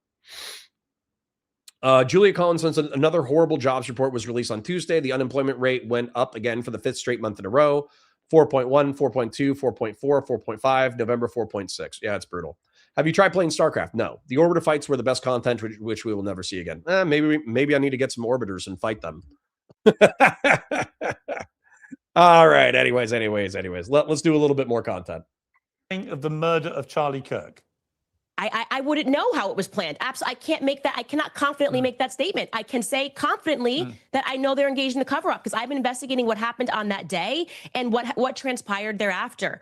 I've been clear. I've named those people on my show. I've said they are engaged in a cover-up and I've listed the lies. So you don't have to try to make something out of what I didn't say. I tell you what I think. It's already controversial. We don't need to get more controversial, okay? Do I think someone at Turning Point pulled the trigger? No. Obviously, I don't think someone at Turning Point pulled the trigger. We don't even know who did pull the trigger. So how can I say that they're... Did anybody at Turning Point, in your opinion, know that Charlie Kirk was going to be murdered? There is specifically 2 people at Turning Point USA, and I have communicated that information to Erica and Justin Strife, that I would not be surprised if they had foreknowledge of Charlie Kirk being assassinated. But do you have any evidence? I'm not going to name. I am not going to name those people, okay? Because it's not right for me to name those people until I know for a fact that they did. Did you give the names did you give the names to Erica? Yes, so I absolutely did. You gave the names to Erica of 2 employees, current employees at Turning Point, who you believe were involved in the preparation for the murder of Charlie Kirk. Is that what you're saying? I told them that if I were in your shoes, these would be 2 employees that I would look further into. That's and what evidence do you have that they had any prior knowledge of the murder? Because I don't have concrete evidence is the reason why I'm not naming them. So I've been responsible. You've got no evidence, not saying, but you're telling the widow that these 2 people may have been involved in the murder. But you see the problem. Well, the evidence for it is people that there is not concrete evidence. It's like you're trying to get me to say something that I never said and then asking me to defend it. No, I'm asking what evidence you've got. Let's actually go to, you're asking me privately, did I communicate to them that I think you should look further? That's called an investigation, Pierce, okay? So what you're doing is a strategy of like, if somebody dies, you're saying to police, you can't ask any questions about anybody unless you have concrete evidence. We're at the stage of investigation. I'm not saying that. Yes, you can. And let me give people in the public the permission to do this. Follow your instinct. If you feel something is off, keep asking questions until you get concrete evidence. And when you have concrete evidence, you should name those people. I don't have the concrete evidence. You have named other people. I find their inconsistencies. Okay. But you have named other people. I'm trying to answer, Piers, you can't ask me questions. You can't ask me questions. Let me finish it. I have communicated to them that their inconsistencies make me uncomfortable. I have communicated to them that somebody else who is a third party gave me some information that I am not yet comfortable as I am vetting it, giving it to the public, because that's the responsible thing to do. These are private citizens. And that if I were in their shoes and had more access to information, I would go down that route. Okay. Unless I am fully confident that they actually did have something to do, like here is the smoking gun, I'm not going to name those people. Okay. But the people I have named thus far are people that I believe are engaged in a cover up. Like I said, hold me accountable for well, what let's I have talk said, about one of those okay? people. Let's talk about one of those people, Cool. because the Turning Point producer, Blake Neff, wrote this in early December. Ever since Charlie's murder, Candace Owen'S has leveled a flood of allegations against people at Turning Point USA, people at Turning Point Action, and people who work for the show. She has made them against some of Charlie's closest friends and against some of his most dedicated employees. She suggested that Michael McCoy, Charlie's chief of staff, knew Charlie would be murdered, was happy that he died, and stayed silent because he was told he would be the next Charlie. Now, let's move then to, you said in your podcast that new information was given to you in your meeting with Erica Kirk about Mikey McCoy that's now satisfied you. On a video on the 27th of October, you devoted a whole episode to this guy and his supposedly I strange never said behavior. I have information that satisfied me about Mikey McCoy. Well, okay, well, I'll ask you to that's not a direct clarify. quote. Okay, well, you can clarify Okay. that in a moment. But let's hear what you Yeah. said about Mikey McCoy before the meeting.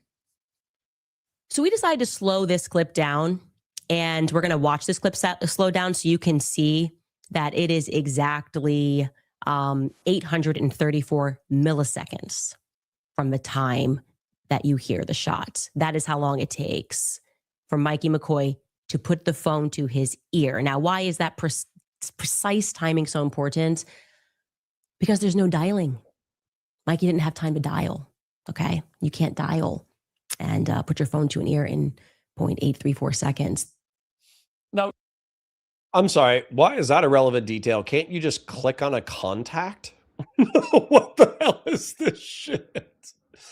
And sorry, some people are suggesting that I fight with Pisco more and that I use Aaron as eye candy in order to encourage it. Patriarch suggested a D&D campaign. That would be content. Yeah, with 20 viewers. But anyways, no, like the stream, share it with your friends, engage your chat, super chats if you got them, memberships if you got them. You guys did an excellent job today, and I do parasocially love you for it. We are 7 out of 10 on a goal with 25 minutes remaining. Truth be told, we're dropping in viewership probably because people they like talking about Candace Owen'S. They don't actually like listening to Candace Owen'S. And so I understand that this is probably grating audibly. It's also kind of an annoying topic. Pierce, there's no hero in this narrative. So as a result, I understand why, that this isn't as gripping as other stuff. Other people have probably gone live because it's later in the day. But we're pretty much at 4 hours anyways. So you like looking at Candace, not listening to Candace. But anyways, we did come up with some ideas in reference to content. So let me just put a nice little bow on this. Candace is, yes, fell runner. Real grillers are monitoring the grill. True.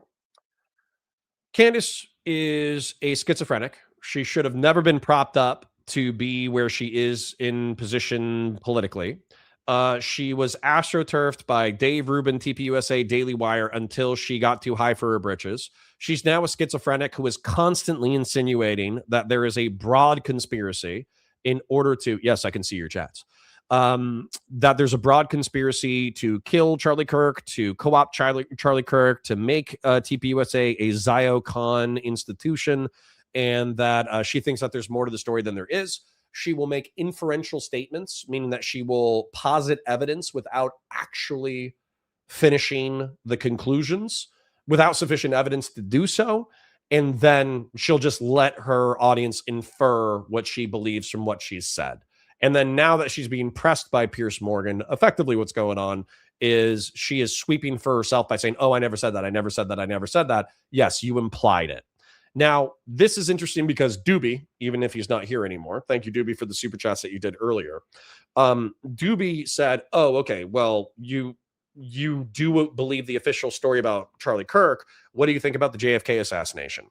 And I started working on this, and I can work on this later. But here's the narrative, as I understand it, that is semi-factual. Let me pull it up and bring it onto your screen, okay? Israel had few allies after their declaration of independence in 1948. As a result, and this is backed up by a historical book that I've read on Israel called The Startup Nation. Israel stole various military industrial technologies and industrial technologies in order to make their society work. They needed aviation, they needed fighter jets, they needed guns, they needed high-end manufacturing equipment, they needed this, they needed that. So what happens is they reached out to Jews all over the world who were working at various institutions, and they said, hey, can you help us get this stuff? A specific example that I liked was that nobody was willing to sell Israel commercial aircraft. And so an American Jew purchased a commercial aircraft, flew it across the Arctic. The Arctic. That way they could avoid like sanctioned flight paths, I suppose. And then once they were outside of like sanctioned flight paths, they just did whatever they wanted to do until they could land the commercial airplane in Israel. And then the Jews in Israel reverse engineered the commercial airplane from the plane that he bought privately in the United States of America. That's an example of like the industrial tech that Israel had to steal from their perspective in the 40s, 50s, and 60s. Now, Israel beefed with JFK because JFK didn't want Israel to have nukes. Well, guess what? The Jews stole information in order to develop nukes, and they built nukes. It was what it was. And they kind of told JFK to go fuck himself. Well, Lyndon Baines Johnson, JFK's vice president, was more sympathetic to the state of Israel because he had Zionist family members. I think he was still a Christian, but I think he was a Zionist conservative and probably one of the first public Zionist conservatives. And so that's just running in the background, I suppose. The Bay of Pigs debacle was the CIA, mob in Florida, and Cuban rebels wanted to invade and overthrow communist Cuba. And so the CIA backed this plan, and they supported approximately 1,500 rebels who did an amphibious assault on Cuba. The problem was the Cubans knew they were coming. The rebels had no air support, and they got chewed up, picked off, and killed because the Cuban military was unfortunately way more competent than anybody gave them credit for. So as a result, this was a debacle.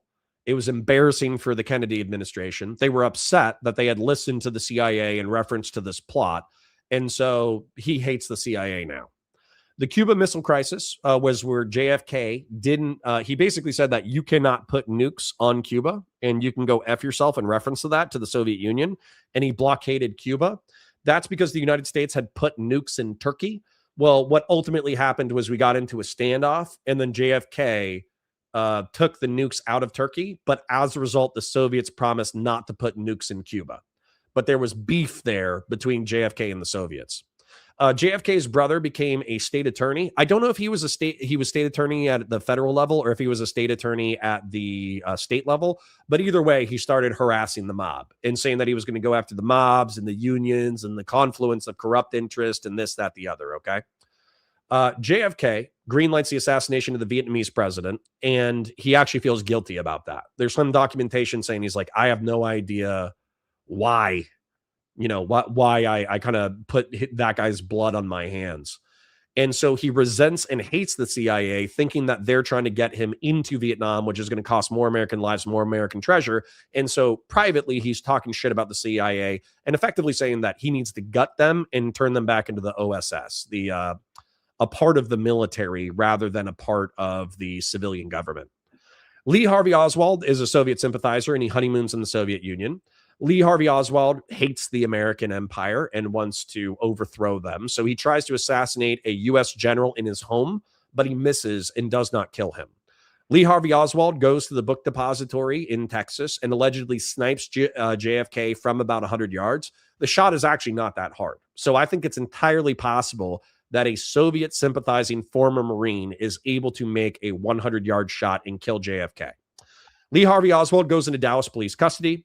Jack Rubenstein, you must know for Doobie's sake. But Jack Rubenstein, a guy who is associates with the mob, owns a couple of strip clubs, owns a couple of bars. He's an American patriot. He's a Jewish patriot. He hangs out in the Dallas police headquarters for like 2 or 3 days. He shows up every single day. He's hanging out with the press pool, and he's actually asking questions. That was the weirdest thing about it, was that Lee Harvey Oswald, if he was a professional assassin, why would he draw attention to himself?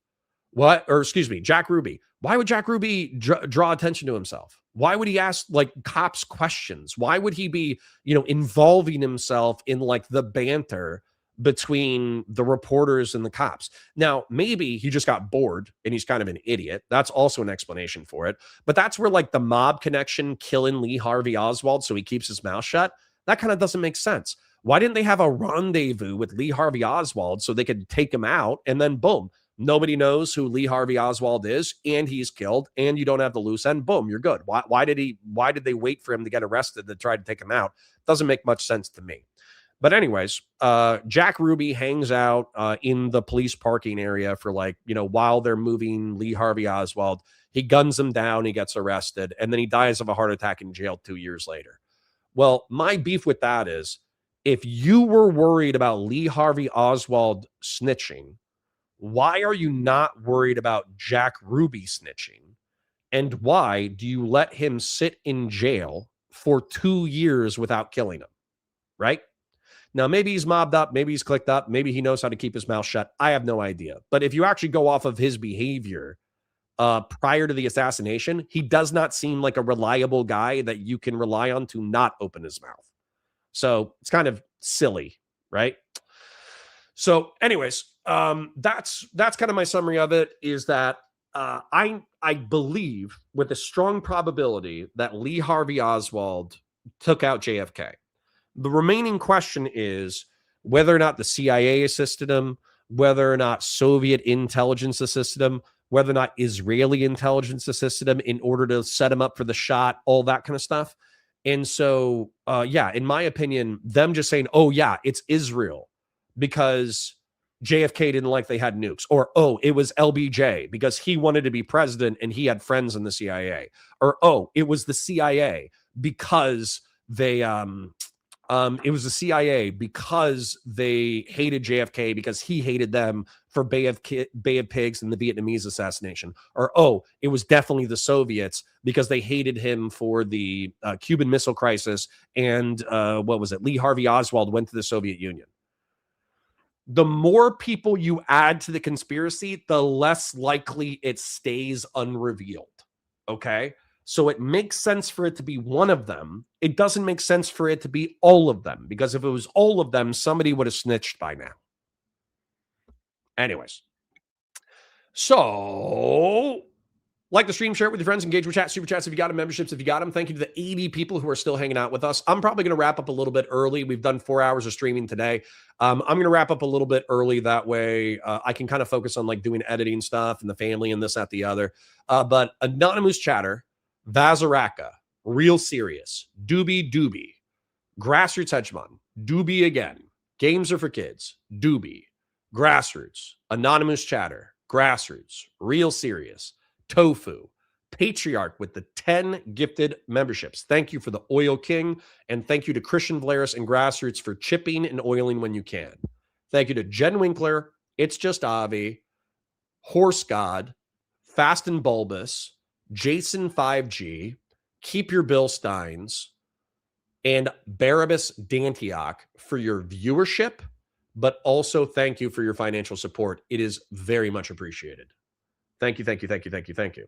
Now, let me just engage with chat for a second before we totally wrap.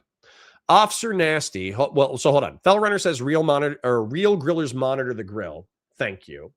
Keep Your Bill Steins for 5. Thank you for the super chat. Nice to catch you live. Thanks for hanging out, bud. I do appreciate it. Julia Collins says 260 million adults live in the U.S., but only 77 million voted for Trump, just 30%. The other 183 million either didn't vote for him or was found liable. Yeah. Julia Collins, I appreciate your wine mom energy, and I love your zealotry. I really do. I consider myself a never Trump Republican, but the zeal with which wine moms hate Donald Trump is unmatched. Bud123 says, I've been stuck at the same weight for a while. I gained 12 pounds since July. To gain more muscle from the gym, I need to eat even more. Yeah, good luck with that. Squad Wiper says, what's up, my sexy redacted head? Nothing much. Cosmer says, what happened to you? I missed one stream. I got bored, so I cut my hair. Bud123 says, I need to manage my calories more closely. I need to manage my calories in the opposite direction. Keep Your Bill Stein says, I ditched bulk and am doing carved out of wood now. Feel healthier. That's actually what I'm going for. Good for you, Keep Your Bill Steins. Thank you. Number one, thank you for the 2 super chats. Number 2, I hope you become a community member if you take your fitness seriously and you're super chatting and you're engaging with chat. Big Engagement says, by the way, healthcare premiums for me through the marketplace have quadrupled. Great plan, Mike Johnson. I know. Vote accordingly. Fell Runner says, anti-Semites, you can't do that. That's against the rules. True. Keep Your Bill Stein says, then they sold the tech to South Africa. True. They also sold some of our tech to China. But of course, like corporations versus government, they're not all one entity, right? There's different people. Yeah. Jews know how to play civilizations. True. Bud123 says, I think more yogurt, fruit, whey protein shakes to drink. Based. He was the attorney general, says Bill Steins. Based. Keep Your Bill Stein says, Ev Marine is a marksman. I'll share this because we have a couple of new people. I'm a Marine veteran. Fell Runner says, listen to the latest hardcore history. They go over how Truman thought Hiroshima was a military target and not a city, and B, didn't even know Nagasaki was underway until after it happened. Boom. There you go. We were arguing with people in the past over whether or not it had like military. That was the Kuzi debate. There was Kuzi, and I think there was like a schizo right-wing female on that panel, and she was saying like, oh, we just bombed Hiroshima and Nagasaki because we felt like it. And it was like, no, you're an idiot. Grasher says he kept asking the sea veeps who let the dogs out, and it got really effing annoying, so he arrested him and found out he killed the president. That's how they caught him. That's how they caught Lee Harvey Oswald. Keep Your Bill Stein says, oh, smack chat. I just got a job for tomorrow. I do mobile diagnostics, and this is a super slow season. There goes my long weekend.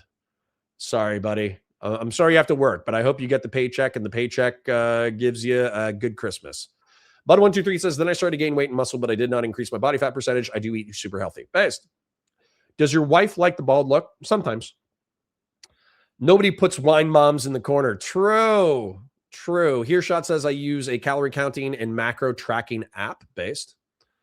I did the McDonald's bulk. I stopped the McDonald's bulk recently. So there's something called dirty bulking, which is so funny because I use that as an excuse to eat candy and eat McDonald's recently. Dirty bulking is where you just eat trash because trash food has high caloric intake. And so you just lift heavy, which I'm not lifting heavy, I'm lifting light. But you lift heavy and you eat trash to turn it into muscle, and then you go on a cut later on.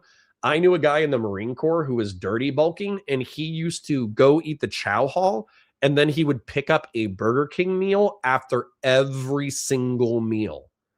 Breakfast, lunch, and dinner, he ate chow hall. Then he spent an extra like $10 on a Burger King meal, and he dirty bulked, and he got up to like 250, 260, and then he had to cut it because he was technically overweight. He was always in shape, but he was dirty bulked like an MFer. Christian Blair says, oh, wait, Vela was the satellite that detected the nuke. The location was the Prince Edward Islands. Interesting. How do flat earthers think Japan bombed Pearl Harbor? Yeah. Bud123 says, I use a chronometer, which has a free version and is pretty good. Cool. Hearshot says, I ate Domino's the night before a long hump and felt like poop. Well, that happens. But anyways, thank you. We had 31 super chats today.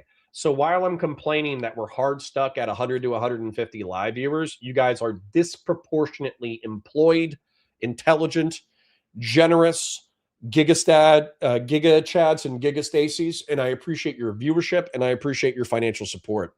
So I am going to leave. I'm going to think about how I edit my VODs. I'm going to talk to Danabo about it, and then we're going to try to improve the VOD quality. That way it's more enjoyable for our post-recorded audience. Christian Blair says, have a good day, Connor in chat. See you next time. We are stuck at a hard point. Find a way to grow the audience no matter what. Well, right. And we could do the simple things that we've talked about, like TikTok and shorts and debates and all that kind of stuff. Officer Nasty says, I thought you hit 200 the other day. I hit 200, but I hit 200 DDWing, watching Destiny stuff, which is cheating. Okay. All I would have to do is like seriously, guys, I could go to 300 if I exclusively talked about the sex lives of random internet creators. I just actually want to do politics as well. You know what I'm saying? Anyways, Left-handed salute. Parasocial love. Have a beautiful day. See you tomorrow.